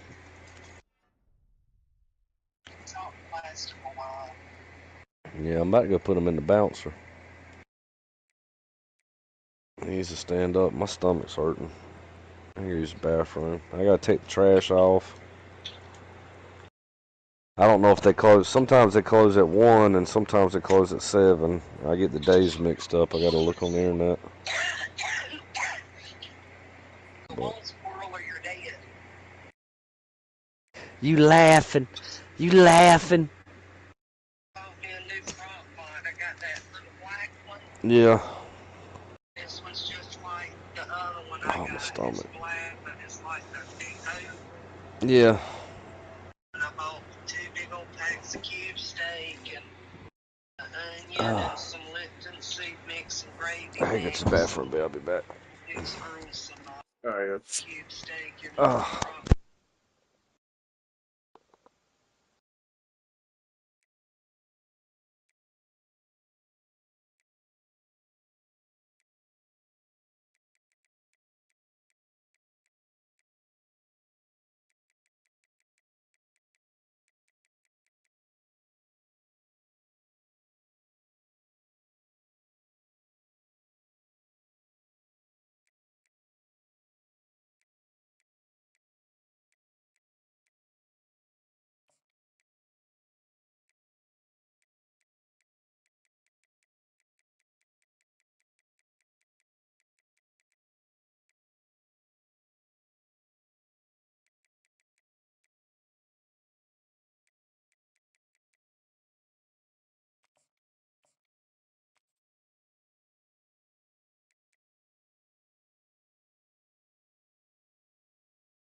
Damn. Good fight by my team. Not bad.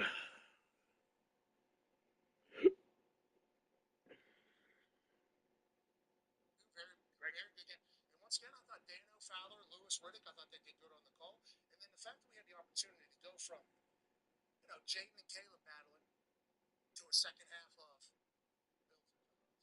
Now, I think we all thought this was going to go one particular way. What was the percentage of money? Let's go to Hammer, Don, Todd. What was the amount of money on the Buffalo Bills last night against the Giants? About 75%. Minus 3.5 down there in Atlanta. Now, there was a little bit of an update. GMZ was going to be performing at halftime, which certainly could have changed some people's thoughts. It changed people's thoughts, actually, and it made me feel very good about picking the Atlanta Falcons. But that defense, they get slaughtered by the Carolina Panthers. Then Ulbrich comes back and puts on like a master class against Josh Allen. And people are talking about Raheem Morris, who had the joggers on. The joggers, we look looks great. And it feels like Penix is guy. It feels like Bijan is the guy. Yes. And defensively, they have a chance. This Atlanta Falcons team, I think we all mocked and ridiculed there for a while. Thought they were making bad decisions. $180 million backup quarterback, and then you draft a guy. But Atlanta gets a huge win on Monday night. Huge win on prime time. It's a week-to-week league. You talked about the 30 shit loss to the Carolina Panthers. You see what the Panthers have been doing since. And then now the Buffalo Bills, we thought they would be the class of the AFC with the reigning MVP. And they've dropped 2 in a row now. This one on prime time. You mentioned it, the defense showed up, got after Josh Allen. After the first couple plays in the first quarter, you thought, oh, this is going to be a shootout. Josh Allen throws a dart in his first play. After that, he was under a lot of duress from the front end, from the back end. They blitzed 70% dropbacks in the second half. That's not usually a number you see with an MVP caliber quarterback. I don't think the Falcons were scared of those weapons on the outside. You see it right here, just blitzing this with beautiful overload pressure by Diablo and the boys coming off the edge. So they drafted pieces. They brought the right pieces. Kind of mentioned it too. He said it's probably gonna be a bad matchup for the Buffalo Bills on offense and defense. Now this is the run right here. I had to show this to BSAB. What the hell is this called? So this is our 28 blunt right here. It's a weak side zone, and he hits this gap. And that's one of the weaknesses when you have this Buffalo Bills defense who runs that 4-2-5. So they keep 5 DBs, on the field at all times. Only 2 linebackers. They get kind of moved around. Penix did a great job as well, hitting the Drake London. Sorry for the guys who had the 2 guys and gals who had the 2 touchdown ticket for Drake London. That sucked right before the first half ended. Got all the way to the 1-yard line. Unbelievable play by Drake London, one of those 8 first-round picks on the Atlanta Falcons offense. He's been great this year as well. Shout out to Michael Penix, shout out to the Atlanta Falcons, and Raheem Morris getting a big-time primetime win. No, I'm going to say 4 seconds at a time for a field goal and say, try to be a hero, you step out of bounds at 10-yard line. Some football person will say that. This was an incredible play. I thought it was a touchdown just like everybody else, and I immediately thought to myself, oh, that's close to Philly, and the Bills think they're going down to get down quick, and then bang, not so fast, we go for the touchdown. Obviously, his cleats touch out of bounds there. Could have had a 2 touchdown. Now, let's talk about the Falcons' defense versus Josh Allen. 2 interceptions for Josh Allen. That's his most since 2024, Week 10. 4 sacks. That's his most since 2023, Week 1. Okay, that's a long time ago. 16 pressures. That's his most since 2023, Week 18. And his 18.7 QBR that he put up, that's his lowest since 2019, Week 17, whenever he couldn't throw a football to somebody. That's before COVID, brother. That's a long time ago, 2019, his QBR. So bad night for Josh Allen. Obviously, bad night for the Bills. Great night for the Atlanta Falcons. And who's the man that deserves a little bit more credit down there in Atlanta, maybe for all the pieces that they brought in? Terry Fontenot. I think it was right before the combine. It came out like, hey, the Falcons aren't meeting with any offensive players. I think Florio reported that, as he does a lot of stuff that he doesn't break. And he mentioned, hey, the Falcons are only going after defensive guys, and that was kind of the big thing going into this offseason. Like, hey, how come the Falcons have all these first-round picks, we've mentioned with Drake London, and they're not good? It's because their defense stunk, and then they drafted all the right guys, and now they're good. Hey, Terry Fontenot has been buried publicly a lot. Yeah, big time. Okay, for the way he looks, the way he acts, the decisions that have been made in the Atlanta building have been to save Terry Fontenot's job, is what everybody has said publicly. Raheem Morris getting hired. A lot of people said, well, they hired Raheem over Bill Belichick or anybody else because he keeps Terry Fontenot's job. Okay, that's the only reason why it's happening. Terry Fontenot's just sat in the pocket. Draft Penix, pay Kirk Cousins. This guy's a dipshit. Terry Fontenot sits in the pocket. Hire Raheem Morris over Bill Belichick. Let strictly so Terry Fontenot can keep his job. What a terrible decision. Terry Fontenot sits in the pocket. They start out bad. Terry Fontenot sits in the pocket. Now they get a huge win over the Bills. Terry Fontenot feels like he might be working out. Division might be working out. That's number one. His job, what a terrible decision. Terry Fontenot sits in the pocket. They start out bad. Terry Fontenot sits in the pocket. Now they get a huge win over the Bills. We should at least say, hey, Terry Fontenot feels like he might be working out. Division might be working out. That's Fontenot keep his job, what a terrible decision. Terry Fontenot sits in the pocket. They start out bad. Terry Fontenot sits in the pocket. Now they get a huge win over the Bills. We should at least say, hey, Terry Fontenot feels like he might be working out. Division might be working out. That's number one defense in the league, and number two offense. It's that. They're doing some things right. Let's talk about over. How do you go from, or let's just talk about teams in general. How do you go from that Carolina? Is that guy related to Matt Conti right there? I think so. If you look at the face, pretty similar. Mike Conti, I think Matt Conti came from Atlanta as well as dad worked for the Falcons, I think. I wonder if Mike is his brother. Family. And the Conti brothers could be putting out stats and PR for two different teams in the NFL. We might have to start thinking about a family dynasty. Yeah. What these Contis are doing in the PR world. You're talking about them having number one, number two defense. This old great guy, obviously out of the New York Jets, and then everything happened his offseason. Now he's down in Atlanta. When's the last time you were in love? I don't know, a year ago maybe. A few months ago. I don't know. Yeah. Why did you guys break up? We had different values. Like I value honesty. He did. Other girls.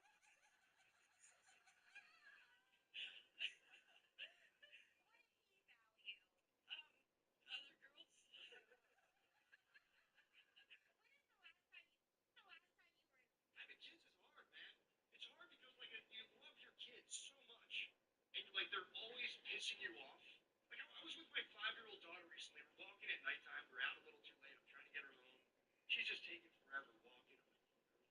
It's hard because like you love your kids so much, and like they're always pissing you off. Like I was with my 5-year-old daughter recently. We're walking at nighttime. We're out a little too late. I'm trying to get her home. She's just taking forever walking. I'm like, you gotta keep it cool. And then she just stopped mid-walk. And she was like, Daddy, look, the moon. And it should have been a good moment for us, but my first reaction was like, you don't even like the moon. You're so fake. Come on. Watch TV together. Watch like Miss Rachel. Dude, totally different planes of existence. My daughters are watching. They're like, Daddy, look, a purple triangle. Like, you guys be quiet. I heard a rumor online her nipples are pierced. I'm trying to see. Thinks she can have for me. Having kids is hard, man. It's hard because like you love your kids so much, and like they're always pissing you off. Like I was with my 5-year-old daughter recently. We're walking at nighttime. We're out a little too late. I'm trying to get her home. She's just taking forever walking. I'm like, come on. You gotta keep it cool. And then she just stopped mid-walk, and she was like, Daddy, look, the moon. And it should have been a good moment for us, but my first reaction was like, you don't even like the moon. You're so fake. Come on. Watch TV together. Watch like Miss Rachel. Dude, totally different planes of existence. My daughters are watching. They're like, Daddy, look, a purple triangle. Like, you guys be quiet. I heard a rumor online her nipples are pierced. I'm trying to see if it's true.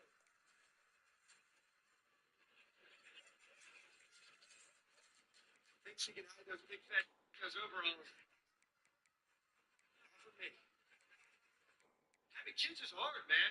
It's hard because like you love your kids so much, and like they're always pissing you off. Like I was with my 5-year-old daughter recently. We're walking at nighttime. We're out a little too late. I'm trying to get her home. She's just taking forever walking. Come on. You gotta keep it cool. And then she just stopped mid-walk, and she was like, Daddy, look, the moon. And it should have been a good moment for us, but my first reaction was like, you don't even like the moon. You're so fake. Come on. Watch TV together. Watch like Miss Rachel. Dude, totally different planes of existence. My daughters are watching. They're like, Daddy, look, a purple triangle. You guys be quiet. I heard a rumor online her nipples are pierced. I'm trying to see.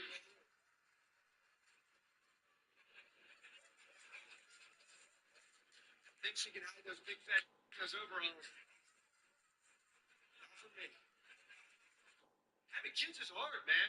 It's hard because you love your kids so much, and like they're always pissing you off. Like I was with my 5-year-old daughter recently. We're walking at nighttime. We're out a little too late. I'm trying to get her home. She's just taking forever walking. Come on. You gotta keep it cool. And then she just stopped mid-walk, and she was like, Daddy, look, the moon. And it should have been a good moment for us, but my first reaction was like, you don't even like the moon. You're so fake. Come on. Watch TV together. Watch like Miss Rachel. Dude, totally different planes of existence. My daughters are watching. They're like, Daddy, look, a purple triangle. Like, you you guys be quiet? I heard a rumor online our nipples are pierced. I'm trying to see if it's true.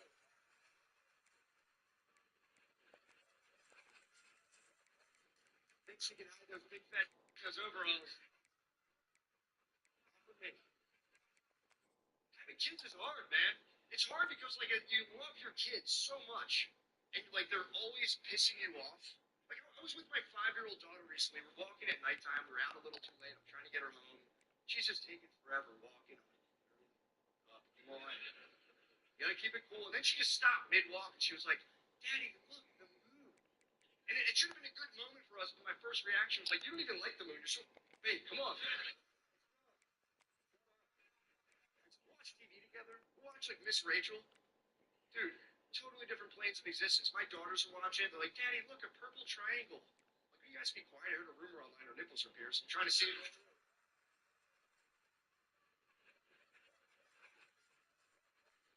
Thinks she can hide those big fat those overalls.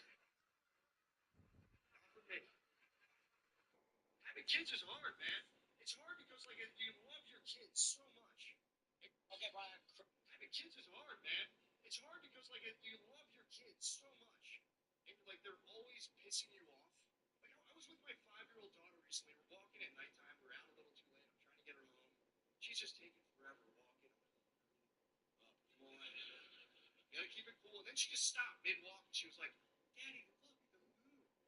And it should have been a good moment for us, but my first reaction was like, you don't even like the moon. You're so big. Come on. Shut up. Watch TV together. Watch like Miss Rachel. Dude, totally different planes of existence. My daughters are watching. They're like, Daddy, look, a purple triangle. Like, you guys be quiet. I heard a rumor online our nipples are pierced. I'm trying to see if it's true.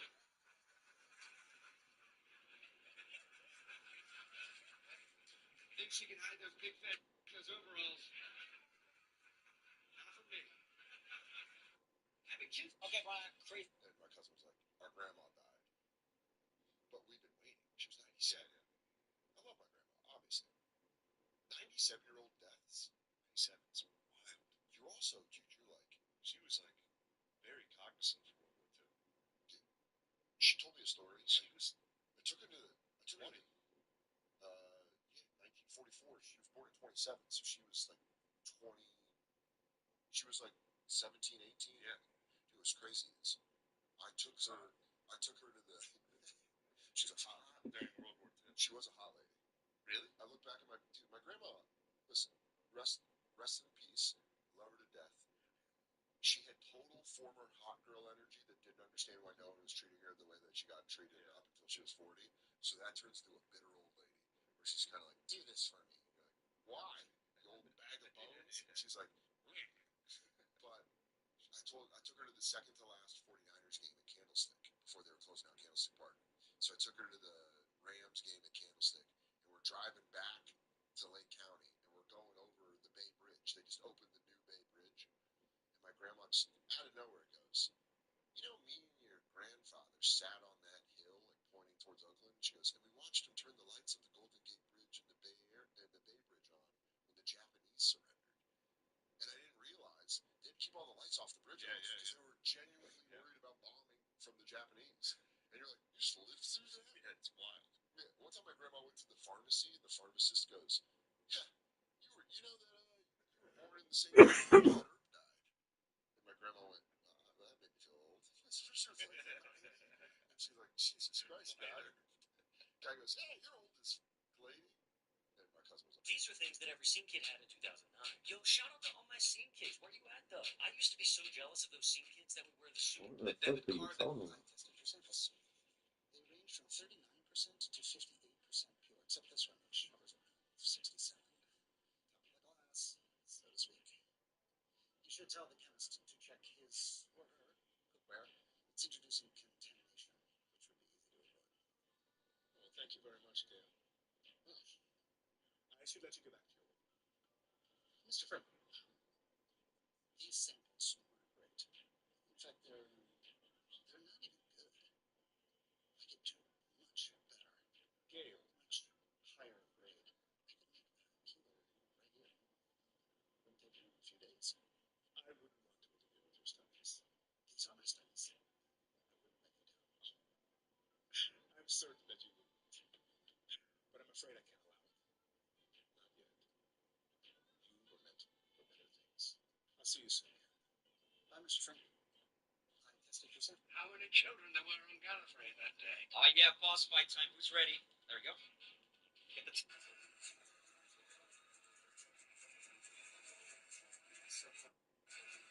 You look terrible.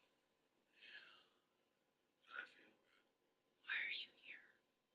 It's over. And I needed a proper goodbye. Not our last phone call. So you're going to the police? They'll be coming to me. If you're in custody, what stops those people from coming back? Those people you worked with? When I still had the house, 3 men came in the middle of the night, wearing masks, threatening Holly and Evelyn and me. They told me not to talk about that woman I saw at the car wash, and if you're in custody and they find out... They're not coming back. Not after tonight. What's tonight? I don't want your money. I thought Flynn made that clear. He did. And I don't have any to give you. I spent the last of it getting here. All I have to give you is this. Call the DEA once I leave. Tell them I was here. That I forced my way in. Tell them I wanted bacon and eggs on my birthday. And that I gave you that ticket. Those numbers are GPS coordinates. Burial site. That's where they'll find Hank and Steve Gomez. It's where I buried our money. The men who stole it from us. The men who still have it. They murdered Hank and Steve and put them in that hole. Skyler, all the things that I did, you need to understand. I have to hear one more time that you did this for the family. I did it for me. I liked it. I was good at it. And I was alive. You look terrible. After 3... What's up, Elon? What's up? What's up, brother? What's up? Yeah. What's up? All right, cool. Elon, this is your first time seeing Ari Maddie, correct? I'd like to ask you a few questions. It's been really, really great today. So are you a tin man or an ass man? Yeah, really curious. How are you so retarded but so smart at the same time? No idea. Question still stands. Dude, I don't know. I'm an ass guy until the babubas get too big. Then I'm an, yeah. And I don't want like flat-chested big ass too. That's a guy. I like like on Earth, right? Like I'm an ass man, right? But like in space, like I like space boobs because they don't sag, you know? Like ever. Yeah, we're good friends. What's up, Elon? What's up? How can it be the Gavin Belson signature box 3 without Gavin Belson's signature on it? Well, the word signature has a handwritten feel to it. Why is my signature not on this? Gavin, there was a slight issue with your signature. What issue? Do you have a mock-up? Pull it up. Ah, yes. There. What's wrong with that? You have the report? Absolutely. Pleasure to be on your team, Gavin. Here it is. The signature displayed troubling traits, left of upright slant, narrow angles, tense strokes, conclusively indicative of sociopathic tendencies. What? Characterized by a lack of empathy, a need to dominate, a willingness to hurt others to achieve one's goals, inability to accept bad news. Hoover, sir, get this horrible woman the fuck out of my office now. This, by far, was Hootie's favorite.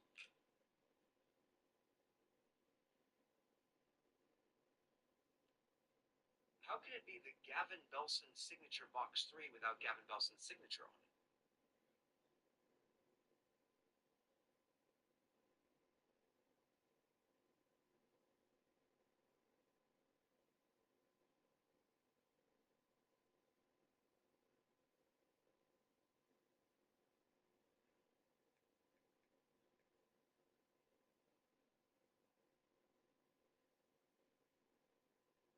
Down in Atlanta, we know he brings intensity, we know his team likes him a lot. But how do you go from that Carolina game where you get your ass beat, then to beating the Reboot? I drive. You help people customize and save with Liberty Mutual. Yo, y'all know what it is, man. Yo, I'm not gonna talk much this episode. Y'all know boy, the only best rappers on the planet, skills over politics and pen game, action and art. Who we got in the building? got token, bro. Let's go. Bars on 95. Let's go. Let's do it.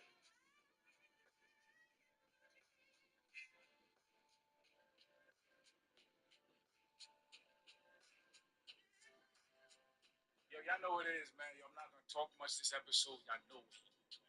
Boy, be home with the best rappers on the planet. Skills over politics. Actually, who we got in the building? We got token, bro.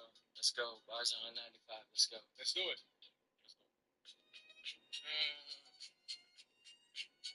Let's see what token do. I'm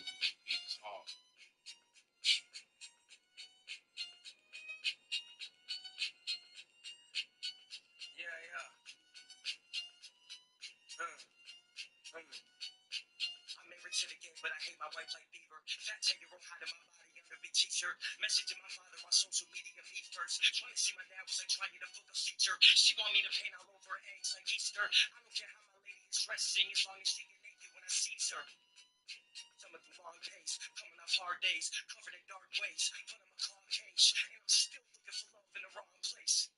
I put her hands behind her back like that weird kid in school running through hallways. She told me that the homies are loving but not safe. She called them all jerks. Honey, they got names. What would she prefer? I prefer. I could come without the jerks like she touching a prostate.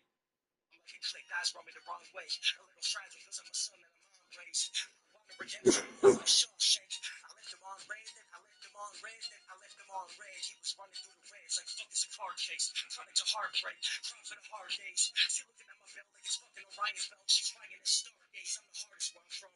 The argument don't come, but my friend is strapped in the back in the car seat if it does. I've barely been a fighter, I'm a partier, a plus. Spill so many drinks, I think my carpet's got a buzz. Remember mama told me that my grandpa was the devil. I wish I could have asked him if he's staring at his assessment, but his side of the story is not bearing out and never. I guess I'll take a word for it. Hope I don't burn for it. But if I do end up in hell, I guess I'll learn from it. She said, look me in my eyes, say a word something. But I can't look you in your eyes, I'm for sure bluffing. I became a blink girl like the turns coming. I became a drink girl, how the thirst coming. I became a gym girl, how I curse something. I became a think girl, how I word something. And I became a sprinter, how the words running. I'm just a kid of fight kids, you call my kid, I kill him quickly. Kitty come my kids on their kidneys. Door short mask me like overdose city. I got their hands shaking like they motorboat titties. Roll your boat gently down the stream. When I say that, is it streams going down? Please hold it down. Teams rolling out. It's kind of like the bitches with a crop top sweatshirts. Teams throwing out.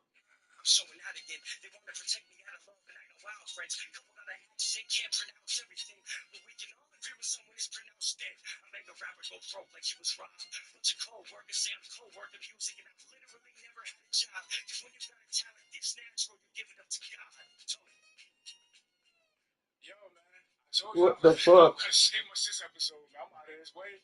This is a wrap. Please check in, tap in, token in the building officially. Bars 985, home of the best rappers on the planet. Hope you play that shit, man. Listen to it. Never too different. And again. Insanity. Bars all packed, like they're pouring free drinks. Token is supernatural with it.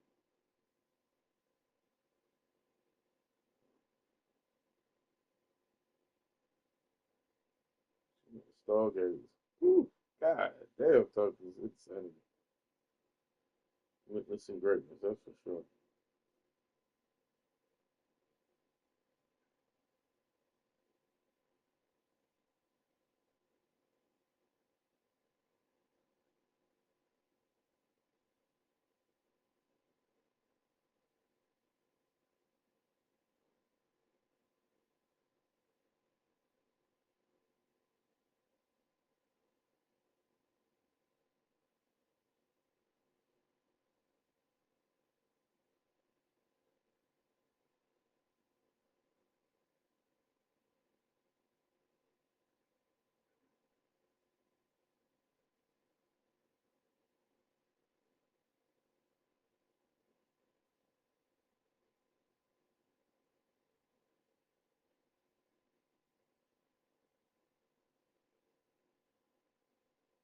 And him and Toke on the same goddamn fucking shit, bro.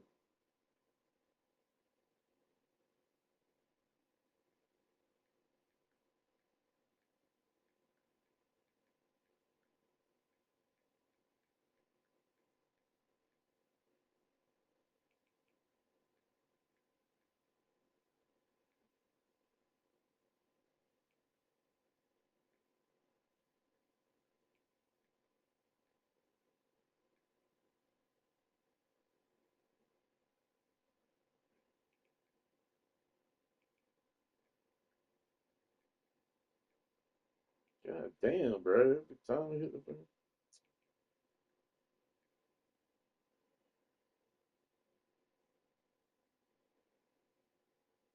My dog and We know Steelers gonna try to come in and raw dog. They thinking I'm gonna roll with the troops, and I'm gonna ditch every rapper who's mumbling that home shit ain't the move. You know when you shit getting old, when you dissing everything that is new. If you don't fuck with it, shut the fuck up and don't fuck with it. Then we're mature than you. Every chin, so take that shit like a moonwalk. Dirty smoking, like Snoop Dogg. If you think you're taking over my quarters, there comes a time into the jukebox. Thinking I'm gonna roll with the troops, and I'm gonna ditch every rapper who's mumbling that home shit ain't the move. You know when you shit getting old, when you dissing everything that is new. If you don't fuck with it, shut the fuck up and don't fuck with it. he Then was we're talking mature about than you. him. Every chin, so take that shit like a moonwalk. Dirty smoking, like Snoop Dogg. If you think you're taking over my quarters, there comes a time into the jukebox. Thinking I'm gonna roll with the troops, and I'm gonna ditch every rapper who's mumbling that home shit ain't the move. You know when you I shit agree getting with old, him. when you dissing everything that is new. If you don't fuck with it, shut the fuck up and don't fuck with it. Then we're mature than you. No, like, Remember when I went to prom? Mama put me. Yo, what the? We know Steelers gonna try to come in and raw dog us and kill us. Raw dog us and kill us? Note to self, never be left alone with the Steelers. Welcome to the real winners and losers from NFL Week 6. I'm John Snow. With YouTube Premium, watch ad-free videos and listen ad-free on the YouTube Music app. Yes, sir. What's up, y'all? Too Select. I'm here. All right, Tangerines. I don't sneak this. Nope. When I'm ready for a baby, I don't think I'ma be legible. Everyone in my family got real suicidal tendencies. I'm sure all of my kids already killed themselves as an embryo. No cross, but I cross borders. Girls call me George Washington because they see me every quarter. Phone get so many rings, bitches on their fifth marriage and divorce court. Massachusetts from the North Shore, but it's irony. My relationship with these women keep going south for me. Must be the ones out there. Full of words, so stick, both of us toxic. Watch on my wrist, switch face like a catfish. Didn't need ice on my neck to get it close, so to my last bitch. Let me take a stab back just cause I'm established. Didn't have a lot of drama with him, put the money round like my dad is. Hating on me, but I'd rather be inside the conversation than the casket. Hanging off the ceiling like a bat sword off the basketball bat shit. Right. Dick so far down the throat, I break a neck muscle. Family from an addict, so I just be holding them jeans like a belt buckle. Man, in the house, I take care of my mother like I'm a big brother, mother, my uncle. You always hoping that Jesus taking, I look down at my dick, it's all little stubble. I think the hope that brainwash me, and it brainwash my guys. Mom never played with dad, but he got laid off like twice. Full G-string like I'm starting up a chainsaw. Pop got off and I popped off, it was a trade-off. Kids used to make Holocaust jokes hurtful. I was a Jew in the class with a swastika because it's on my journal. I never took it too personal. Honestly, I didn't mind it. Kids had access to my journal. Could have got rich off it like I did. See my ex when I closed Alice. I don't even want her back. Made a famous on the album, so I think I'm warranted to get grass. Get grass and I'm still doing well. Get grass, I don't have a kid yet. Win after win after win because I work like I ain't win yet.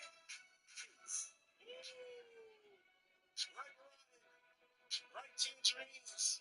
Too Select. I'm here. Token. Let us know.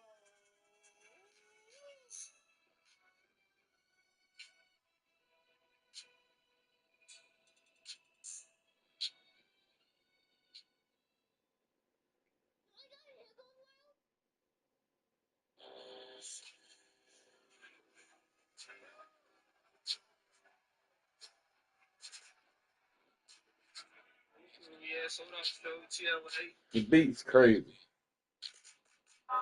on with the glasses, bro. Say her because he a savage. So many dead out, so many asses. You ain't catch that. I can't pass. Stick that. I don't need my bro. Go battery to they be out. That's what I don't need now. Somewhere I just bit right on the highway.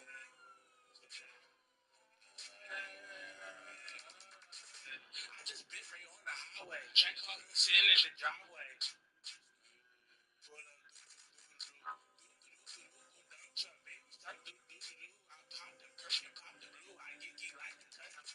Shade a rap, bro, we can smack out. Push up clean in my white shit, rolling off 100. Diamond BB, they flex.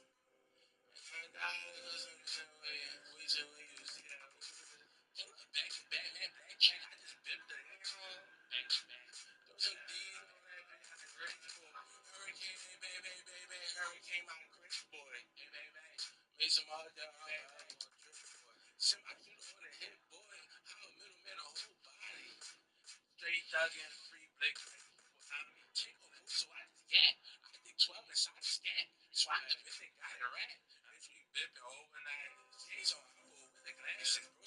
cause he a savage. So many dead, so many ashes. You ain't catch that. I can't pass this. You a stick strap. I don't need mine. Bro, put a belt right to they behind. The way that shit through the candle, he down. 6'7". I just bit right on the highway.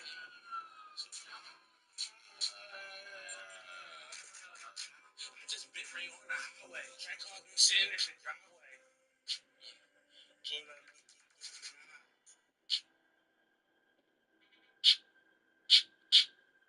Philadelphia Eagles.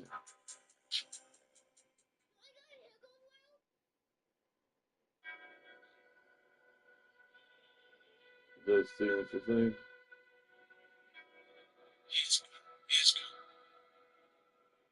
It's me.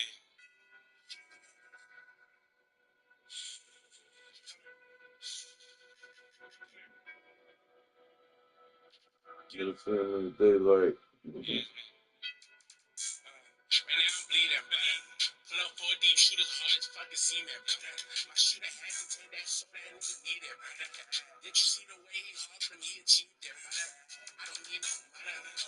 Dope boy 5 to 50, 7-figure nigga still get in the V slide off a jigger. I'm a demon, brother. I'm a devil semen, brother. Reaches, brother. I go here, creep, but like it's not me. I'm equal, brother. Right now I'm bleeding, fam. Thuggin' solo thuggin', I ain't really wanna see my man. Shit that crowd, I love a shot like butter, fam. You need a henchman, you can purchase at the mother like a mother. Hands off, feel the tension, boxing this shit switch a quiet. Got all that Ricky hit the toe, that's my attire. Let the hair right on the curtain behind the tire. And ain't no bapping in my rap, I ain't a liar. And now I'm bleeding, but I'm bleeding. Put up 4 deep, shoot as hard as fucking cement. My shooter had to take that so that nigga need it. Damn, did you see him? He achieved it.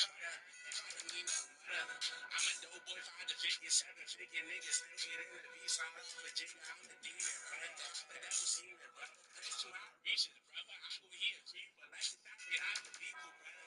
Fiends peanut, ceremony, alley, why my eyes bleeding, I done seen shit in my past, I wanna see it. They got a blood vein in your strain, got that needle bleed. Walking on you, racing zombie, they got zombies breathing. You gon' see some shit that cause the nigga eyes bleeding. Cause the nigga eyes blazing. 760, they amazing. Some see me 12 vision like a fucking horse, right?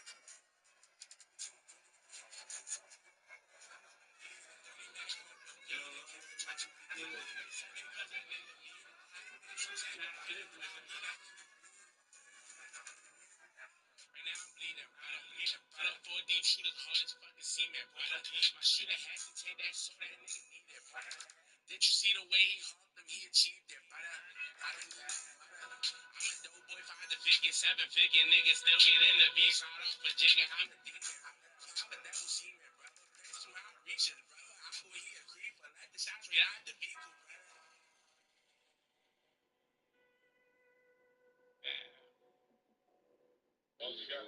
You got your patch on?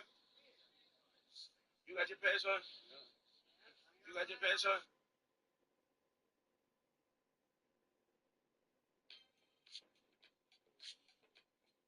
Sandra, I need your help.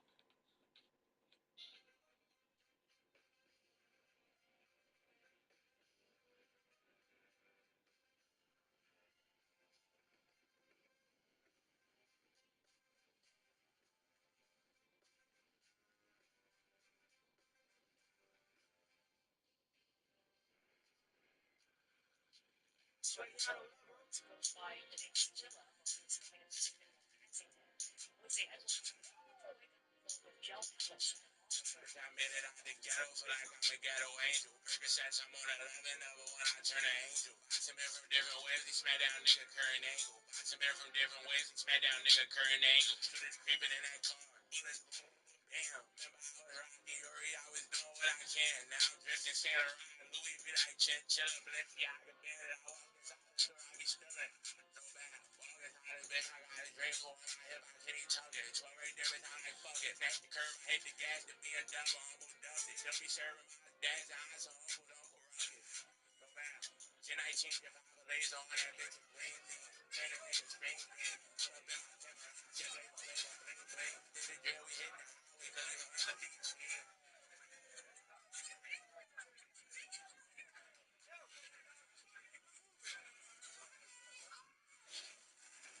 Bitch, I made it out the ghetto, feel like I'm a ghetto angel. Percocets, I'm on 11, number one, I turn an angel. Box him in from different ways, he smack down nigga current angle. Box him in from different ways, he smack down nigga current angle. Shooters creeping in that car, bullets boom, damn. Remember I was Rocky, I was doing what I can. Now I'm drifting, stand around, Louis be like chinchilla, Balenciaga bed. I walk inside the store, I be stealing.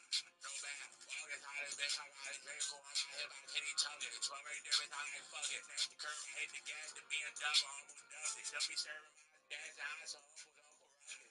No bad.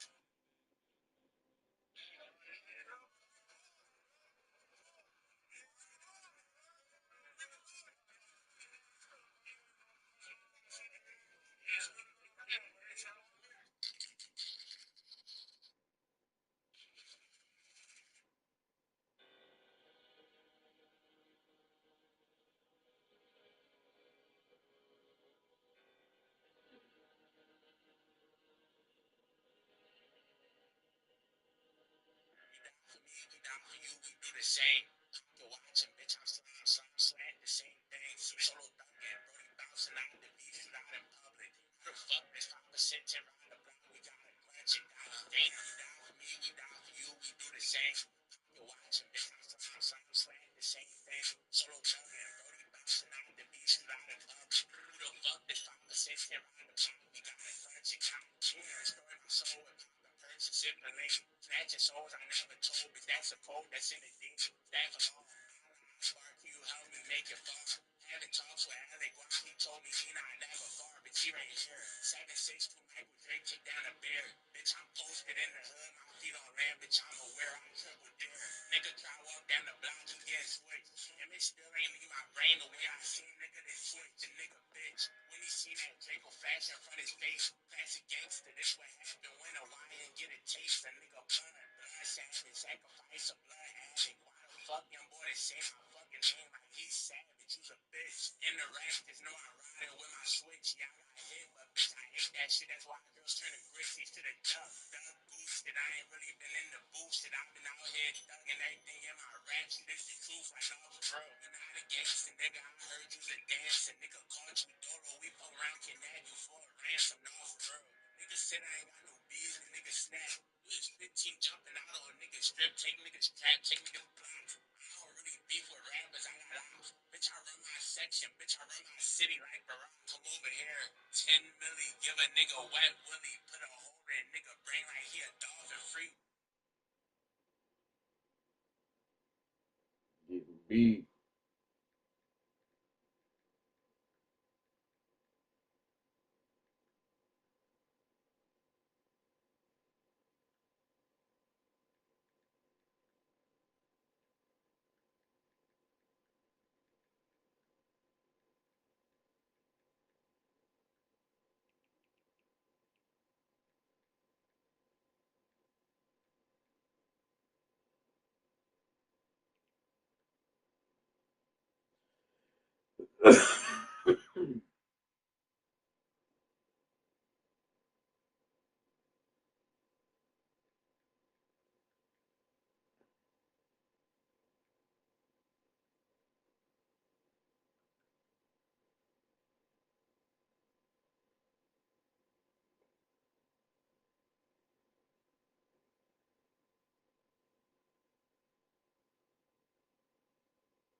The real winners and losers from NFL Week 6.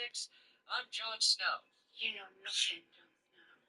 I'd like to admit that I do indeed know nothing about the NFL. Pretty sure Jon Snow got raw dogged right after that, too. The Chiefs and Lions brawled, and Casey has turned the corner. 3 quarterbacks combined for 22 sacks taken Sunday. The Steelers are the kings of the North. Bryce Young upsets Dallas. Baker Mayfield is the MVP leader. The Bears win on a last-second Jake Moody. Yes, Jake Moody field goal and post the exact same score 2 weeks in a row. Drake London and Bijan Robinson torched the Bills defense on Monday night, sending the Patriots into first place in the AFC East. The Titans fired Brian Callahan. So much to discuss, but first, the flop 10 plays. 10 plays so vulgar, not even my Broncos would sack them. Starting with the up the crowd on college game day before making the worst field goal attempt in the history of field goal attempts. In hindsight, this was an omen that the Ducks were going to lose to Indiana. And an omen that kid was not getting laid that night. Long 10, Xavier Leggett tries to pitch it for some reason here. Like it's the last play of the game or something. There's over 30 seconds left in the first half with 2 timeouts. I think it's fair to wonder, does Xavier Leggett have an active case of rabies? Like we were in a big fight when we said we do this. We done bust the squirrel out of the tree and open them up. Block 9, Bucks TV, Kindle Billboard.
Even the refs were hitting him with high fives. He's already surpassed Tom Brady in that department. Cool shit. Jackson Dart got popped and had to leave the game for a couple plays. Russell Wilson came in and immediately tossed our losing throw. I've seen Russ throw better balls on the goal line at the Super Bowl. A single throw so infuriating it nearly gave Brian Dable an aneurysm. A complete 180 in terms of how he feels about Jackson Dart. Is it going to be good or not? I'm going to call timeout on 4th down and go for the son bitch. If you want to know why health insurance is so high, blame Dable for malpractice when he entered the blue medical tent. I love our doctors. Winning rookies? Yeah. Dart and Scattaboo, who is a punishing runner. He averaged 5.2 yards per carry and finished every single run like he was defending himself from a Mark Sanchez attack. Losing defender? Adoree Jackson, who didn't want any of that scat man scat on his touchdown run. Bend over and throw his body. You got to wrap up. Try to come in and raw dog us. And the real reason I call Scattaboo Scat Man is because this is how dudes sound trying to speak after he hits them. The last Giant with 3 rushing TDs in a game was Ahmad Bradshaw back in 2011. Was this the Giants' Super Bowl? You tell me. Did a white corner get a pick this week? No, but Cooper DeJean got trucked by the Scat Man, and Riley Moss didn't even have to try against Justin Fields. Losing relevancy, the Titans and the Raiders. Vegas gets a 20-10 win, and they get to keep their head coach. Geno Smith only threw 1 interception, and he was lucky to have a fumble overturned. The Raiders aren't good, but they're not Titans bad. But they're bad enough when the Titans lost to the Raiders, they said, we got to fire our head coach. Bad. Cam Ward was sacked 6 times again. And I just said again, like it's not a big deal. Tennessee, that's a big freaking deal. Devin White was a game wrecker in this one. 6 tackles, an interception, a forced fumble, and a sack. Sure, the sack and forced fumble were on the same play, but it set the Raiders up for an easy TD to Michael Mayer, who actually isn't the mayor of Las Vegas. That, of course, is Asia Wilson. And my losing coach, Brian Callahan, who lost 19 of his 23 games as the head man in Tennessee before getting canned following another embarrassing loss. This time at the hands of the Raiders. Tennessee was 31st in offense, 26th in defense, and has surrendered the most sacks of any team in the NFL. Titans fans, you can officially rejoice. Cam Ward can get another lease on his rookie season with an interim in place. And, of course, the funniest option would be Brian's father, Bill Callahan, who is indeed on the staff in Tennessee. Callahan essentially got the job for what he did in Cincinnati with Joe Burrow, and now without Burrow, Zach Taylor might be the next coach to go if Mike Brown has the saggy balls to make that kind of move. Hell, even got fired from LSU, winning it all with Joe Burrow. The lesson here, never, ever coach Joe Burrow under any circumstances. Losing stat, the number 1 pick has watched their head coach get fired in year 1 for 3 straight seasons. Winning tweet, the Jets offense was so bad in London, Kurt Warner was tweeting from the broadcast booth looking for help from the internet to explain their ineptitude. The Prince are wondering what's happening in London, and so are the American announcers. Winning firsts.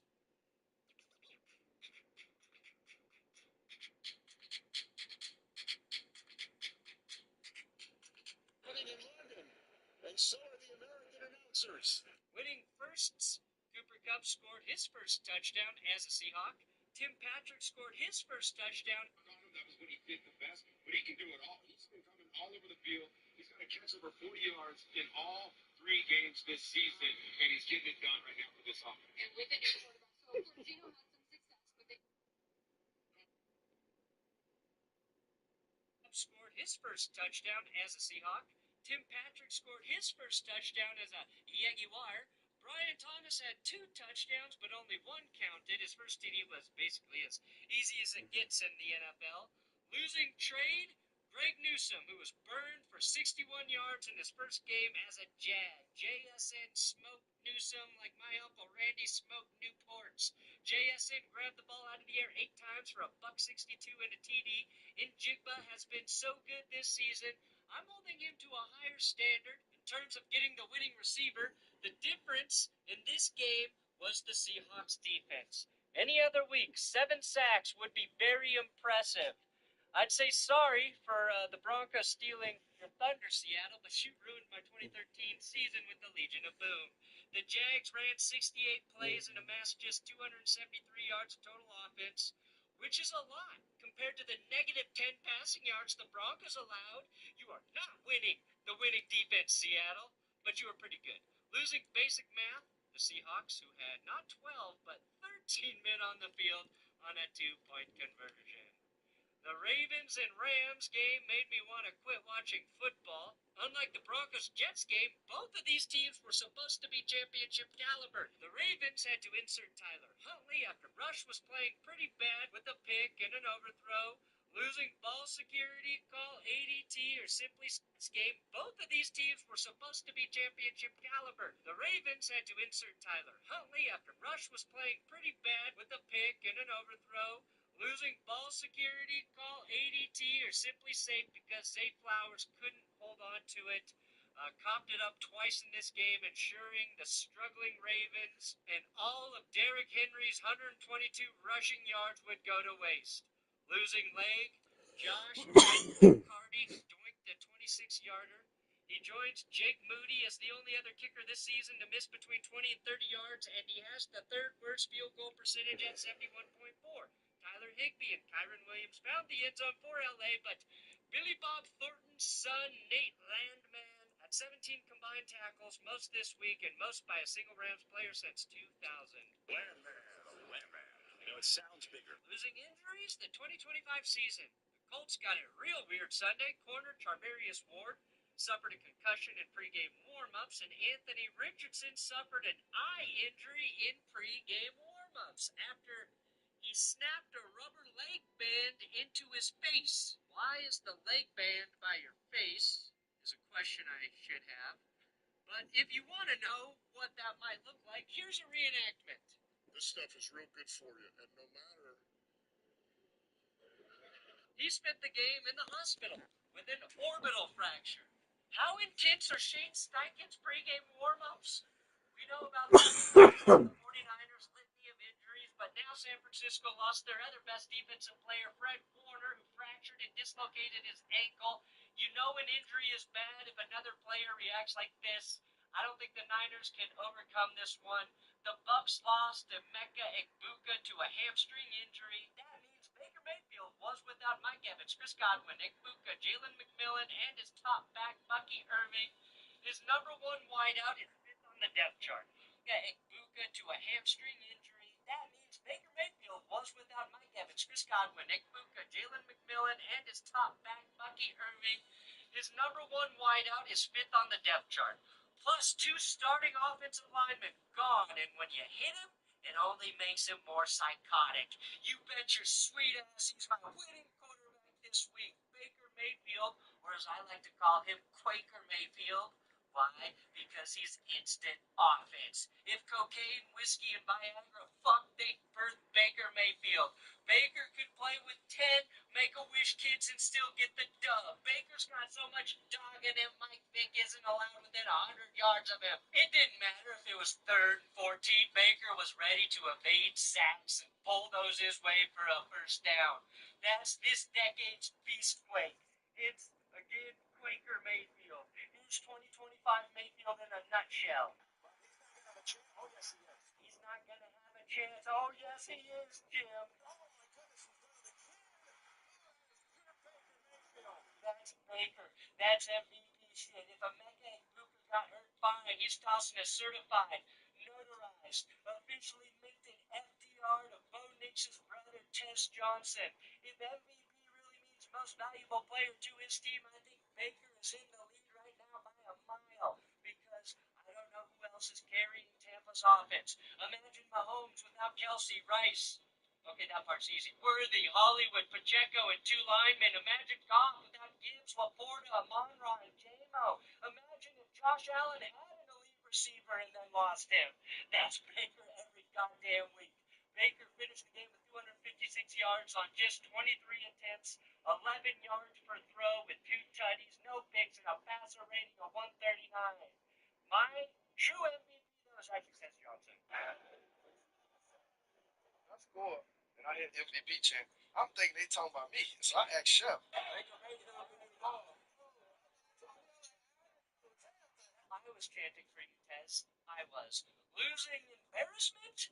Congrats, Packers. You didn't lose to Joe Flacco. You didn't get embarrassed twice this season, and that's all that matters. Winning flu game, Josh Jacobs flew chunks before the game and took chunks during the game on his way to 2 touchdowns. Throwing up, during the game, after before the game. I was mic'd up, so I don't know if they're going to put that in there or not. Brandon McManus injured his leg this week, so my winning kicker, Lucas Haversick, the substitute teacher turned substitute kicker who knocked down 2 field goals in the game. Winning participation trophy, Jamar Chase, who got to participate in football once again now that Joe Flacco was throwing him the ball. NFL receivers will happily lose as long as their stats look nice. Losing timeout, a 67-yard field goal by Evan McPherson got waved off because the Packers called a late timeout. Somewhere, Justin Tucker is breathing a massive sigh of relief. Not just because he just jizzed in the back room of the massage. The most stimulating play, a.k.a. the Arthur Smith Award, is going to Jared Goff, who bobbled and eventually caught this touchdown pass, only to see the pesky NFL rules rob him of a TD because the obscurely written rule about illegal motion says he needed to stop running before the play could start. It took the officials well over a minute to make their ruling and throw a flag, meaning this stimulation lasted longer than any other play of the year. Fortunately, the Lions were outstimulated, and we all watched in horror as the Chiefs beat Goff relentlessly in prime time. You can't help but admire the Marine-like discipline of the Kansas City Chiefs, a team that committed 0 penalties in an entire game, the first team to do that since who gives a fuck? Were any of these penalties or plays that should have been reviewed and reversed? No, of course not. Wow. They say you can throw a flag on every play in the NFL. There's a hold every play. Well, how about just once? Just once. You call a flag on the Chiefs, you sick bastard refs. Losing stat, the Chiefs in their decisive win became the first That's team 4 since penalties right there alone. with 0 turnovers, 0 penalties, and just 1 punt in a game.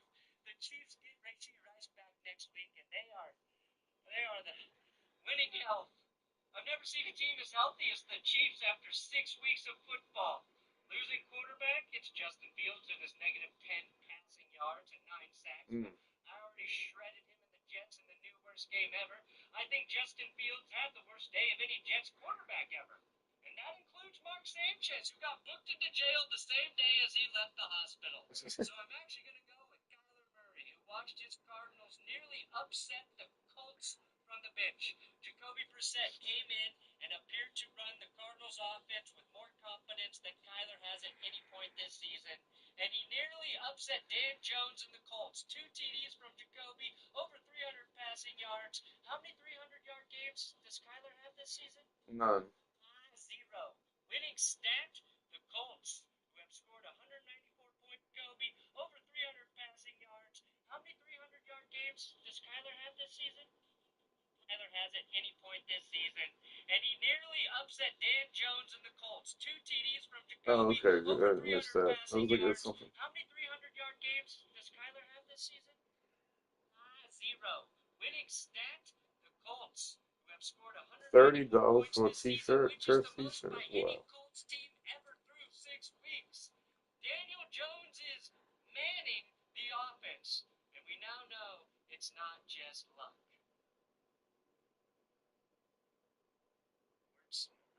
Jones also unflappable under pressure.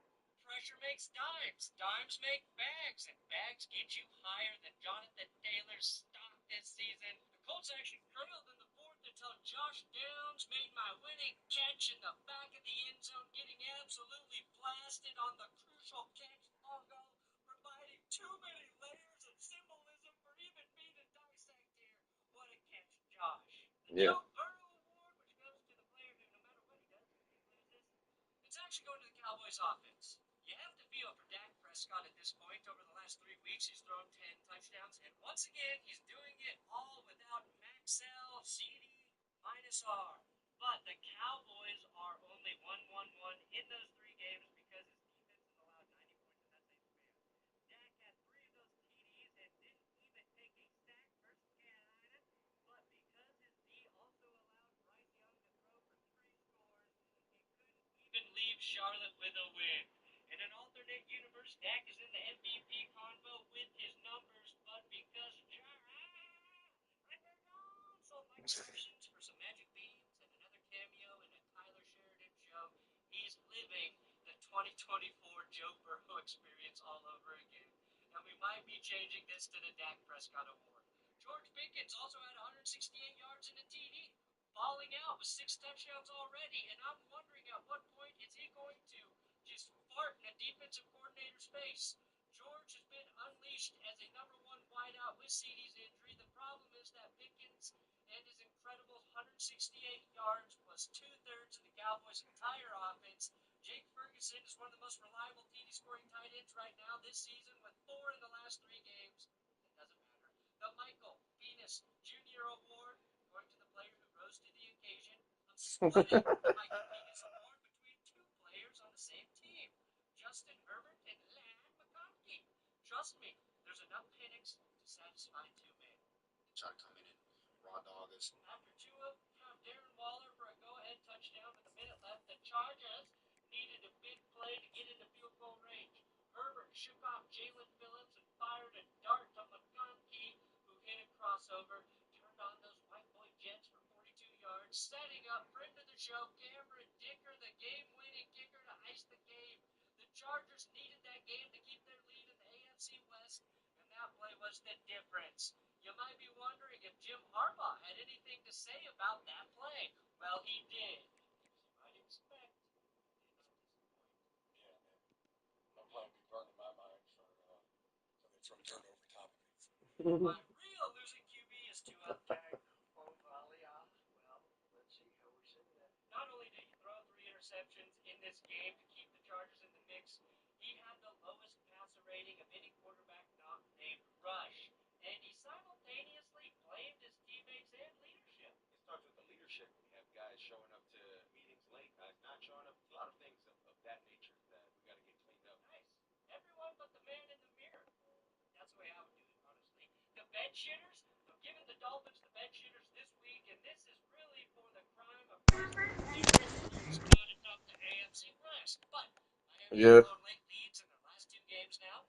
Like I mentioned, Did I not see this? former Dolphins, but mostly former Broncos wide receiver, chimed in to say that Tua was the worst defender of all. The Dolphins' beds are permanently stained brown, and they need to start dealing pieces to set themselves up for some kind of rebuild before the trade deadline. We had numerous options for the winning running back. My winning game manager, Aaron Rodgers. His job was simple. Just play better than Dylan Gabriel, who threw the ball 52 times and only racked up 221 yards through the air. Kevin Stefanski gets my losing game plan, having a rookie in his second start fire off 52 passes while giving Judkins just 12 carries. Come on, Kevin. Aaron Rodgers, though, threw 2 TDs, had some gorgeous balls to DK Metcalf, and most importantly, didn't turn the ball over or take any sacks against the Browns.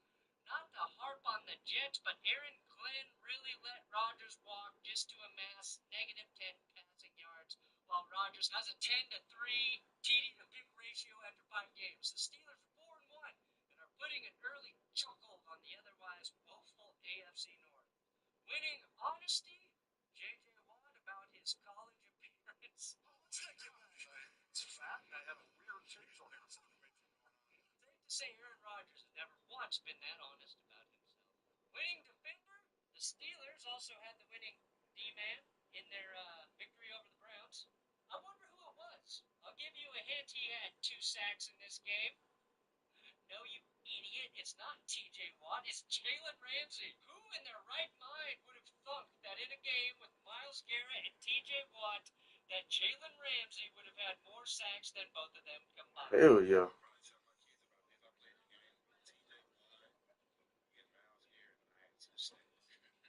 I know Keenan Allen wanted this award, but you got to do more than break up a pass, Keenan. Even funnier than that was Ramsey sacking Dylan Gabriel and then pointing at Shedeur Sanders as if to tell him, you're up next. My winning receiver, well, let's give some love to a guy who's never won this I'm award. glad Jalen Ramsey is on our team. We must praise the Butte.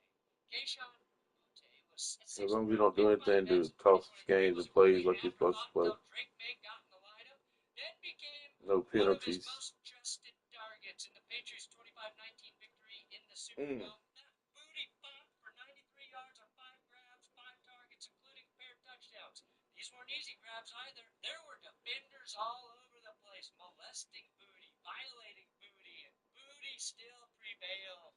All of this in his native Louisiana. I've mentioned that the Texans have a backfield with Chubb and Woody, but we mustn't forget that the Patriots' starting wideouts are Diggs and Booty. If you Diggs and Booty, just make sure you don't go too deep. Did Drake May get robbed of the winning quarterback? I'm sorry, yes. He was brilliant in the Pats win. 18 of 26, 261, 3 touchdowns. He was also the Pats' leading rusher with 28 yards. Don't love that. But, Pats fans, you got enough quarterback awards to last a lifetime, okay? Crazy, the 2 best quarterbacks this weekend were both successors to Tom Brady. And May's numbers would have been even better if not for the Fuck the Refs, available at benchwarmershop.com, my coffee store, and merch store. Go check out the merch.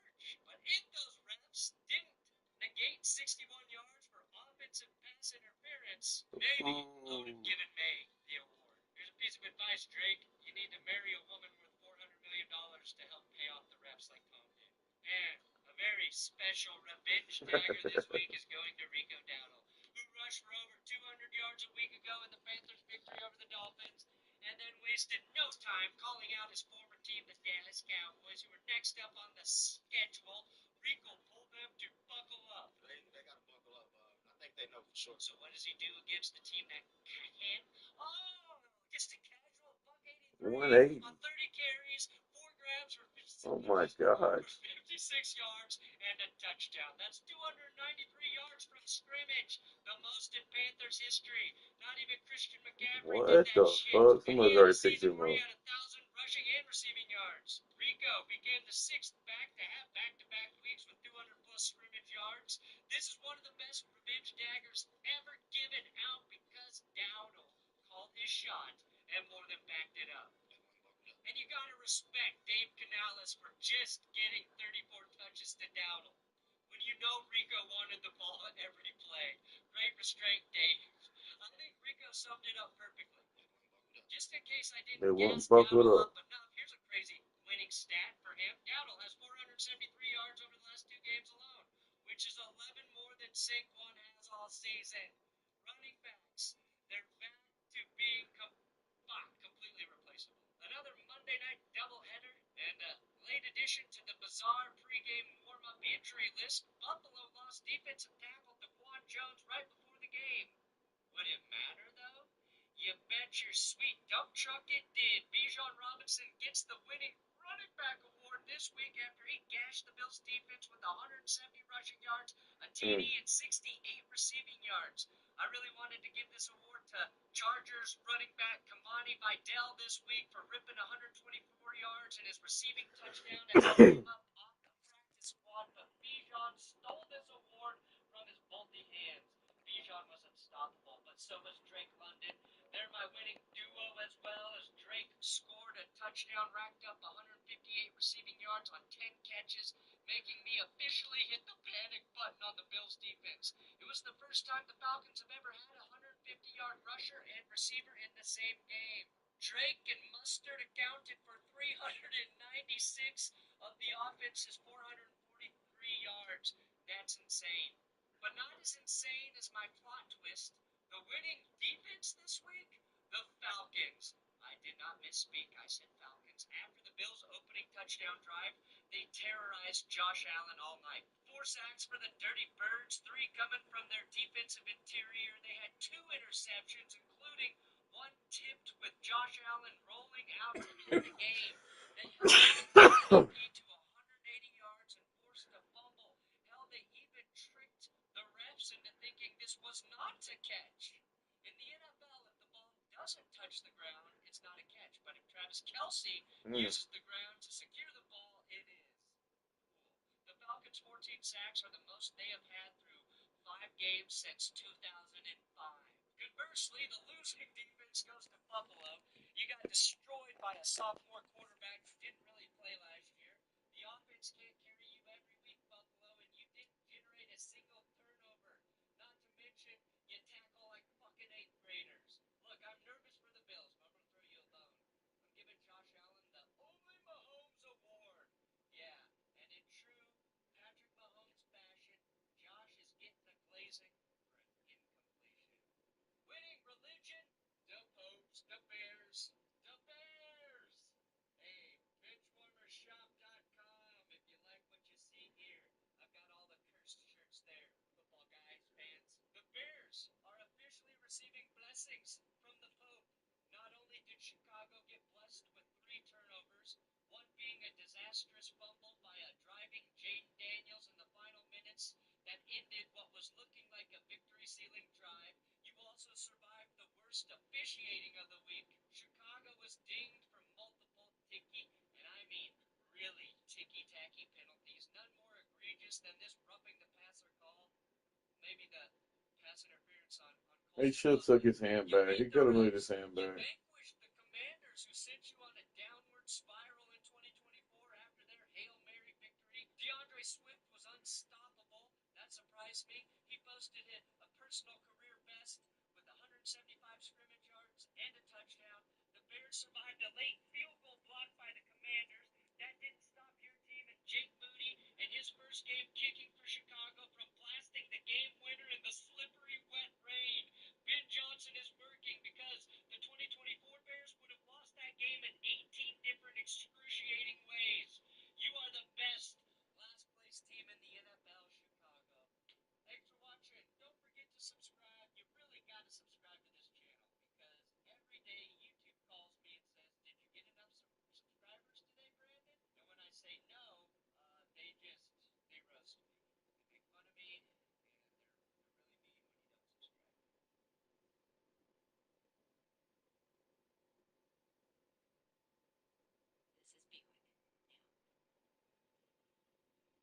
Exceptional by design.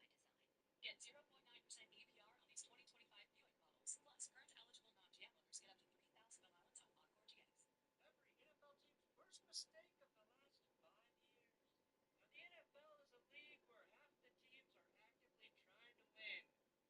The other half are trying to find new and creative ways to light money on fire. Over the last 5 years, we've seen every flavor of disaster. Trades that aged worse than milk. Contracts that should come with a court summons. Court summons D'Angelo dead at 51. draft picks and plays that made fan bases Man, that makes me feel bad, bro. So let's go through every team's worst mistake in the last half-decade because pain makes for the most clickable Jeez. YouTube videos. We did a video like this 4 years ago, and I thought it was time for a follow-up. Also, I thought we made that video 5 years ago and didn't realize until we had already written too much of this one. I'm Brendan Furta. This is That's Good Sports.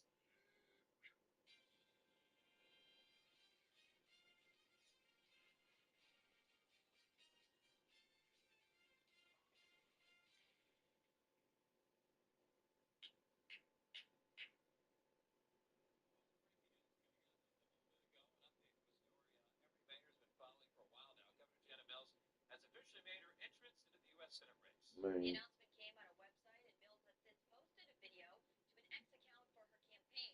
In that post, she rails against President Trump for taking health care away from Americans and giving CEOs tax cuts. She also says that Susan Collins is helping Trump. On Mills' website, you can sign up to receive notifications and send Mills donations.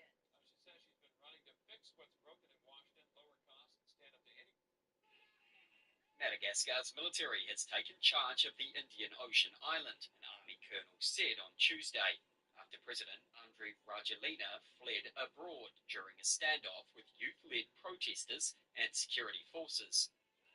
Protesters had gathered in the capital Antananarivo's 13 Main Square as the military appeared on stage. Colonel Michael Randrianirina, who led a mutiny of soldiers joining anti-government Gen Z demonstrators, said, quote, "We have taken power" on national radio. He added, You know, we have an option here. As you know, the press years ago moved into the White House. It used to be across the street. We could move them. You're lucky I'm president because we could move them very easily across the street. They used to be there. They would have more room. We have a beautiful, nice space. You could sit all by yourselves and have fun. Instead, you walk around the White House talking to anybody that can breathe. And, you know, but I find that when it comes to war, and now our great Department of War, we have some great people over there, I think it bothers me to have soldiers and even, you know, high-ranking generals walking around with you guys on their sleeve, asking them, because they can make a mistake, and a mistake can be tragic. They can do it innocently, too. They can, you know, and they're not impressed. Okay, good morning, everyone. Now, I know that last week got a little out of hand with the Strouds. Yeah, I'll say. But I can assure you that will not be the case this week, as the Strouds are on a bye and are getting some much-deserved relaxation. Well, the weather's not really good enough for swimming, but nothing's good enough. Get out of my pool. Hey, be nice to him. He's going through a lot. No. Okay, I'm gonna do it. I'm gonna jump. I'm gonna push. Okay, I guess the Dolphins aren't showing up to the meeting, which wouldn't be the first time, but, speaking of failures, Titans, you are firing Brian Callahan.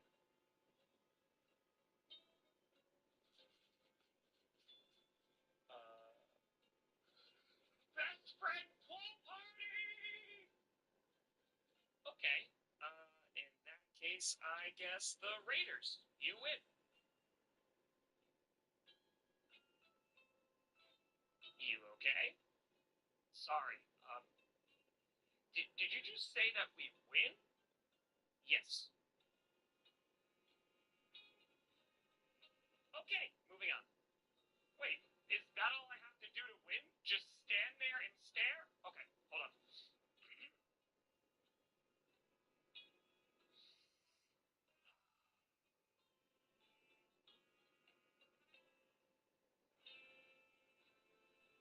Do we win?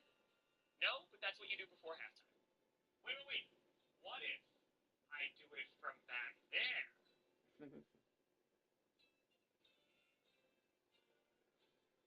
How about now? Still no, and that's how many passing yards you have. But I went backwards. Exactly. Moving on. Finally, after the travesty that was last week, I can...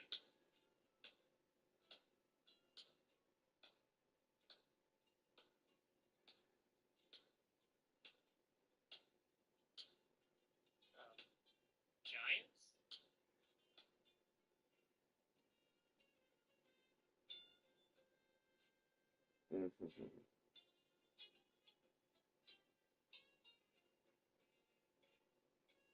Scatterboo. 3 touchdowns. How about 1 touchdown? 2? Okay, 3 it is.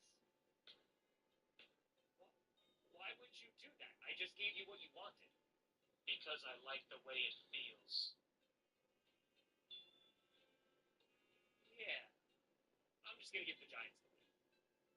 Yes. Yes!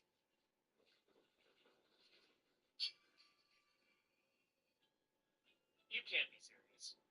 I mean, you could understand, right? Did you see that guy? I'm gonna eat drywall.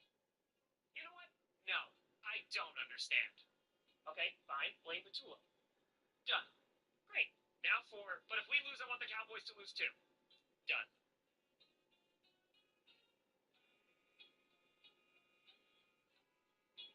Don't even bother trying the staring thing. Doesn't work. Okay, so after the Rico Dowdle revenge game... Wait a minute. No. Give me one reason why we're losing to the Panthers. Your defense. Damn, he's good. Okay, Buccaneers. Oh, I'm making the shit out of these cookies. Okay, Bucks win. Oh, come on. Just like that? Oh, did you want more? Yeah, we do. Okay, Fred Warner out for the year. I meant more good things, not injuries. Oh, my bad. You have a kicker? Why is no one listening? The staring does not work. Okay, Packers go up 10-0 against Joe Flacco, but actually win this time. The Seahawks have 7 sacks against the Jaguars. Oh, it gets even better. And Colts. Yep.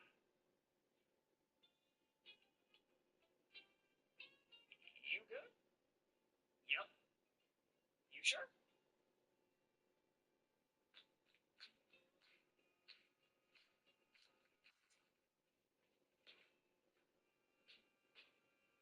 Never better. Okay. You win. Great. I'm gonna go lie down. And that brings us to the Lions and Chiefs. You gonna put an asterisk on this one? Nah, no need. Okay, Lions score a TD on their first drive. Flag. You want to take the touchdown away from the Lions? Flag. You don't want to throw any flags against the Chiefs. What? Flag. Okay. I guess Chiefs win. Oh, no. No. I mean, it looks good, and flag. And yes, the flag. So, Chiefs win.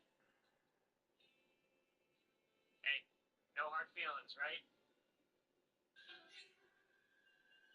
Probably would go with champ. Oh, I'll dap you up. How's this dap? And this one, and this one, and this one. Seattle native Adam Ray stopped by the Get God podcast with Marshawn Lynch and Mike Robinson to talk everything from Seahawks football to Dr. Phil and Kill Tony. How you think Beast Mode would do on a Kill Tony panel? Incredible. You should do that, bro. Here's the thing. It's like you're 100% you. You have a sharp enough mind to, like, reading the room is a big deal. The best comedians are intelligent people, right? Yeah. And knowing how to read the room and not just, you're not going to say something out of character or just because the moment fits it. You know, and Kill Tony, sometimes people go on and they think, I should say this because it sounds funny. Instead of, I know this is funny because now I know who I am, like off stage, and I can bring that on. And you're there, so it's now just about the reps. Seattle native Adam Ray stopped by the Get God podcast with Marshawn Lynch and Mike Robinson to talk everything from Seahawks football to Dr. Phil and Kill Tony. How you think Beast Mode would do on a Kill Tony panel? Incredible. You should do that, bro. Here's the thing. It's like you're 100% you. You have a sharp enough mind to, like, reading the room is a big deal. The best comedians are intelligent people, right? Yeah. And knowing how to read the room and not just, you're not going to say something out of character or just because. I say to myself, it's like, don't eat this. You don't need to. But I want it. Like I'm a only spoiled only. Okay, Brian, we had Aaron Rodgers on the show. Are you familiar with Aaron Rodgers? I am. I'm from Wisconsin, so of course I'm very familiar with him. We had Aaron Rodgers on the show, and we have since become pretty much best friends. So I texted him. I said,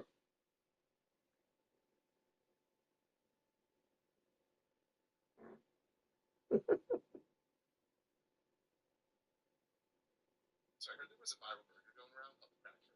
You all know there's no way I'm not going to give this a try, so we're going to see if it's worth that. Now it starts off pretty interesting with a pound of ground beef, 3 tablespoons of sour cream, some ranch seasoning, a little diced bacon, and some shredded cheddar cheese. And after we get it all mixed together really well, we're going to form everything together into roughly 5-ounce balls. I mean, I've seen people smash these and cook them on a grill, but I think a smash burger is definitely the move. So after we get these ready to go, we head out to the smoke stone and get it cranked up to high before we place down the balls and get them smashed right into the cooktop. Now I'm going to treat these like any other smash burger with one exception. We're going to lightly grease the cooktop to make sure it doesn't stick to your pan. Trust me, I already have one filled to temp before the ones you're seeing right now. After about 90 seconds, let's flip these over to reveal a pretty decent crust. And then I'm going to top these off with some Havarti cheese and give that just a few seconds to melt. And all we have to do is keep them stacked up and head inside so we can put this all together. And I'm going to start with a toasted potato bun covered in my new burger sauce before I place down 2 of the patties and hit the top one with more burger sauce. Then we can cap this thing off and see if the spiral crack burger is really that good. I mean, it's really good. I probably prefer a regular one of them more. So I heard there was a viral burger going around called the crack burger. And you all know there's no way I'm not going to give this a try, so we're going to see if it's where we're at. Now, it starts off pretty interesting with pounded ground beef, 3 tablespoons of sour cream, some ranch seasoning, a little diced bacon, and some shredded cheddar cheese. Yeah, that's One of simple. the more insane scenarios I've ever seen play out, brought to you by DraftKings. Muncie thinks he's got a 4-run grand slam, a 4-run lead. He thinks he's got a catch. He still thinks he has a catch. He fires into the infield. They fire it home. Everyone thought they were going to go to third to get the runner tagged up, but he's out at home. And then Contreras is going to run to third. And forced out. He's out too.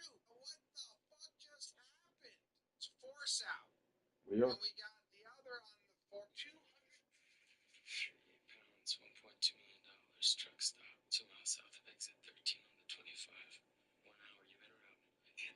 Absolutely, but I just need a little more time. 1 hour. If you miss it, don't ever show your face in here again. Jesse, pick up the phone. Pick up the phone. I'm coming by. I need the product. I need the product now. Jesse.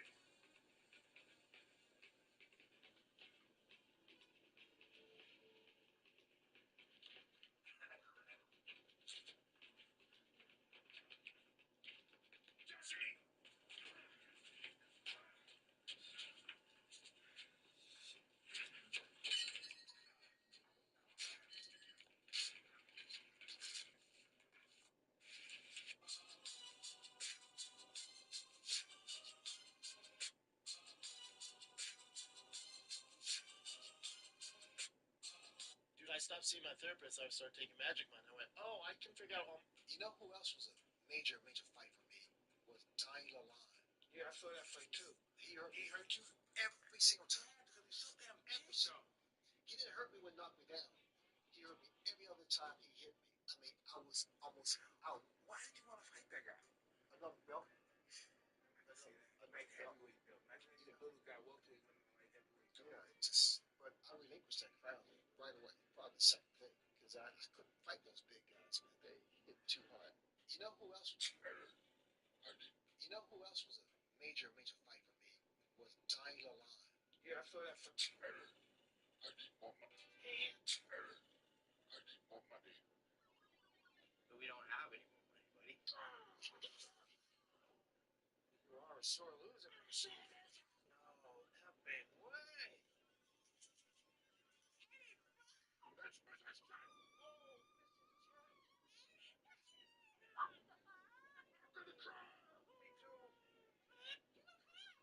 So you? Always look hot. Yeah. Is a big guy in there? Yeah. I've been waiting so big, they gave me a credit line at the clothes store. And then the penthouse suite. You could use my room to clean up and then we party. Oh, that would be so good. Let's dance, baby. Be a party pooper. Roll. Not encourage him. You know what, Mr. Chen? We are big still, so thank you for having a sip. We gotta go. One last dance before you go. Anything I want to tell you. Just a little dance. Hey, you know I am? Yep. Who? Shador Sanders. Yes, sir. I wanted you to go in. I know. Why'd they wait so long for Gabriel? I don't know, man. He's a good guy, though, bro. Don't give up. Steeler fans will cheer for Thank you. bro. Thank you. Seriously. We wanted to see you play, man. Hey, We wanted you to play so bad. I appreciate it. You see me on the field, though? You see me on the field? Oh, yeah. We're like, come on. Put him in. We were yelling, put in Sanders. Come on, Coach, we want 12. Hey, everything happened for a reason. You know, I'm just thankful to God that I even have the opportunity to get on this field and to just get the chance. You know what I'm saying? So We love you. I appreciate y'all. And your dad, oh, yeah, picture. Get a picture. Wait. Dion Shalom? Oh, heck My yeah, brother? number 28. Well, he was 28. I wanted to buy his jersey, but that's all right. I still am too. I'm videotaping, so I'll take a All right, picture here we later. go. Oh, my God.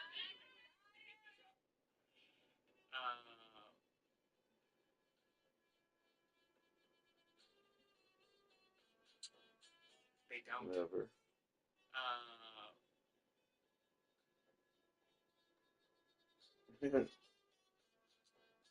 They don't.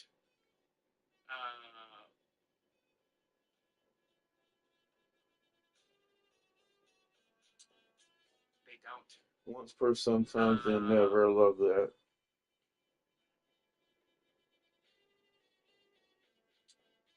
They don't.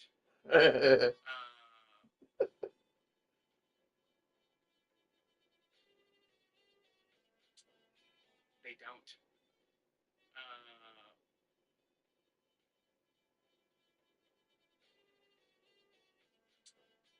They don't.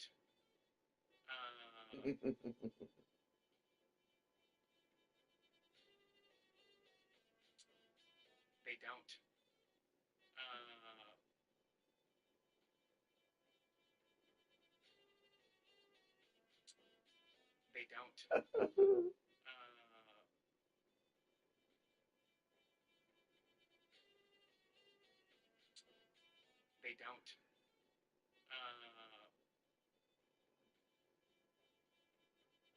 3 times of 800 hours a day.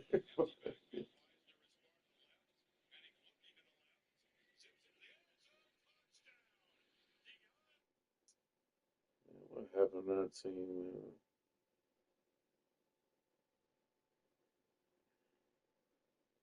You just need to be not a part of it if you're going to be wrong. How loud he's going to throw that. Just the way he's going to throw that thing down there is already enjoyable. And then him trying. Yes. Oh, my God. Who's his teammate going to be? I've got an opening. There you go. Tone. Wow. Oh, Tone huge. Oh, no, Bruce. Bruce got fired? Tone made 3 straight, I think, at one point. I think Tone made 3 straight. After his relief. I mean, you guys are going to have to figure out your team's dynamics. All I know is me and Foxy winning this first game that's about to happen here, and then we're going to be the champs going forward. Whoever Tone decides to team up with, we'll be excited to see it. That's what we'll see. And then if anybody else, if you want to drive in from Ohio, AJ, just know the U-Ball court is waiting for you. You need to know that. Right. So you get dunked. How many do you get? Can you tip it back and forth, what, 3 times? Yes. The dunk tip or how? Okay. There are dunks, yes. And the issue was D-Bone, D's Bone and Butt Bone, he Get you off the ground. yes. Catching the ball, turning, pivoting, maybe even doing one of these or drop and then saying, you know, that whole thing. But towards the end, D-Bone was throwing it up in the air, off the backboard to himself, open to deep. I mean, they were. I'm just throwing up to D-Bone all day long. That's all Bone's job should be. Hey, you get it and just get up in the air for me. Yeah, but you gotta remember, Butt in Bone and Butt, he could jump up and he could literally throw it down. They were unbelievable on the defensive end, which was once a massive weakness for D-Bone, okay, because D-Bone has no touch, has now become a very big upside for D-Bone. That's what I'm saying. He might have found his shit here. And we're going to have to understand that's going to add a different D-Bone into the Thunderdome on a daily basis. He's going to be peacocking around here, I think. As he should. I'm going to be watching his feet a little bit closer. I think you should. Yeah, you're the champ. And unlike the NFL, we're going to caution against you guys. Thank you. Yeah. Kansas City Chiefs got no penalties. Yeah, right. D-Bone, all of them. Fucking. You guys called him. You didn't let him slide. Wasn't us too independent. 2 points off the board. Independent. That was Tone Diggs. Tone Diggs was not playing. Yeah, we had the young. Well, we all know Bone will be the bell with the ball playing this game until he fucking hangs on the rim and shatters the backboard and everyone's pissed at him because we got to go to basketball. That is a possible outcome. Just hope the backboard doesn't split him in half. Well, just don't get Russell York to do the officiating. Okay. After that, he needs to be better. And I can't believe he was in control. That's what I think I'm learning. I've said this before. You know when you're watching a commercial for a company, and then you learn about what your company's been doing to you? Like a banking company. It's a commercial. And they go, we don't insert name of you.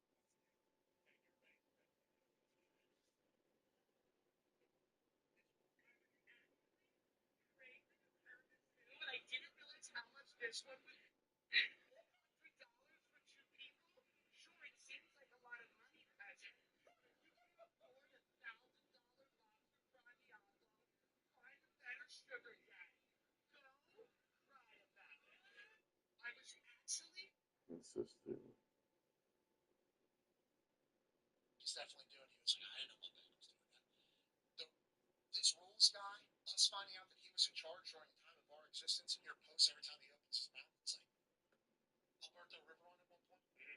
He would go and speak, and it's like, you need to do less of that, because I'm losing confidence this Russell York guy. So we would maybe stop watching it the entire league. Yeah. These guys have no idea. It's unbelievable. And who else? Who's the guy you're mad at? Aiden Hill. Oh, is that his name? There's some refs that are just notoriously bad. Like, there are some guys that are just not good, and they still get gigs. And I'm not saying he's notoriously bad. Feels like he definitely this weekend had some bad ones, but it's like there's some bad refs. I think Dean Blandino does a great job on Fox. I think Gene Steratore does an incredible job on CBS. Yeah. Like, those people are very important. Like, that is very important to the broadcast. That is very important to the game. It's just like the white cap having confidence. You are speaking for the sport. You are speaking for our entire league. You are the game. You are the entire thing. So the experts got to be good too. Like, the white cap certainly needs to have moxie. The white cap needs to understand the game in and out. The white cap has to be able to be on an ISO worldwide. 49 million people. Who's it on? This guy with one open mic. Who's he speaking for? Everybody associated with this league and this broadcast. They have to have moxie and have it right. And then we don't need the expert chirping it wrong. We don't need, you don't need to be, that, you just need to be not a part of it if you're going to be wrong. Like, that is, you're making things worse, not better. Well, and that's the leeway I have with Adrian Hill. Thank you, Bruce. That's his name. Like, this isn't his job. This is his side job. So I don't feel bad going after him because he's not losing his job. He's just losing what he does on Sunday. See, that's the full-time ref thing that obviously, that's me. Look at his done. Bingo. Exactly. No, I'm going to. I'm not backing down from Adrian Hill because we won. So I feel as though the most conviction to say something because if I don't, and then the Colts or the Bucks or the Packers or any of Debo's teams lose in prime time, and it is him, then we have no grounds to bitch. That's why we just look like we're sore losers. Right? Exactly. For excuses, because anytime you blame the refs, the other side automatically just says loser mentality. That's a loser mentality. Don't know the rules. Now, on that note, there's a lot of fans bitching about calls in the fans room. It's like you're kind of the boy who cried wolf here. You're kind of whenever bad calls actually happen, everybody's got to say these people don't even know what they're talking about because how often there's complaints about like actual right calls. You know what I mean, AJ? We're always going to complain about calls, but whenever we get like up in arms about calls that are actually right, it kind of defeats the entire. Hey, these guys suck technique because then the NFL can go. There's always going to be complaints about our refs. We're always trying to get better. But on that note, with a lot of backlash, the actual rules of the game are blah, blah, blah. We should have definitely looked at blah, blah, blah. But this is definitely what the rules are. And then they go back and basically say, no argument, peasants. And we are not changing anything. So whenever there's actual problems, like if somebody's 30 yards away from the play and doesn't do pass interference, and then you call offensive pass interference after a touchdown is kind of scored, clearly taking back a touchdown for something, it's like, that should be called. And this is the only thing during this entire game. I think there was numerous things in the game. It's like, are we going to get any accountability from these people? People like to know. And that's exactly why, like, after the game, it's fine. Like, okay, I'll read the pool report, and then you read the pool report, and it's like, oh, okay, so I actually will put my Adrian Hill needs to be fired from the NFL forever hat on, and I won't take it off till he does. Yeah, let's see if he bounces back. But the accountability of refs has always been the question. The BA is a guy who he get on the refs that are there in practice. You know, like Big Ten refs who come into practice with the Indianapolis Colts, and they can get it if they throw the wrong flag. You certainly have a standard for refs, but they change lives, legacies, games, fire, side job. It's only $1 billion industry where part-time people make the decisions. How long have you been pitching the Well, we had the union broke, we had the scabs, we had that crazy call out in Seattle on Hail Mary, and everybody went crazy. And we gave in. It's the strongest union in the country. The refs? Yeah. Really? Look at their deal. So they don't have to give any explanation. They're untouchable. In the NFL, they just bend the knee. Well, they have to because they're saying the agreement that they made. So whenever the Hail Mary happens, I think is what BA just said. This is a piece of information that I guess I'm learning in real time. I don't know if it actually is. But in this moment, I assume the ref unions who are trying to get a new deal with the NFL say, excuse me, you want this to happen? You got high school officials. Because they weren't even college officials because the college officials wanted to become NFL officials. So they want to be scabs to go against the NFL union because they hoped to one day become NFL officials. So this was literally the refs that knew they would never become NFL refs, which means these are all the assest refs of all time that were out there. Let alone this, the Hail Mary. We're talking about putting the ball in the wrong hash every time, putting it on the wrong yard line Like, even just the logistics of going through a game, they fucked it all up. And what he's saying is the ref union called the NFL and said, is this what you guys want? You making a mockery of the game? And then the NFL bent the knee and said, yeah, we need you back here because this is on prime time. And they had what we like to call leverage in the negotiation. How long is that deal for? I think it comes up every 4 or 5 years. This still lays out. It is a strong union and a strong deal for them. You're not the only one, brother. No doubt. And we bring it up to Goodell, right? And we look around at other people who are small-time officials, and we don't think that their accuracy rates, and he like always has it. And then like last night for the illegal formation, I saw a lot of Bears fans complain about it. If you look back at that, calls it before the ball is thrown, before the touchdown happens, and certainly an argument could be made that the tackle is too far back. So like Bears fans going crazy about that, and the NFL could just go, we've called this up front the entire game. We've done this all the time. We did this right. It's like they grandstand on those moments when they're right, and then whenever the actual things happen, right? That offensive pass interference is. It's why it makes you wonder actually, and I can't help but wonder like what's going on here? Because even the zoom in thing, he's running. Not even think about throwing a flag. Okay, the ref over there. So it's like it doesn't even make sense. Football play by like watching forever. He was not blocking. Yeah, but like he wasn't blocking it for one. Why would he be blocking like 30 yards away from the pass? Probably not even knowing at that point the ball was thrown to the ball. Like it was. And then not seeing a flag. I watched Austin to look at every ref that would have thrown the flag. Not like this was. It's weird. Yeah, this was a cheap. Like you would have been hearing of like it would have been much louder, much louder. And truthfully, this doesn't even matter in the game because the Patriots end up getting a touchdown on this drive. The real problem is on, I think it was 3rd and 15. He throws a deep ball to Diggs down the sideline, and Diggs, I guess, has a little push off, definitely a flop, which if the Bears, or yeah, if the Bears guy flopped, sorry, the Commanders guy flopped on Swift, that would have got called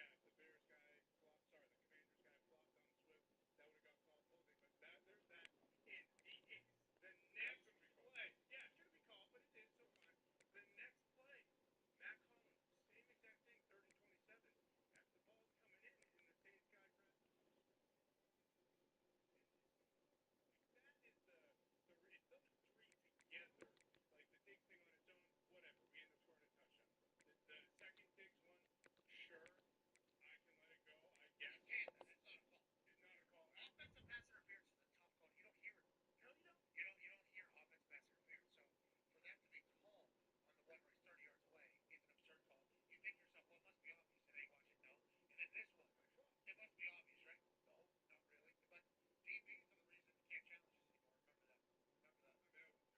The real reason that worked for Riveron, which again, we're back at square one. Who's making the decisions on the reviews? Because if they're incompetent, do the reviews even matter? They gave it 1 year with Riveron. 1 year with Riveron. They weren't like, hey, instead of changing who's in charge with this pastor. Maybe a younger person that can kind of see it and understands it, and like the Xbox controller that the XFL was doing live in real time.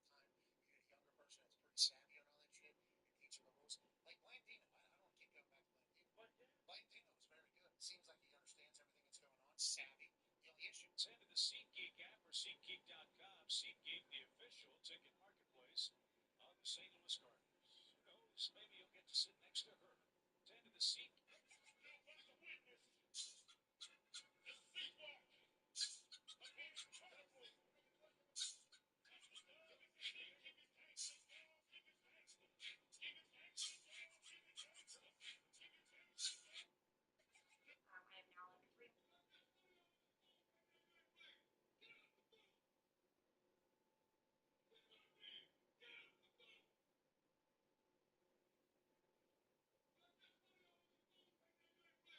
Shades on Apple with the glasses, bro. Say because he a savage. So many dead, so many ashes. You ain't catch that. I can't pass the shoulder stay strap. I don't need mine. Bro, put a belt right to they behind. The way that short through, I know he dying. 6, 7. Shades on Apple. What the fuck?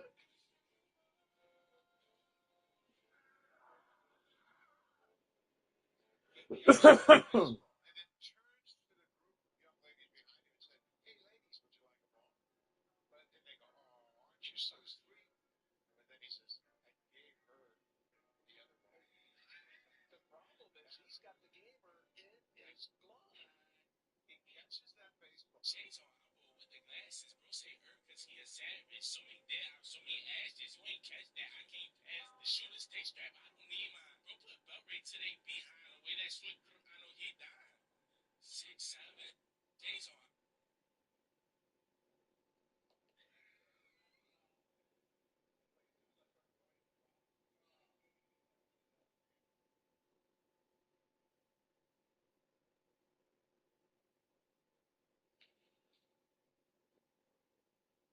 What is it about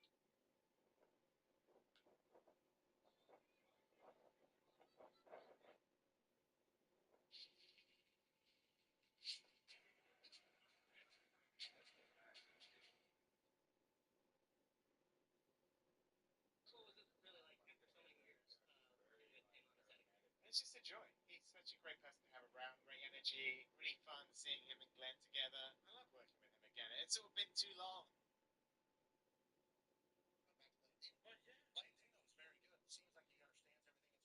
savvy? The only issue is the networks like this guy's really good. 6, 7. We'll give you triple whatever the info's made. All right, we'll see you. Gene's territory. Meet him in the gate. Francesa. Or whatever. Pereira, sorry. Pereira. Making a sports boat. Yeah, Pereira's way. Did Pereira ref? Oh, yeah. He was. 2.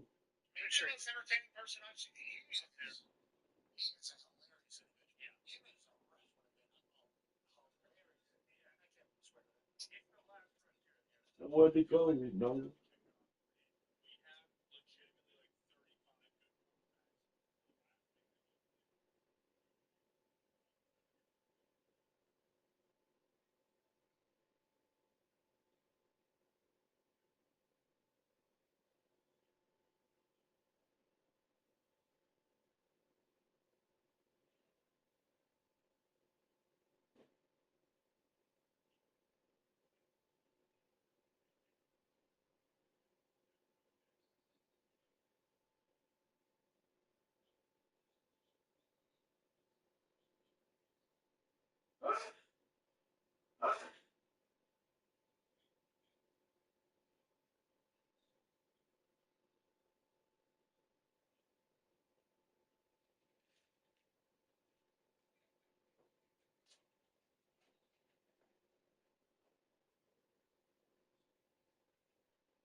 AJ, you're the man. Tom, why don't you come out of hammer? And boys in the back room, really good.